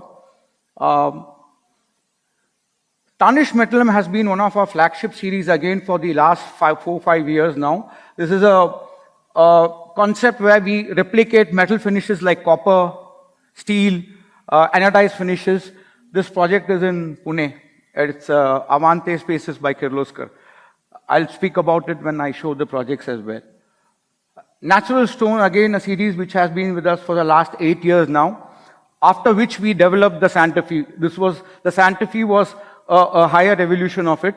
This is a convention center in Hyderabad where we've used it. We've partnered with El Zinc Spain, one of the leading manufacturers of zinc. And this is Satwa Signature Tower in Hyderabad, where we've supplied 5,000 square meter of zinc composite panel. So we do the zinc composite solution, while El Zinc does the single zinc solution. Another product which is now, I am saying, creating a lot of sensation among architects is anodized ACP. For the first time in India, we have ACP that is anodized. So every ACP product is basically PVDF coated, which I'm going to be talking on the next slide. But this product is anodized, comes with a lifetime warranty on the coil. It comes with a 25-year warranty on the product. We've collaborated with Aloxide, which is the company. O-Coil is the brand from Germany. Very important, when all the stakeholders are here, I just want you all to understand that the coating we do on the ACP is regulated by a standard called the AMA 2605, which talks about coating for cladding on external surfaces. What do I mean in a layman's language is basically we need to protect the coating from the external environment, the harsh environment outside. So it all boils down to the paint you use. Every product of Viva that comes from a Viva plant is coated using PVDF paint, polyvinyl difluoride. That is a UV resistant paint that can take on the harshness of UV. So any product that fails on the external application in terms of color, please understand a PVDF paint or a UV protective paint has not been used. That's why the product is fading. If I am today giving a warranty of 15 years, 20 years, 25 years, I'm sure that my brand is using a PVDF paint. So generally when you look at solid colors, I've taken solid colors as a benchmark. If you look at it, 10-year warranty means 25 micron, 2 coat, 2 bake. This is just a ready reckoner for people to understand how do you coat. So when I say 2 coat, 2 bake, that means I coat 2 colors and I then do 2 times of curing. Every time I coat a color or a paint, I have to cure it. And the curing happens with a very precision temperature on a very large coating line. Unfortunately, we've always thought that ACP is a very easy product to make. I just want to make that correction. It's a very precise engineering product. It takes a huge setup, which we will see. Now talking about innovation, we've stepped into pre-coated solid sheet. For the first time in India, we have a line that can do pre-coated solid sheet. We call this, the brand is called now SX2 and XS3 from Viva, Solid X from Viva. Basically what we do is we give you solid sheet pre-coated. So what you get in the market today is post-coated. The tray is made and then you spray the paint on it. The paint is first put on the tray on a horizontal line, and then you can make any form out of it. So this comes with better paint spread, better quality, single point warranty, and you can do infinite shades and textures. So whatever texture you see on ACP can be brought onto a solid sheet. That cannot be done on a post-coated. So that's the major advantage here. And here the warranty comes from Viva as a manufacturer, so you are sure that you don't have to be running when there's a problem. There's a single entity to give you the entire warranty. We can also make panels and give it to you if you require that to be done. We are also going to be putting our inputs into suggesting systems for solid sheets, because we understand when we value add, we also need to come to you with solutions, not just product. So one of the systems what we would suggest is a very common system called the open group system. Installation is very fast. You can avoid the sealant. It's easy to do. Any facade contractor with a little bit of awareness can do it. Another system which we suggest is a sliding hook-on system. It is a little more advanced system than the open group, but again a very easy system to install and the work can be done quickly. Another product which is going to be a high amount of focus for us, and in the market we are seeing a lot of demand, is honeycomb panel. Because, see, honeycomb panel as a product, because of the honeycomb structure, has a lot of strength by itself, first. Second, the product is an FR A1 rated product. It is not an A2 rated product, it's an A1 like the solid sheet. And Viva is the first company in India to get an FR A1 rating for honeycomb panel. That means it's a non-combustible product. We offer two thicknesses, 12 mm and 25 mm. Again here we come with a system solution that's called the M-clamp system. It's a very easy system to use, sealant free, easy to maintain, easy to install. We can share the drawings with you. Once you share your details of your projects, we can suggest how the system can be incorporated. Another value-add product, what we see here in Honeycomb is talking to a lot of facade consultants and stakeholders is vertical fins, ready-made vertical fins to fix. Today, when I talk about vertical fins, it is extrusion. Extrusion is heavy, more aluminum, more money.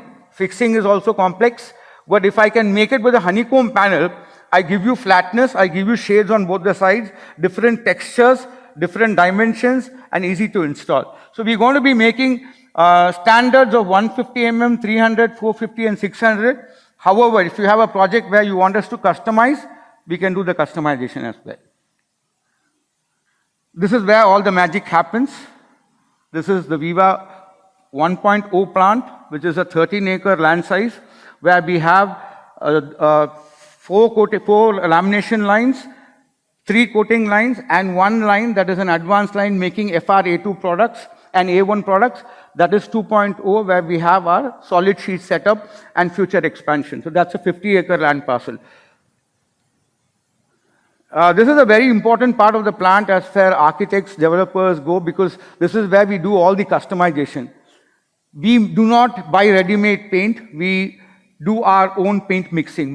That means we work with paint manufacturers, we buy components of paint, and then we do the entire formulation in our plant. So you give us a physical sample of a stone, metal piece, anything, we can give you 100% replica of it. This is possible because of this. We have 3 coating lines. I'm starting from the latest one. This was done in the year 2023 actually, and this was done in 21, and this was done in the year 2018. So we have 3 coating lines purely dedicated to ACP. Then we have one special line that makes 4 premium products, FR-A2, A2 plus, that is corrugated core, 12 mm honeycomb, and 25 mm honeycomb. In this, I just want to highlight where I have mentioned FR-A2 and A2 plus. Next time we meet at ZAC, or maybe another 3 months, that will not be A2, that will be A1. So we are going to be moving towards making ACP also non-combustible. That's the R&D that is right now going on. Very soon, by 2 to 3 months, we will announce that ACP will not be A2, but it will be A1 as well. These are 6 lamination lines for FR Class B and HPL, that is 6 mm, ACP again, which I showed you in the first project. Now this is the big thing. This is the 4-coat 4-bake line that we made for 2 mm and 3 mm solid sheet, one of its kind in India. I always tell people, please come to the plant to see and believe. Whatever I show here is fine, but then it's always good experience to come and see a manufacturing facility. This is our FR-A2 core line. Again, Viva is the first to be going to making A2 core in India. No other manufacturer in India has an A2 core making machine. So we will be making our own A2 core, which is cutting down the dependency of bringing core from outside. Few projects that we did in Pune especially. This is our Wakad Market City, where they required a zinc shade. But because of time constraints, it takes 90 days for zinc to come from Spain. We developed the same zinc field on ACP. That's what you see here. So that's what we're capable of doing exactly. We can create the same field. This is one of our old projects we did with Rakesh sir, RSM, that is Global Street Mall. This is again a very premium project, Avante Spaces. The facade contractor is Glazium, the consultant is Menhardt, architect is SSA. We used a corrugated core panel, 10,000 square meter with our most premium series. This is one of our most prestigious projects in India. We're going to be doing the phase 2 as well, inshallah. And this is 40,000 square meter of Phoenix Tower in Wakad, near the mall, just adjacent to the mall. This is ABIL Boulevard. A project for Rahejas, we do a lot of work. We do continuous work with Rahejas for the last 4 years now, maybe 1.5 lakh square meter per year. This is Commerce Zone. Again, all our premium series feature on a lot of convention centers, especially in South, in Hyderabad, AP, Telangana. We've done a lot of convention centers with this is a customized Santa Fe. And I am just sorry. Can you just put it?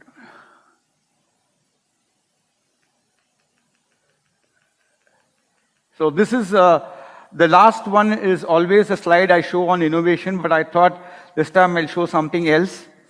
I'll show how, can you just play the video? This is a project we've done right now in Kuwait City. It's called Mikwa Tower. This is 7,000 square meter of natural stone and Travertine. It's a tall rise building. We're almost completing it now. My team in Kuwait has been very efficient to pull out this nice drone shot. So I said, why not incorporate that in the presentation?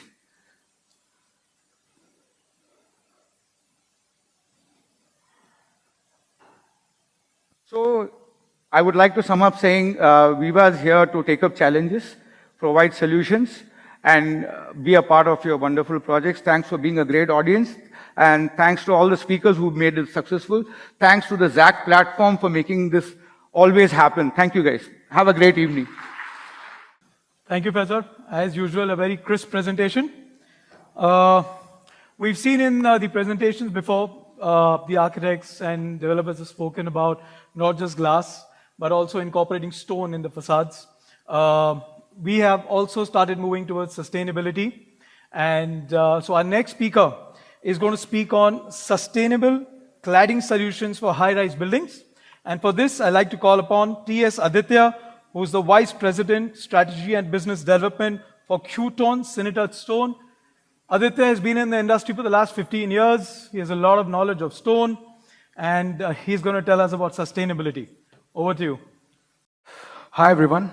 I'm Aditya. I represent iClad, the exterior facade division of Qtone. So today our topic is sustainable cladding solutions for high-rise buildings.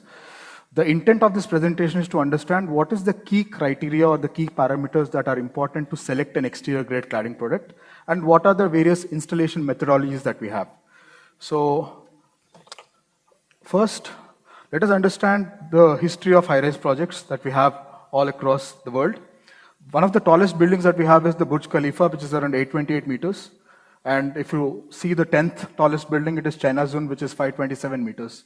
In India, we have our two tallest buildings based out of Mumbai, which is Palace Royal and Lokhandwala Minerva, which is around 301 and 320 meters. So if you look at the world's tallest building, it's almost 2.5 times the size of the tallest project in India. How do you define a high-rise building? Any building where the occupied floor is 75 feet above the lowest level fire department access is called a high-rise building. So when we talk about sustainable products, a lot of products come to our mind. There are some key points which we'll have to look at. Point one is it should be completely eco-friendly, which means that it should be made from either recycled or renewable sources. Second thing is it should be energy efficient, because there's a lot of, lot of places where the load on air conditioning increases drastically. The major problem is that because of sunlight, because of solar factor in glass, or because of the U value in the complete cladding system, there's a lot of heat ingress into the building. We have to find ways and means on how you can mitigate this heat. Next is the durability and weather resistance. Any kind of exterior cladding product, you should refrain from warping, bulging, or any kind of fading. And secondly, we have a tropical climate where we have seasonal changes after every 3 months. So our panel is literally, scrutinized to an extent where it has to withstand any kind of impact. Next, recyclability. After the life cycle process of the product, it should not just get into landfills. It should find a way in which it is effectively reused and recycled. Aesthetics and functionality. At the end of the day, when it comes to facade, the first thing that comes to your mind is aesthetics. However, it should also be functional. Just because something is aesthetically pleasing doesn't ensure that you get the required kind of thermal efficiency and also a long-time performance. Carbon footprint. For manufacturing of any product, there is emission of greenhouse gases. So we have to try to find a way in which we can minimize the effect of greenhouse gases on the environment. The cladding products that typically come to your mind when you talk about sustainable materials is terracotta, timber, stone, sintered stone, and bio-based compositions, because these follow these specific criteria in order to certify as sustainable products. Now, coming to the key parameters for selection of an exterior grade product. First and foremost, safety, because you should look at fire. When you talk about fire, the product should be either A1, A2, or B as per the European norms. I'll be discussing about ASTM norms and British standards also in the forthcoming slide. Second, it should be able to withstand any kind of UV resistance. And unfortunately, there are no standard tests in India. So we have to follow EN 438 Part 2, which states that every product has to be tested as per a certain process. And after that, the contrast and brightness is checked. So that also I'll be explaining in the forthcoming slide. So this is with respect to the product. Coming to the system, what we'll have to look at is the system should be completely stress-free, which means no component of the substructure should be under any kind of stress. It can be either rain screen facade or a rear ventilated facade system. Third, however good your system is, until unless you use the right kind of machinery and tools, you will not be able to execute a perfect job.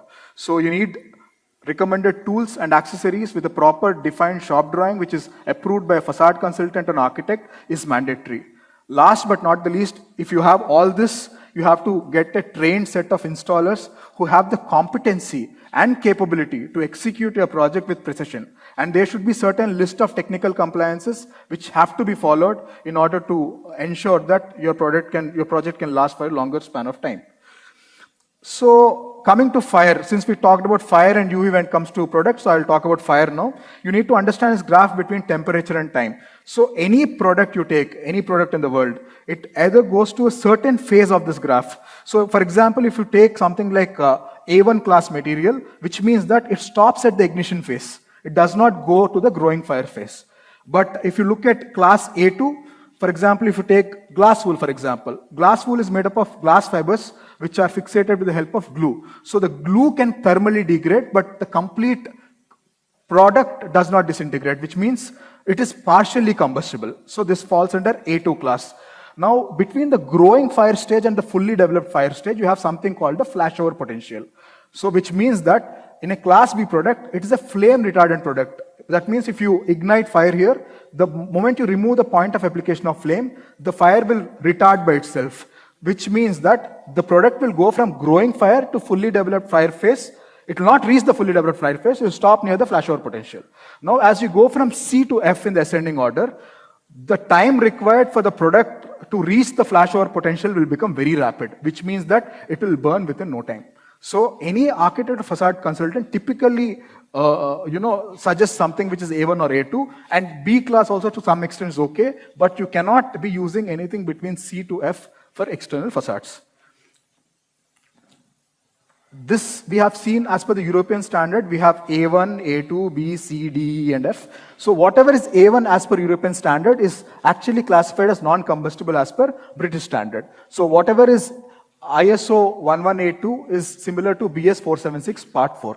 So whatever is class A2 in European standard is limited combustibility in British standard. So B is 0, C is 1 and 2, D is 3, and E is 4. This is a comparison between different codes. because every country will have its own code. So this is the comparison between European code and the British standard. Now when it comes to American standard, it's slightly different. They talk about something called flame spread index. Flame spread index is nothing but the amount of fire by length of fire. What do you mean by length of fire? Fire propagates both horizontally and vertically. Vertically it propagates because of the natural phenomenon. Horizontally it propagates because of the material property. So if you have something between 0 to 25 as the flame spread index, then it's classified as class A as per ASTM standard. Now, whatever is class A in ASTM standard is either A1 or A2 or non-combustible limited combustibility, which means that both A1 and A2 of European standard falls under class A of American standard. So this is how you correlate with the codes, because sometimes some of the products, depending on the nature of the product, depend where the product is coming from. You may have in certain brochures ASTM, some certain brochures BS. So this is for you to compare how exactly you correlate them. Next, it is about the UV testing. Every product should be tested in an Atlas UV testing machine, which means that the product is scrutinized for 1500 hours, where there is a diode with UV rays. After 1500 hours, you remove the panel and compare it with the freshly prepared panel. A freshly prepared panel has a contrast of 5 out of 5 and appearance of 5 out of 5.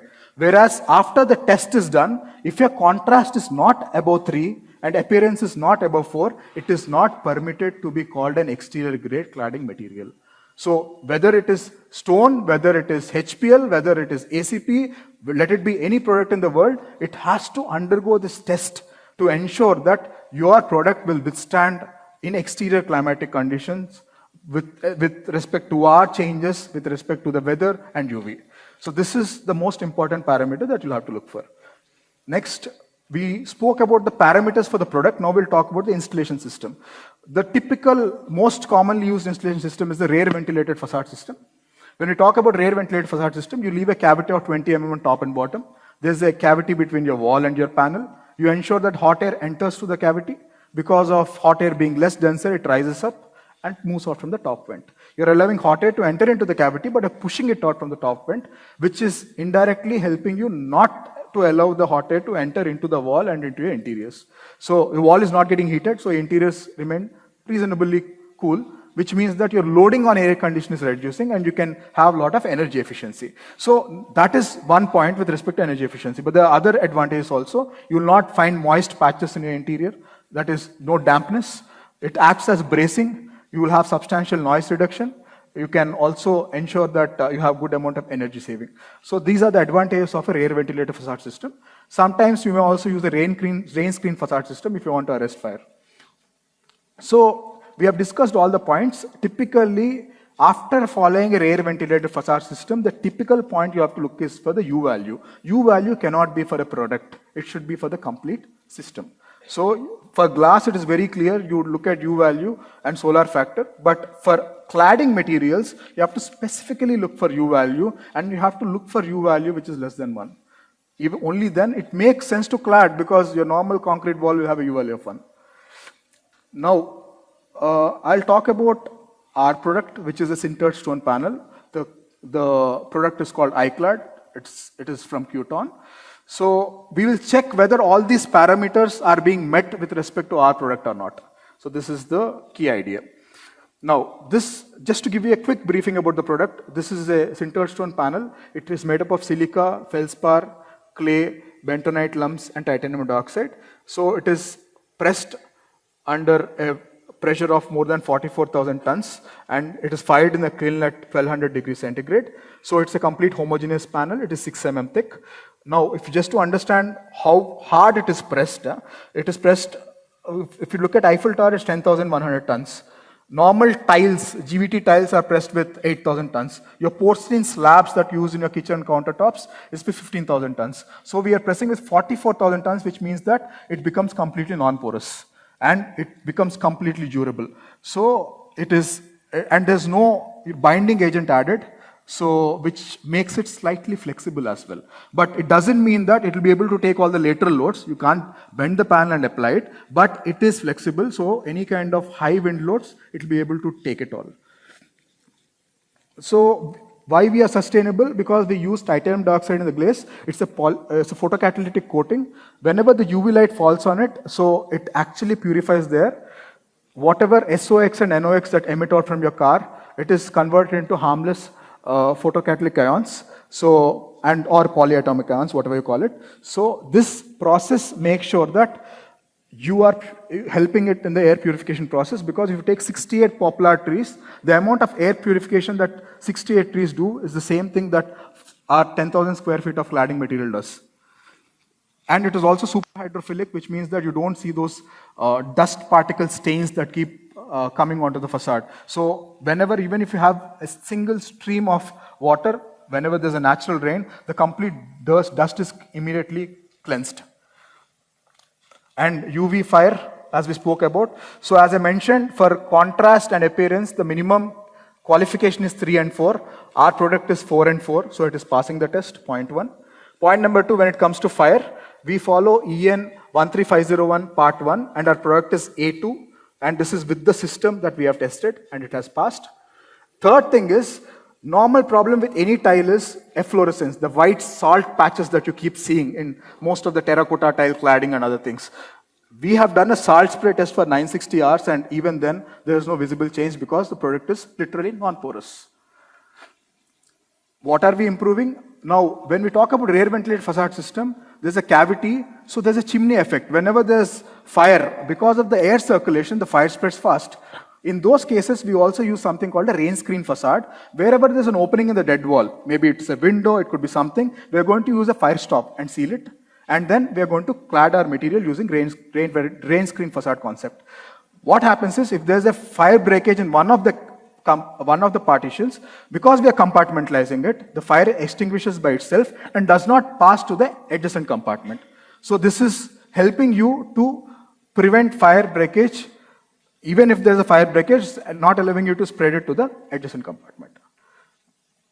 This is our system. We have ensured that every component that we use in our facade is under stress-free condition. So we are using a male and female clip. We are having gaps for expansion. We have dead load and wind load brackets for any kind of wind movements. Our system is tested up to 4 kPa. So, apart from not just the product, but also the complete process of manufacturing, it's sustainable. If you look at 50% of wastewater is being reused, 100% of recycled material that we are using is for packaging, and we are 100% we use only green fuel. So we have seen all this, but now the special part of iClad is that we give a semi-unitized system. So if someone wants partially something to be done at factory so that you can integrate with your primary structure, that can be done. So that's the best part.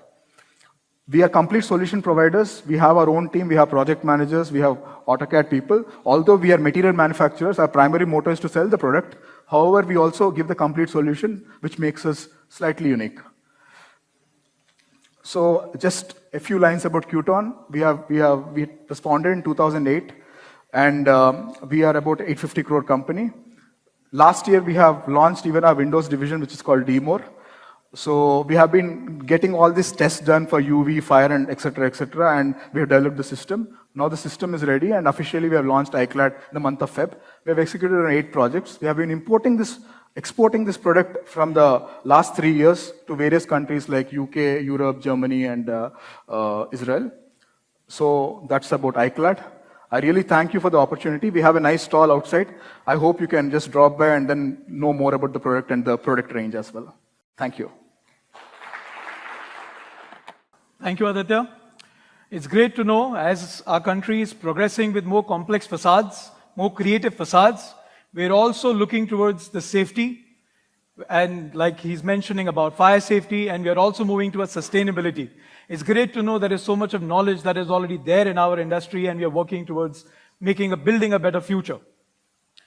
Going ahead, our last speaker for this session is Mr. Sanchitan Balasubramaniam. He's come from Sri Lanka. He's the Techno-Commercial Manager for Kinlong, and he's going to speak on innovative facade solutions. Good evening, everyone. Yeah, right. So, like this, everyone loves to watch movies, right? Sometimes we have some bad experience like the movies. The storyline of the movie is so good. The plot way is so good. The direction also so good. Sometime, some performer or some actor or actress spoil the movie. Like that. An architect, you have the innovative ideas. As a consultant, you have the good way of the consulting techniques. Right? As fabricators, you have the good performing. Sometime. If you are choosing the material or the bad processing, the manufacturing way, the total concept going to collapse, right? Myself, Sanchidan, I'm representing from King Long as a material manufacturer and the supplier in the construction industry. Let's move to the topic. Yeah. So, as you know, King Long, we have done so many projects in all over the worldwide areas and n number of the cities. We have the global ideology, the methods. We know what is the difference between the changes in the architect industries. Yeah. So, we have more than 1,000 own patents we have in the architectural and construction hardware products. So if I talk about my first topic, latest innovatives in the facade industry, I hope most of you all guys cover the all kind of the ideas. So today morning also I saw some PPTs, including the tension cables, right? I'm not going to take so much time to talk about this one because you guys already explained.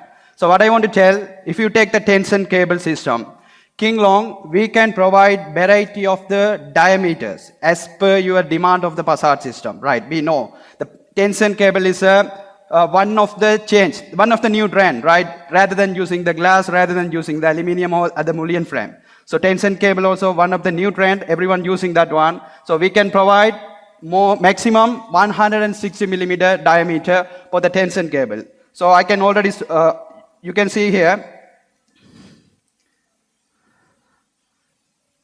yeah, you can see the pull lock cable system. This is one of the new ideology. Rather than using the spiral cable, if you use the pull lock cable system, the small amount of the diameter, we can get the same strength of the material. So you can reduce the diameter from that one also.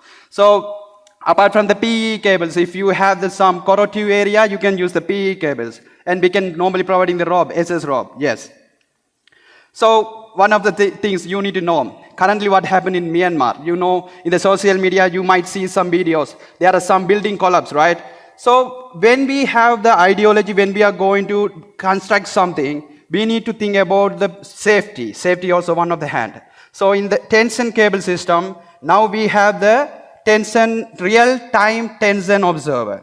So while we are going to make the tension cables, we have this optical fiber tension post cables also. You can see the real-time tension post changes in the system from the electronic device. So according to that, we can reduce, we can save our buildings and the structure and as well. Yeah. Okay. So come to my second point, architectural steel facade system. Yes. Now you can see here there is no. You can see the back side, there is no any aluminum. This is full of architectural steel belted facade system. So now you have the confusion, right? Even if I go with aluminum price is less. Why I need to go choose the steel, right? And if we making the aluminum is very easy, extrusion we can make it. Then how we are going to do the steel? Yes, as a manufacturers, you can see, I want to validate my point. This is one of the ideology. My span of the mullion is 10 meter and bin load is 2 kPa, glass width is 2 meter. My deflection criteria is L above 180, 55 millimeter. Right. So if I want to achieve that criteria, I need to be play with the second movement of inertia. That's more important. Second movement of inertia and the material, type of the material. Type of the material choose the yield strength. So according to that, we can go with, if we are going to apply the both aluminium and the both steel, we can choose steel with that much cost only. See, so this is one of the ideology in the current stage we are using to implement this facade system in the facade system. Okay, so if we are going with the structural steel or mild steel, we can give the structural based steel and the finishes also. You can see here. Or powder coating or PVDF we can provide for the mild steel. If you are going to use for the full of stainless steel. If you see the building, for an example, this is one of the project case I will show later. So you can see different kind of the profiles is full of stainless steel. You can see say extrusion, maybe you can think this aluminum. This is not aluminum, this is a mild steel, or if you want to make stainless steel, we can make that one. So full of the things, even the junction also, we are using the stainless steel or mild steel frames. So you can see the sizes also. So if different project cases, we can play with this one. Yes, not only providing, I already told King Long is a worldwide hardware manufacturing company. We have 20,000 of the products. Not only providing the Mullion or other system, we can provide the entire project. Entire projects, we can provide the entire products. You can see whatever it is. We have the ETA certificate for the anchor channel as well, starting from anchor channel, 3D bracket, fasteners, EPDM rubbers, silicone, glass, based, all products we can provide. Yeah, this is one of the project case. Maybe you can Google this one and you can find it. So this is also one of the steel facade system we have done in London. Yeah. Right. Customizable facade system. I already saw most of the time we always thinking from the glass customization, metal composite customization, ACP customization. If you want to do any other design, but you think you want to get the real idea. So I will tell how King Long can help you. If you want to have some idea to make that one, maybe we are the manufacturer or material supplier, we can provide this kind of the concept drawings as per your project, different customizable projects. Right, not only providing the drawing, we can do all kind of the calculations. This is our strength. Yeah, if you want to make some casting based products also. Yeah, if you want to have some different kind of the casting, yes, we can provide the casting and we can do the all kind of the testing. You can see this is 4,000 ton tensile testing machine for the tension cable. I think you cannot find anywhere. King Long only have this one in our factory. Yeah. You can see our manufacturing plant is a small video for you. Even we are using the machineries, we are using the labors. Most of the time we are using the automated things. So that much of the fast moving production we have. No need to wait for some times. We can make it very fast. Now you know that China also involving the night room production. There is no lights, only for the robots to reduce the full of the cost. So we can play like this. We need to have the material, where it is come, it's not a matter. I need to do the correct project, but I need the material, is a good quality, good technology and economical cost. Yes, we are here to give that support to you. Right, not only making the product, we can give the on-site support. Even we are manufacturing the product, we will give the support, we will give the on-site guidance how to make it, right? If you are going to make the tension cable or tension things, we will guide you how to make the tension. What is the stage, what is the things you need to consider. So these kind of the things we can provide from King Long. Right, this is my final slide. I'm going to tell one successful story about the customizable facade system. Yes. Right, we got one inquiry from Albania. This is one of the Hotel Hyatt project. So they want to make the system like this. They want to make the construction like this. But the thing is, you can see these small elements, they want to manufacture. So first they send the drawings to us. This is their architectural concept. They want to use GRC. Glass, fiber, reinforced, concrete, carving finish. They want to make this one, expecting 35 millimeter thickness. The thing is, while we are evaluating the price, and if you are thinking about the transportation, this is not going to happen. So we gave the idea to client, don't use this one. You can make some economical idea. You can take the aluminum sheet and you can punch your design and you can make it. But the thing is, the architect don't like. I want to have the edges that should be sharp. Then only I can get the visible, that will be satisfy their looks. So they reject the concept of us. So finally we go with the 8 millimeter thickness aluminium panel with using the aluminium carving finish. Yes, client accept. Then other thing is how we are going to make this one. First one, we gave the concept of this one. you need to make the steel, the internal part, the outside. We can provide these kind of the things and you can assemble like this. Client said, yes, material cost-wise is okay. Delivery also okay, but assembly will be a problem, right? The quality control also problem, installation time also problem, labor cost also problem. Where we make the mistake, while we are going to approach a project, in the initial stage we think only for the cost. But these all things also we need to consider. Assembly, quality control, installation time, labor cost. So the client said, it's not going to work, we cannot work this one. Finally, we gave the idea to the client, you make like this, this separate part we can make and we can give to you. So what client said, maybe the material cost is high, delivery time also high, assembly also average, you can see. Here also cannot say, while they are going to assemble in the side, there will be water leakage and other leakage can happen to that part. So according to this part, client reject this also. Finally, what we have done, we make the entire this system, this unit, small unit, and gave to the client. You can see material cost, delivery cost, even it's high, it's not a problem. They can get that cost from these all. Finally, we made client also accept, we made the all calculation according to the wind load of the area, we ensure this unit is okay for the project. So finally we go for the assembly and we make the whole manufacturing, even the frame also, inside frame also, like this. So you can see 3 skilled workers, 4 days to make the one set.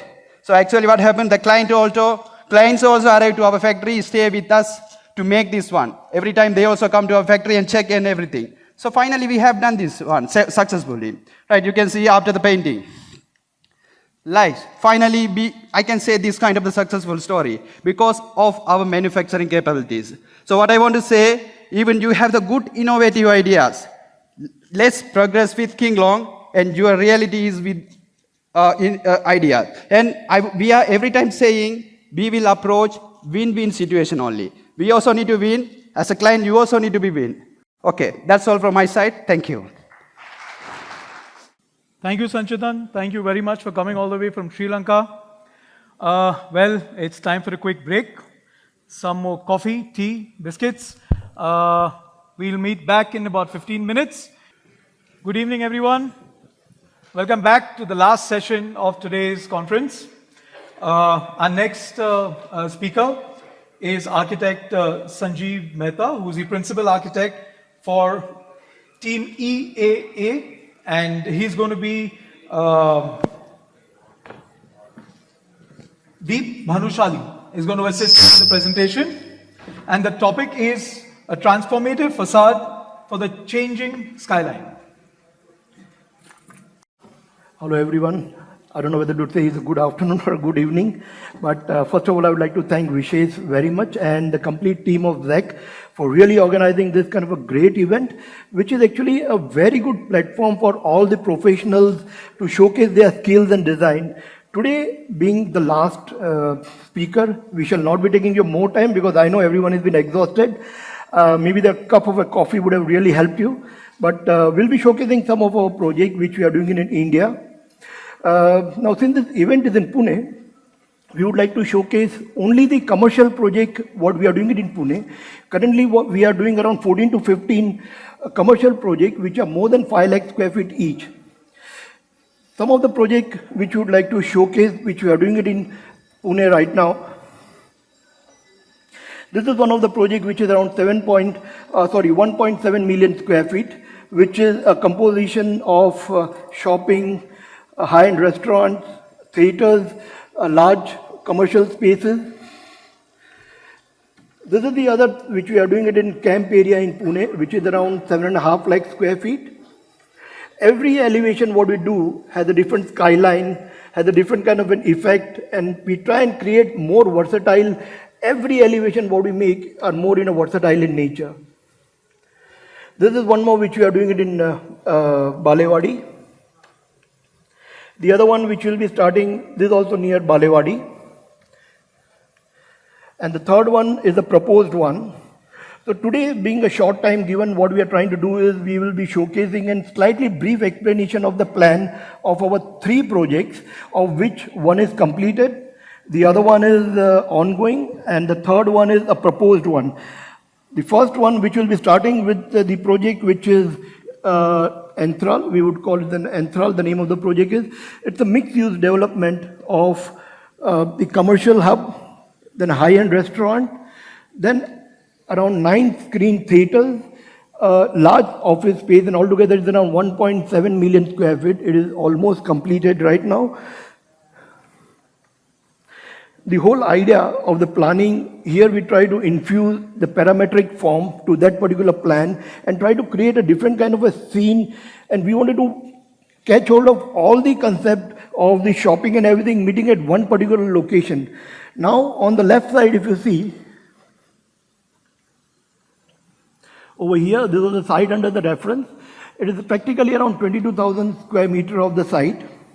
Here we try to infuse the kind of the parametric shape with the kind of the street concept. Initially we thought that we shall be taking the street concept and take the complete street in the front and give a complete shopping mall effect, but that was not justifying all the shopping areas, all the restaurant inside. And then we came up with the concept of taking and bisecting the complete plot with a central aisle of 50 feet wide, covering with a space dome or in a parametric architecture. So this is the overall plan flow, what we are talking about. Here you can see that the nice huge walkway, creating a street concept, giving the look and feel of all the shopping areas, large restaurants, offices, and practically every function has their own separate entity, separate entry and exit, and the walkway become pretty large enough, giving a huge street concept. Now, when we designed the elevational structure, there were a lot of complications. Apart from the complication, the main thought process was how we're going to bind all the activities together, which makes as a one consolidated product. So on that, we came up with some unique ideas. We first thought of it, since these all are different areas over here, we started circling all the activities with circle. Then we realized there was a lot of negative space forming inside the circle. Then we came up with a square. And then ultimately, after fine tuning, we came up with a hexagon. And then we made an actual steel structure. Sorry. Then we made an actual steel structure, and then we came to realize that the steel grid is so strength, and it gives a complete structural optimization. All my dynamic loads settle very properly, and it gives a great impact on the aesthetic appeal of my structure. And then we came up with a complete elevation look, the look and feel of it, and we tried to create a second layer skin on the facade, which has a lot of advantage to us in terms of light and shadows, in terms of reducing the amount of the heat inside the thing, creating a separate layer of it. So this was the overall look and feel, and the design is made in such a way that the complete structure look one monolithic structure. This was the complete hexagonal theme.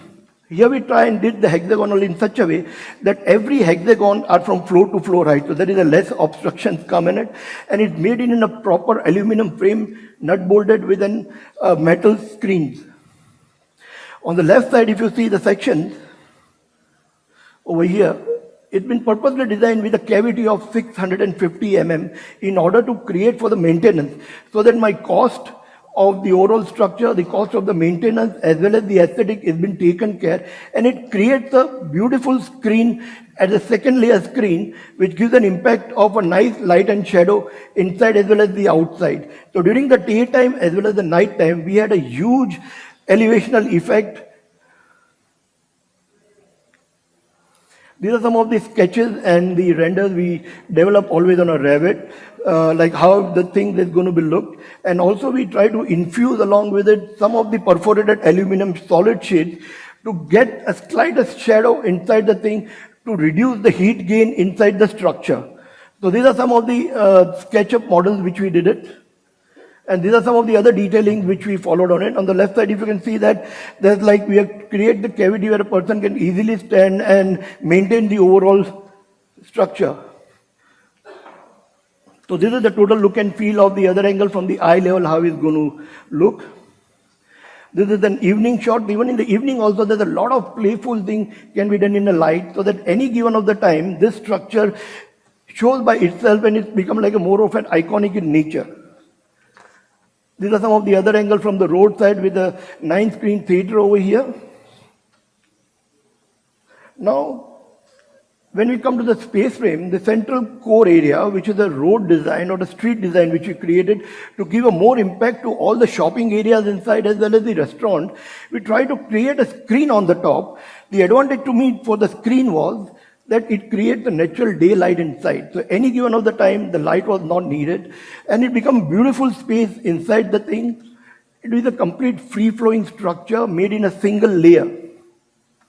And the complete thing is made in a nut bolt joint in MS, and it's been at a distance of 50 feet. The overall idea to make it in a complete nut bolt section, on the top, if you can see that thing, the whole reason to make it because of the two separate structure, because of the lateral movement of the structure, we have to keep this thing in case of a water leakage or something, it saves because of the nut and bolt joint. So this is the actual look and feel of the structure, how it is looking at currently at the stage right now. This is the kind of an aesthetic value which we try to create a complete huge tree which become more photogenic right in the center, and we are bisecting one of the connecting bridge over here through the central cone and a tree area, and this is completely made in an MS connecting to the whole part. The overall idea of this parametric is that we connect from the top the complete free-flowing facade as well as the top area of the skylight merging at the ground level. So these are some of the schematic sections and the elevations, and so much of the detailing has been gone for a nut bolt joint, how we made it. This is the actual structure at the site. Now the actual that this is the actual image like at the site. This is the completed project what we are talking about. This is the actual look and feel of it. And in the night, it still has a lot of play. So at any given of the time, this structure looks much iconic in nature. And what we proposed on the left side and on the right side is an actual one.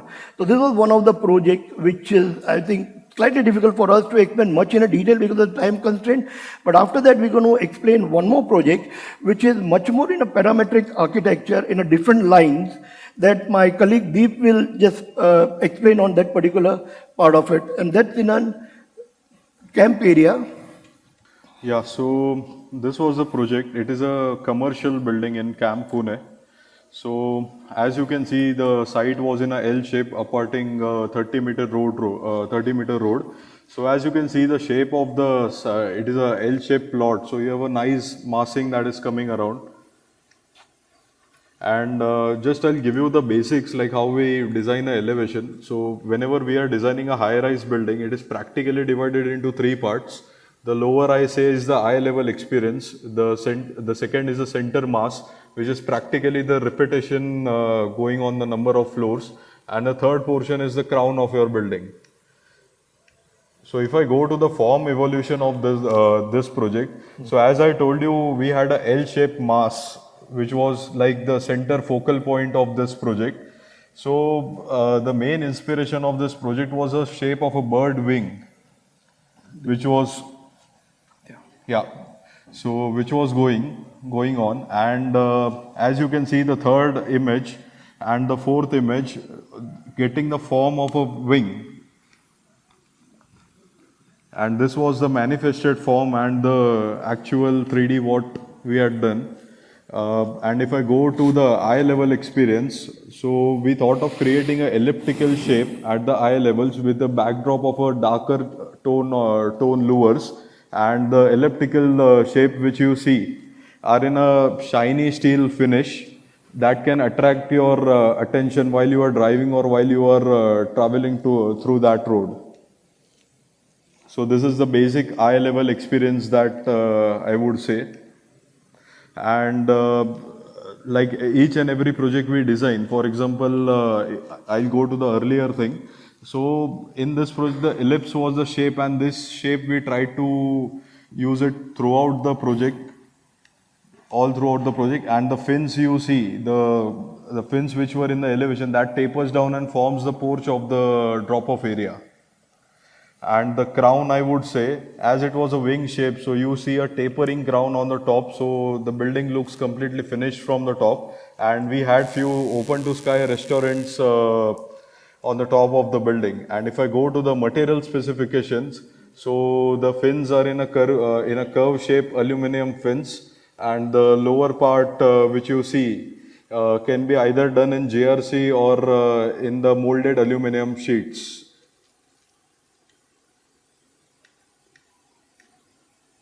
And this is the third project. This is a proposed project. So more sort of whenever we see a commercial building, what we design, it's a square box that goes on. So while doing the massing, we thought of tapering a bit on top. So we get something to play in the masses. And for this project, I would say it is an integration of green spaces with the second skin element and the vertical fins.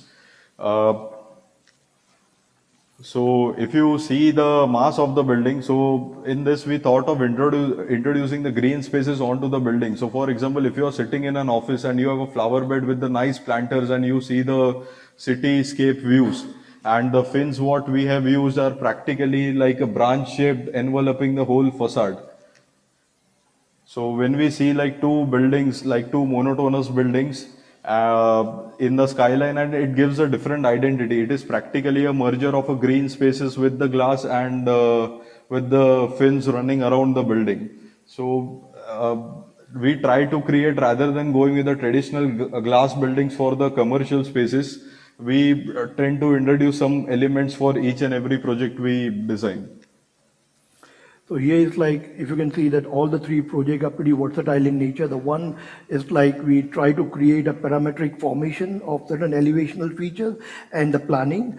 The second one is almost on a similar line of a straight linear lines with slightly curvish at the bottom. And the third, we are trying to infuse the biophilic architecture at certain floor levels, which gives a much better feeling when the people are walking inside. And it's like twisting of a straight structure into a slight twist. So that's what the look and feel of it. And now elevation also plays a major role, which we call it the facade treatment.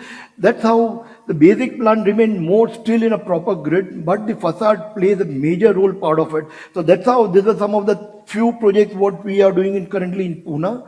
I would like to say thanks to everyone and hope you like some of our project. Thank you very much. Well, thank you, Mr. Sanjeev. Thank you, Deep.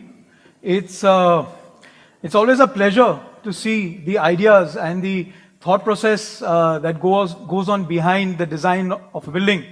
When we saw these circles turn into squares, into hexagons, or the butterfly shape that comes into the building, it's an eye-opener for all of us, because by the time we reach the facade, it's just a design that we get from the consultant or from the developer. Moving on to the last session of the day, I'd like to call upon architect Sushant, who is the founder and principal at 3The Architects. He's going to moderate this session. So good evening, everyone. I think this is the last part of our today's conference. I don't know whether we'll get time in the end to say thanks to ZAC Group. I think this is 180th global edition and second in Pune. Last year also I was here. This also time I'm here. Thank you for that. And now I want to invite all our panelists, starting with Pallavi Benke, then Shailesh sir, Shailesh Dongre sir, Sachin Patil sir, and Pranav Iyer sir. Please. Yeah.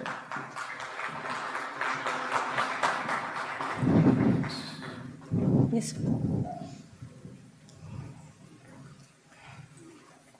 I think Pranav sir need to get a mic. We can start.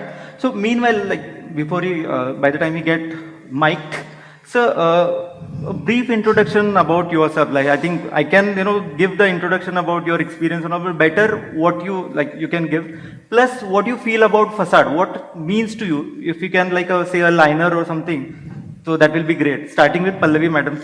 Hi, hello everyone.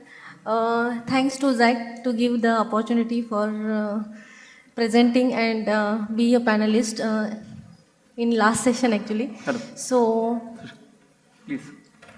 Yeah, sorry. I'm a founder member and principal consultant in Exteria Group. So my basic education is ME structure. After that, 12 years experience in the facade consultancy as a structural engineer. I started my own firm. So hand over to Yeah, Sachin sir, you Sachin can, sir. tell something. Yeah, hi. I'm Sachin, architect. Facade is usually a layer. That's what everybody thinks, but a layer is as important as the body itself. Many people say facade is the skin, but for me, it's an integral part of the body. No building can ever be complete without a facade. Yep, thank you. Shailesh sir, if you can tell us something about. I'm architect by qualification, and initial 10 years of my experience were purely as an architect on design side. And something happened organically that I was fortunate enough to work on projects based abroad on the western side and the Southeast Asian side. And I found myself getting drawn into the technical aspect of facade. It also tied with my fascination with glazed buildings, which I used to see in Hollywood movies. But none of that, something of that we would see here. So, but when I got into architecture, the facade was beginning to make sense as a emotional component of a city as a human being. Now this phrase, city as a human being, when I first got exposed from my professor, he was actually an urban designer, and as a undergraduate student, I heard him and I actually felt that actually human beings are more like cells of a body, and the body is the city. And how the city appears, not just talking about the buildings, the streets, the vehicles, it all has impact on us. So that was a thought which, got detailed rather from just being a fascination of a teenager about glazed buildings and into the deeper aspect that how this can affect as occupants of a city. So I kept going deeper and deeper, and long story short, I found myself in my current role as facade design reviewer. I act like interface between two compartments. My experience could be different than other professionals, but in developer companies, I've seen that architect and the management, the senior management that has a vision for a project, they form one unit, and from then on it gets passed on to the technical team who realize that vision. So architects have a vision which you can say is comparatively schematic compared to on the extreme end you see a shop drawing. So I act like a bridge between these two compartments. Great. So Pranav sir, if you can briefly introduce yourself and what means facade to you? I'm an architect based out of Pune. We have few offices.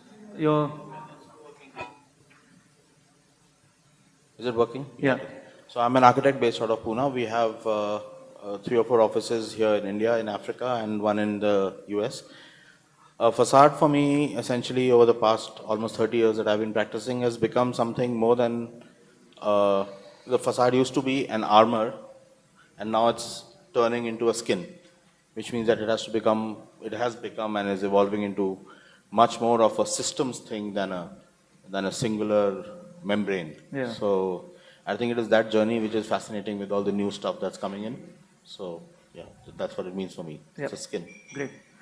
I think everybody's definition about facade is a little bit like a similar, but again, in own way, it's a different also.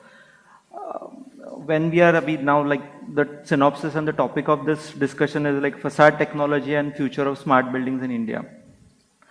We don't want to talk about only about the commercial building. Since the ZAC facade world, everybody talks about aluminum, the glass and glazing system, or the commercial building. We want to go beyond a little bit more, which is the requirement, like residential also, or some other form of architecture. You can throw some light. Like, I have framed few questions, depends on the stages of work, how we design, how we think, like how the execution happens, and so on and so on. So accordingly, you can elaborate on those questions. I'm a little hesitant to ask a first question to you post your impromptu presentation, but still, like, you can go ahead with that. You, sir, and Iyer, sir, you can elaborate on that one by one.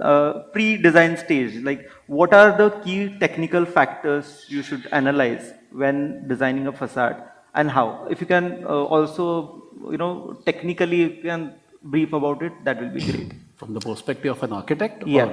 Or a So starting with that, like, what criteria you think about? See, we don't get too technical on day one. For us, the context is always important. We will always start with the context. Context is climate, technology.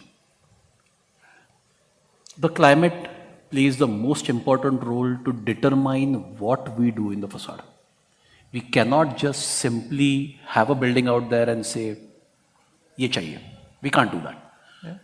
Second most importantly, it's the site location. What are the views? I don't want to break it down to the bare basics, but yeah, what does the site talk about? What you want to see when you look at the site from a distance? I think the previous architect did mention how he wants a certain way to function, people to look at the building. And what do you see from within? We start there. Got it. So what do you think about before you, because what I'm saying is, like, many times a facade is not given a thought at a very initial stage, like a planning function, everything get decided, and now, like, when it turn comes for the facade, many time it happens, or many time it, like, you pre-decide the things. So what are the factors you decide at the very stage of facade designing? See, in terms of a project, the first few stages are exactly as you said. Yeah. Like, you have to first have the soul, and then you give birth type of situation. But when you do start deciding that what are going to be your physical components of your project, and you say, all right, this is my facade, then I think sun, rain, temperature, that's the first thing.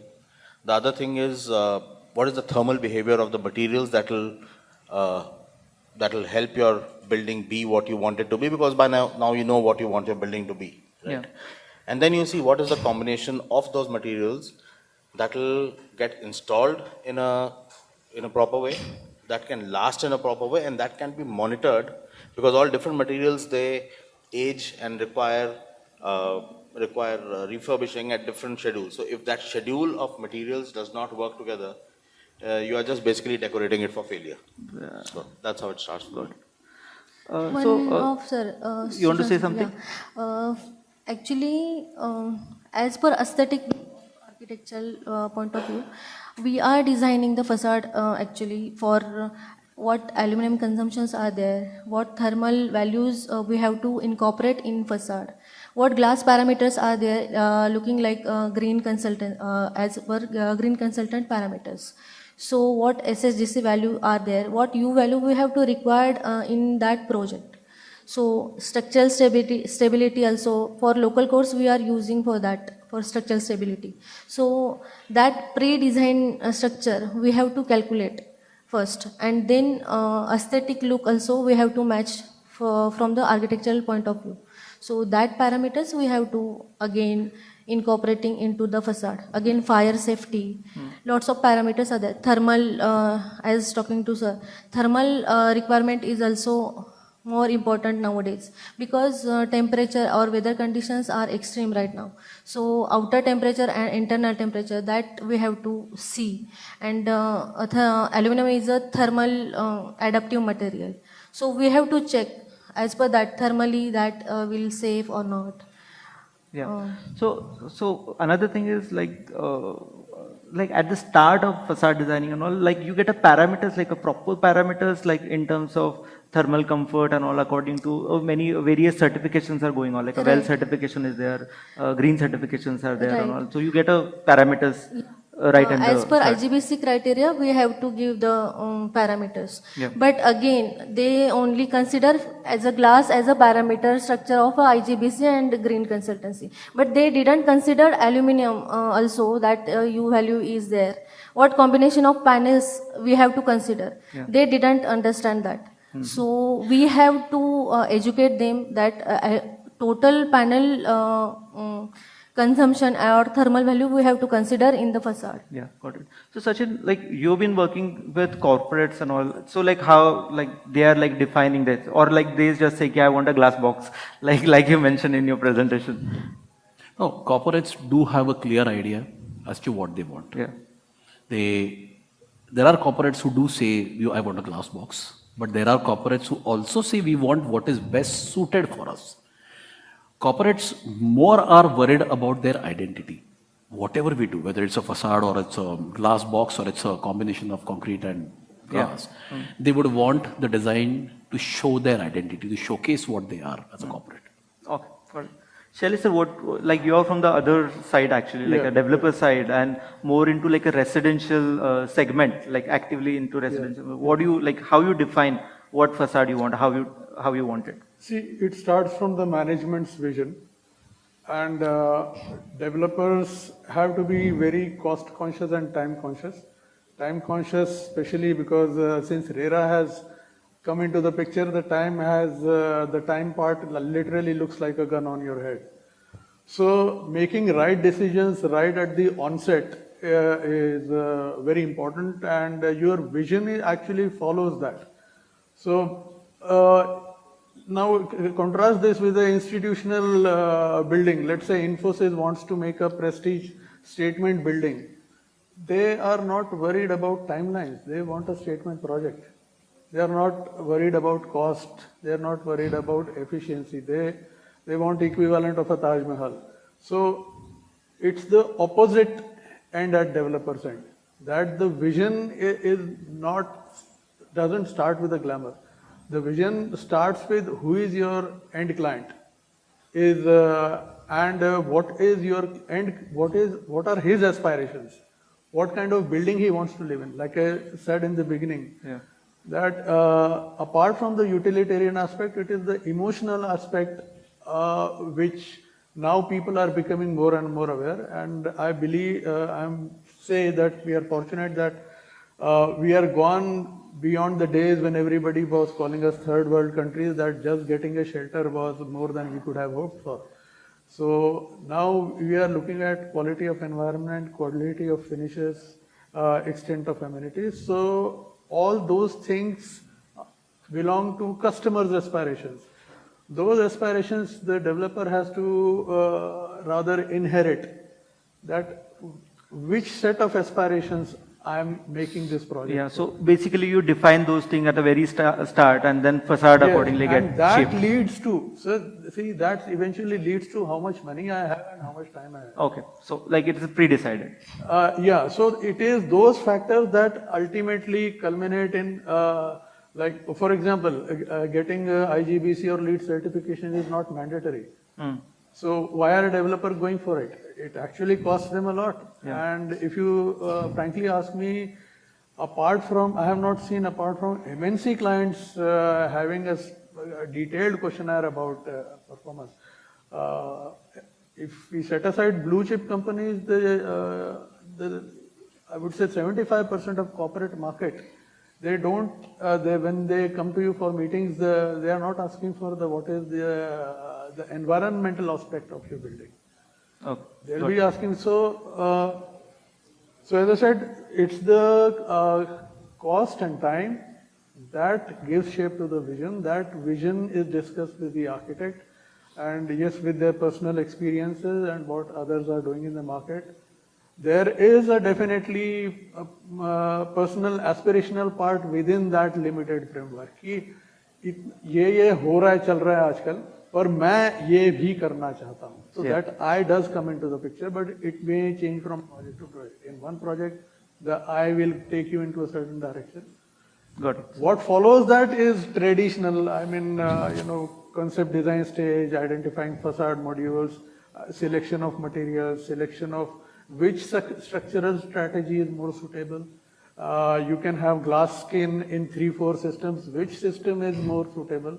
And don't jump to conclusions ki unitize is fast, so everybody has to do unitize. Right. Semi-unitized can be still valid. Yeah. Semi-unitized is still cheaper than unitized. So Yeah, so that leads to my, second question, where Pallavi can answer through light. Like last, 15 years you've been working in this industry. So what, like in a future, like a today's time or a future time, what is the promising material you feel or the technology you're feeling? Which can be like, future for the facade technology. So, as we see what growing cities are there in India too. So they are also following the MNC or overseas criteria for facade. So right now we have to consider BIM and AI tools into the facade in futuristic scope.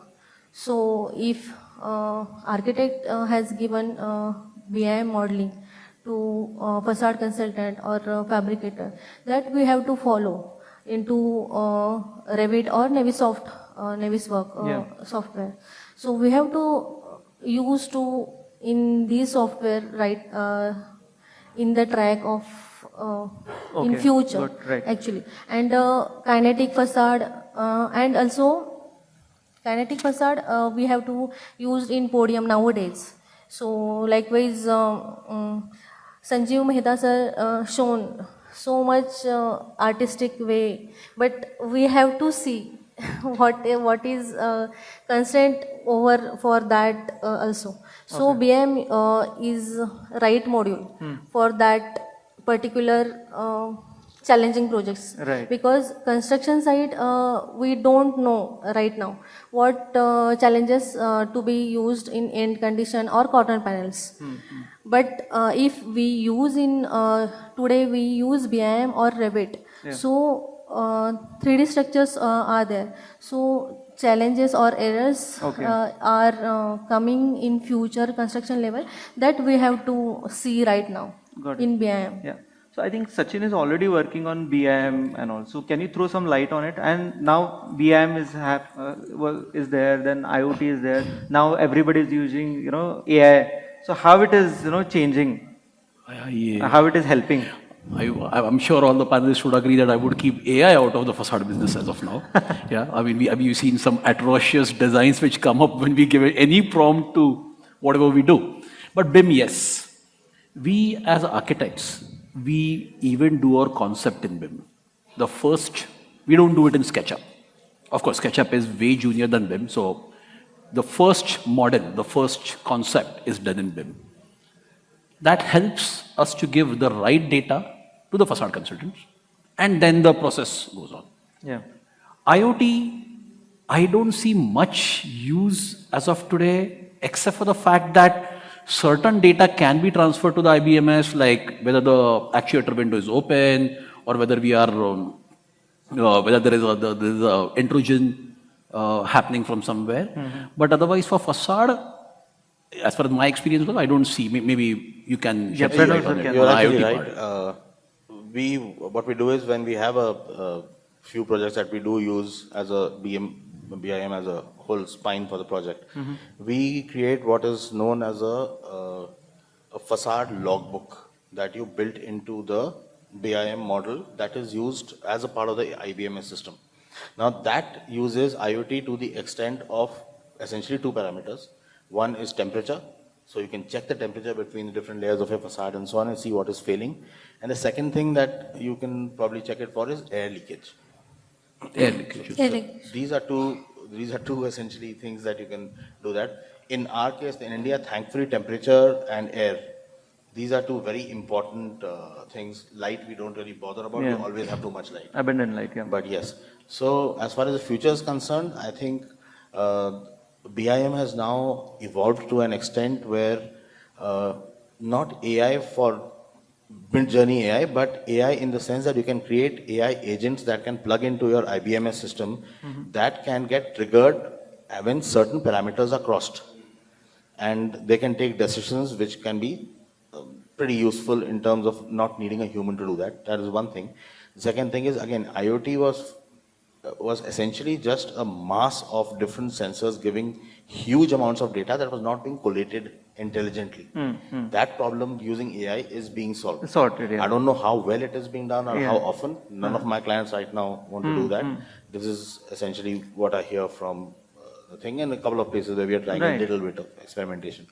And the last thing where we are making huge and practical forward movement is prototyping. BIM and AI and IoT, if you can make them work together, you can do prototyping of very small parts of any component, including facade of the building, and run 20, 30, 40 iterations of that facade, different combinations of that facade, and see how it's performing.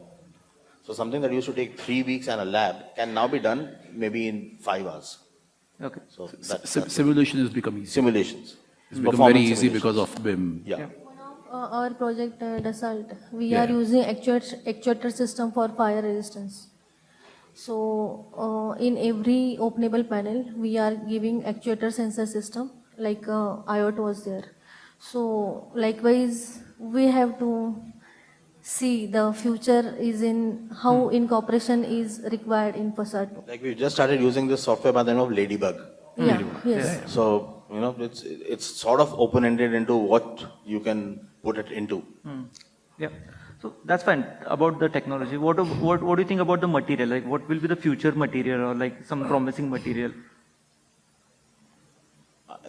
See, I find it more fascinating when old materials are used in new ways, rather than some new material in which everybody has to learn everything, to be very honest. Okay. So the glass, when you said glass box, a glass box is not just a glass box. There are 5,000 combinations in which that exactly the same looking glass box Yeah. can do completely different things. Yeah. And I've started finding joy in things like that. So I'm probably the wrong person to ask. You have anything, any say about it? The glass box was just a reference. No, yeah. Yeah, so, It's just like a general term we used it. Yeah, But it's just material-wise, you are saying like you see any futuristic material like coming up, or we should use more. See, I wouldn't know much of future material, but glass can't be replaced. Yeah. That's where I can start. A lot of future materials are coming up. Many of them have been spoken about today. Materials which will take us to a sustainable path, right from the scope 1 to the scope 2 to scope 3, are necessary. We do not, I remember while I was in college I think in 94 or something, the best building facade was the Menara Messiniaga in Indonesia. But later when studies came up, they realized the amount of resources from the earth they have taken to build that building negates the whole purpose of having a sustainable building. So new materials will be sustainable, which do not take much resources from the earth. They are easily renovable, they are easily replaceable. Right, got it. Now moving to, I would like to add Your, something here. sir, your thoughts also important for us. Like, So- I'll come to that one. We have to cover up, a lot of questions in this 18 minutes, like 18, 20 minutes. So, like in a rapid urbanization, the requirement of commercial buildings are there. Also, substantial residential buildings are required. So what do you think, how the facade technology, unitized system is there, semi-unitized system is there, more into commercial, but nothing much, been introduced or been used into residential segment. So what do you think about it? See, as I see it now, we are at a saturation point of how quickly we can do things. See, I'll talk about two extremes. One is having a customized approach that every profile, for every project, architect has a different aesthetic vision which leads to design of a different profile. Now this is just a aesthetic part. The functional part of being structurally stable, having it weatherproof, noise-proof, and selection of glass, they have to come as a part of standard process. So this is, if you go this approach, this is, I'm taking one extreme end of the approach, is where everything is bespoke. So right now we are in somewhat hybrid status, that we have system suppliers who have an architect usually focus more on the looks part first. I mean, the process starts with, if the look itself is hideous, you will say, no matter how well it performs, I don't want this to be on my building. So to some extent, the looks part is taken care of by looking at the various system selections. And fortunately, the time-consuming part of how the system works with everything else, I mean, is it structurally stable, again, weatherproof, and what thicknesses of glasses those profiles can accommodate, it has been already taken care of. Now, so we are not spending really much time other than, you know, having endless rounds of negotiation. So that is, it depends on developer to developer how much of the RERA gun is on his head. If they have long time, they'll keep on negotiating endlessly till the last decimal point of the costing and the time savings with the contractor. Coming to the execution, the creating a subframe to get uniformity of window sizes is probably the last update I've seen, which helps in the standardization of windows. Now I'll come to the future part or something that is already being practiced by developers, that developers have consciously come up with the aesthetic language in collaboration with their architects. मेरा X brand है, आप सारे X brand के towers कहीं भी देख लो, किसी भी एक लाख city में देख लो, they have some uniformity. So, and that the facade design is a part of that uniformity. So why not we create an internal library of systems in collaboration with facade consultant? So many developers are doing that, and I guess that has a phenomenal time reduction aspect. Yeah. Rather than negotiating for every project, you call the same top level vendors and then have those rounds. So in this manner of working, this is, I think, the next level that more and more people can follow. Yeah. So, like, what I feel is like every industry, you know, got industrialized. You know, got into the manufacturing, like a prototyping, or like, you know, industrial manufacturing happened. Only construction industry is really, you know, laid back in that term. So only glazing part is like, you know, moved further. But rest of the components of any building are not like, you know, manufactured in an industrial way or something. I don't know like when it's gonna happen. Precast are happening. Like a few developers like a Purvankara or like a here BG Shirke and all these are like doing it. But it is not in that, you know, like a larger quantum where it should be. I think that is the future. I feel like how that, you know, pre-construction or the precast construction should happen. Sushant, do you know why this is happening? Yes, sir. We will always lag it because all other industries push towards standardization. Construction and design inherently pushes against standardization. So we will always push against standardization. You tell us we are going to use these modules, I'll try and figure out 20 ways in which these modules can be used in non-standard ways. Because I am designed to want to be different. So you will always fail. You will not have standardization. And you should not have standardization. Otherwise you'll end up with Soviet blocks. Charm, there will be no charm to the product. See, may I?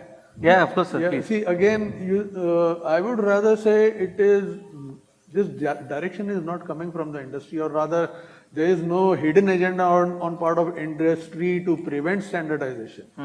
Industry is interested in profit. Whichever way profit comes, we are happy. The push comes from the end user. Like sir said just now, would end user want, buy into a gated community that looks like Soviet blocks all around? But having said that, I believe a time is going to come that the standardization will become more of a necessity for certain segment of population. Because even though right now, let's say 2 BHK is a mid-level category, it's probably in square footage, having the maximum square footage of residential is 2 BHK, but even in 2 BHK, you have ultra premium 2 BHK, you have mid-level 2 BHK. And so what does standardization give us? It gives us economy and cost. So market will eventually, we will see evolving in a direction that, and this will not just integrate with the industry, it will integrate with the government. Imagine this, right now we submit plans to the government and government evaluates each plan independently. What if government says that these are the plans pre-approved by us for this latitude? The government will take care of which latitude the city is in, what directionalities are important. Government will understand that every flat will not get east, every flat will not.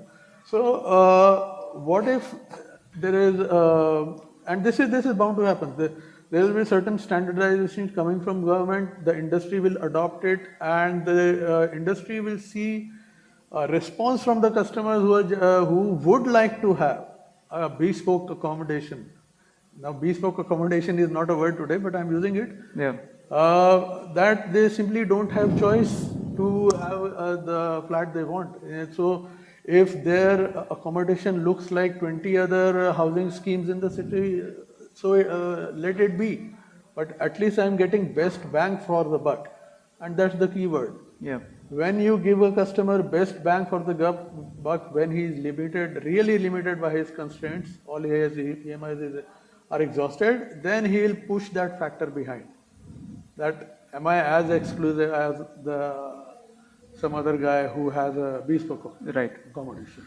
So I think the second question, like next question to Pallavi, when the building is happened, like facade is happened, everything is executed. How are you analyzing or like checking the all the parameter checks or analyzing the how it is performing? Basic codes are defined in IS, BS standard. So we have to follow these codes in our design.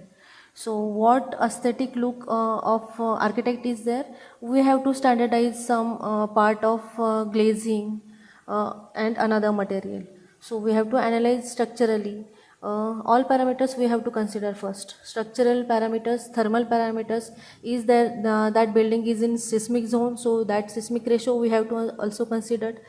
Project location, what height and Post execution. I'm talking about okay, post execution. post execution testing parameters are there. Yeah. So we have to consider, we have to do testing. Like Rakesh sir, they presented one presentation. Yeah. In that wind turbine analysis, wind analysis is there as use of a turbine, wind turbine. So we see on the basis of chamber and sensor design, we have to see how deflection is scattered. What air, if air leakages are there in as per wind zoning of that building, or air leakage or water leakages. Okay, that's so we have to do Yeah. physical testing too. That's more of like a facade testing. Now question is like you can tell something, Sachin. When corporate client takes a building, old building or like a existing building, their performance, how they're analyzing, if something is not, the criteria are not meeting, are you into like changing that thing, retrofitting or like doing some changes and all to meet that one? How are you doing it? So we do get such requests. Excuse me. So we do get such requests where we are asked to retrofit. I mean, one of the examples which I did show you today was changing the envelope completely. Yeah. So we do our analysis. We do bring in all architectural, climatological, technological principles and do the design, which is widely accepted these days. Okay. Not, I mean, I would still say around 15% of clients do move into existing buildings. Okay. Yeah. Got it. So we do also peer review for after construction. So what elements we have to do in shop drawings and like what drawings we have to approve and what actually project is done. So that parameters we have to consider in post-construction stage too. Got it. So now, like with this all these modern facades and all, like what facade maintenance challenges maybe in your bit, like we designed it and now it's a unique challenge we are facing. You can throw some light or. I think a facade is only as good as the sealants you use, because that is the least thought about item when facades are designed, and it fails the most, and then maintenance becomes an issue. Yeah. Another thing to have a facade is, there is this, linking to the last question, there is a fire and forget model, which means we've designed it at this point of time, this is how it is performing. You're getting 325 square feet per ton rather than 280 last time. So it's 28% better. Thank you. Bye-bye. The second thing is to create some form of a digital twin where they can continue to learn from it. Some clients are okay with it, some are not. But that helps to understand what was the life cycle cost of doing the facade and doing the building and all that. So there's always preventive design where you know that you do not do some things because you will screw up if you do them 5 years, 2 years later. And then there is things that you have to be very careful about, like, as I said, sealants. That's most important. Access. Your facade has to be accessible. Each item that you put in should be easily accessible and removable, maintainable. These things are very important. Yeah. And whichever are the pain points within that facade, joints, nuts and bolts, things like that, critical places where joints may fail or crack because of fatigue. These things should not be overlooked, and they should actually, where again your IoT comes in, these things, there should be a sensor that actually can measure the rate of failure and put together an efficient way of maintenance, rather than, because data is better than memory. Rather than expect the manager to remember, it's better that you have it in black and white, that you need to maintain this. Yes, sir. Yes. I think he covered most of the point, but still, like as a technical, as a facade consultant, what are the proactive, strategies you think we should apply for the facade maintenance? We do BMU systems, most of projects, high-rise building. So monorail systems are there, cradle systems are there to maintain and replace the glasses too. So we calculate, structural calculations are there for terrace level, and we do that incorporation is into the facade, basically. So we maintain building, cleaning, replacement also on that unit. Okay. Now moving to the a last part, like a future trends, where like a lot of facades still, high performance facade, getting manufactured abroad. So what are the chances that it is getting manufactured in India? Do you see any future about it?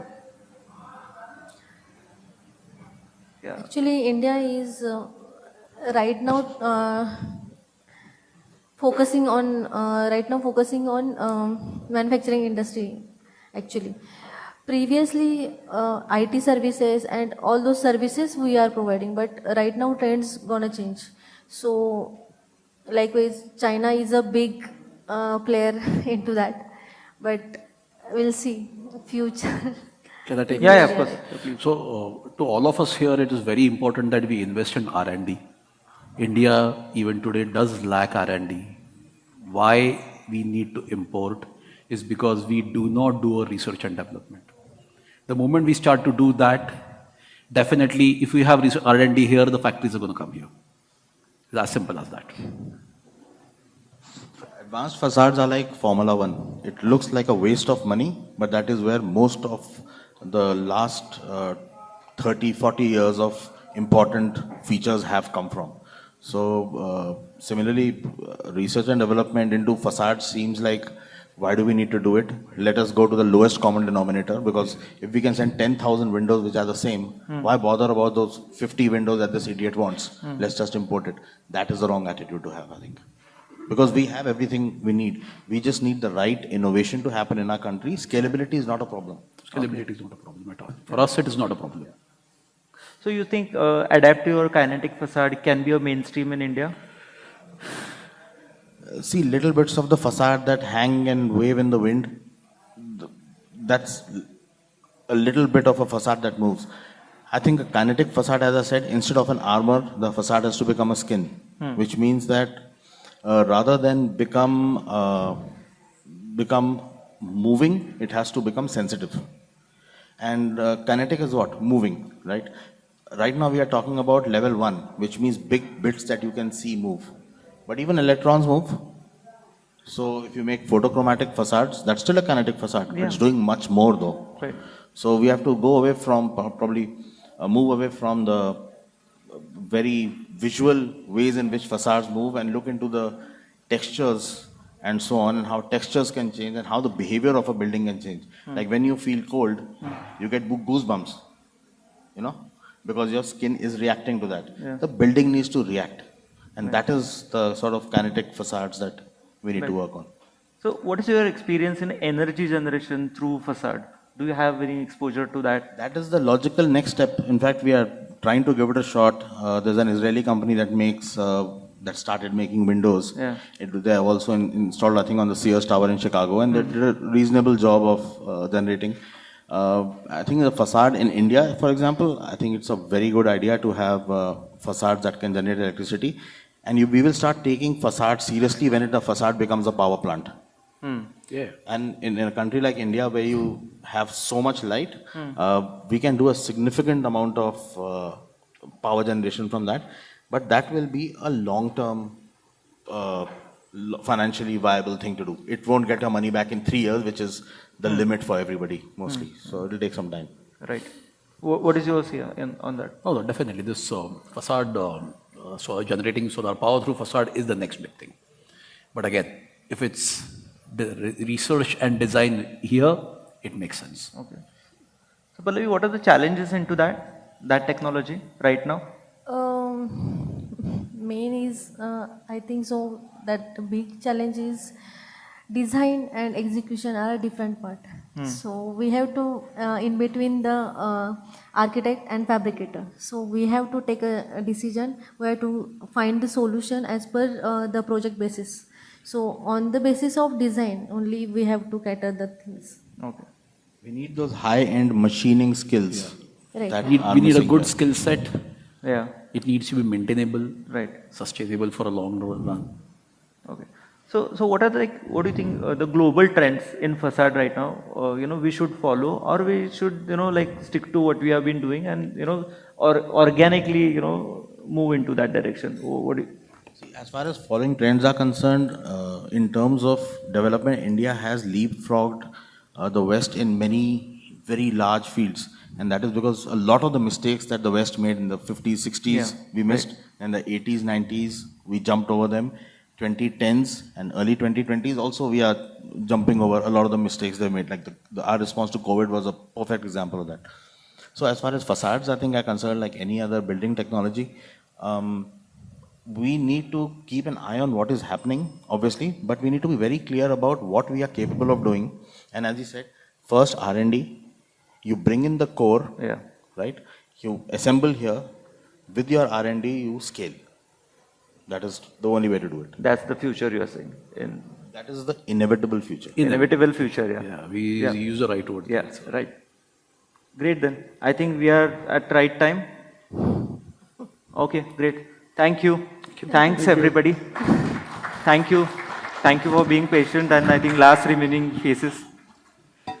Thank you very much. With this, we come to the end of today's session. And the next ZAC is in Bangalore on the 11th of July. Looking forward to whoever can make it over there. It'll be nice to have you all around. Thank you very much. Signing off.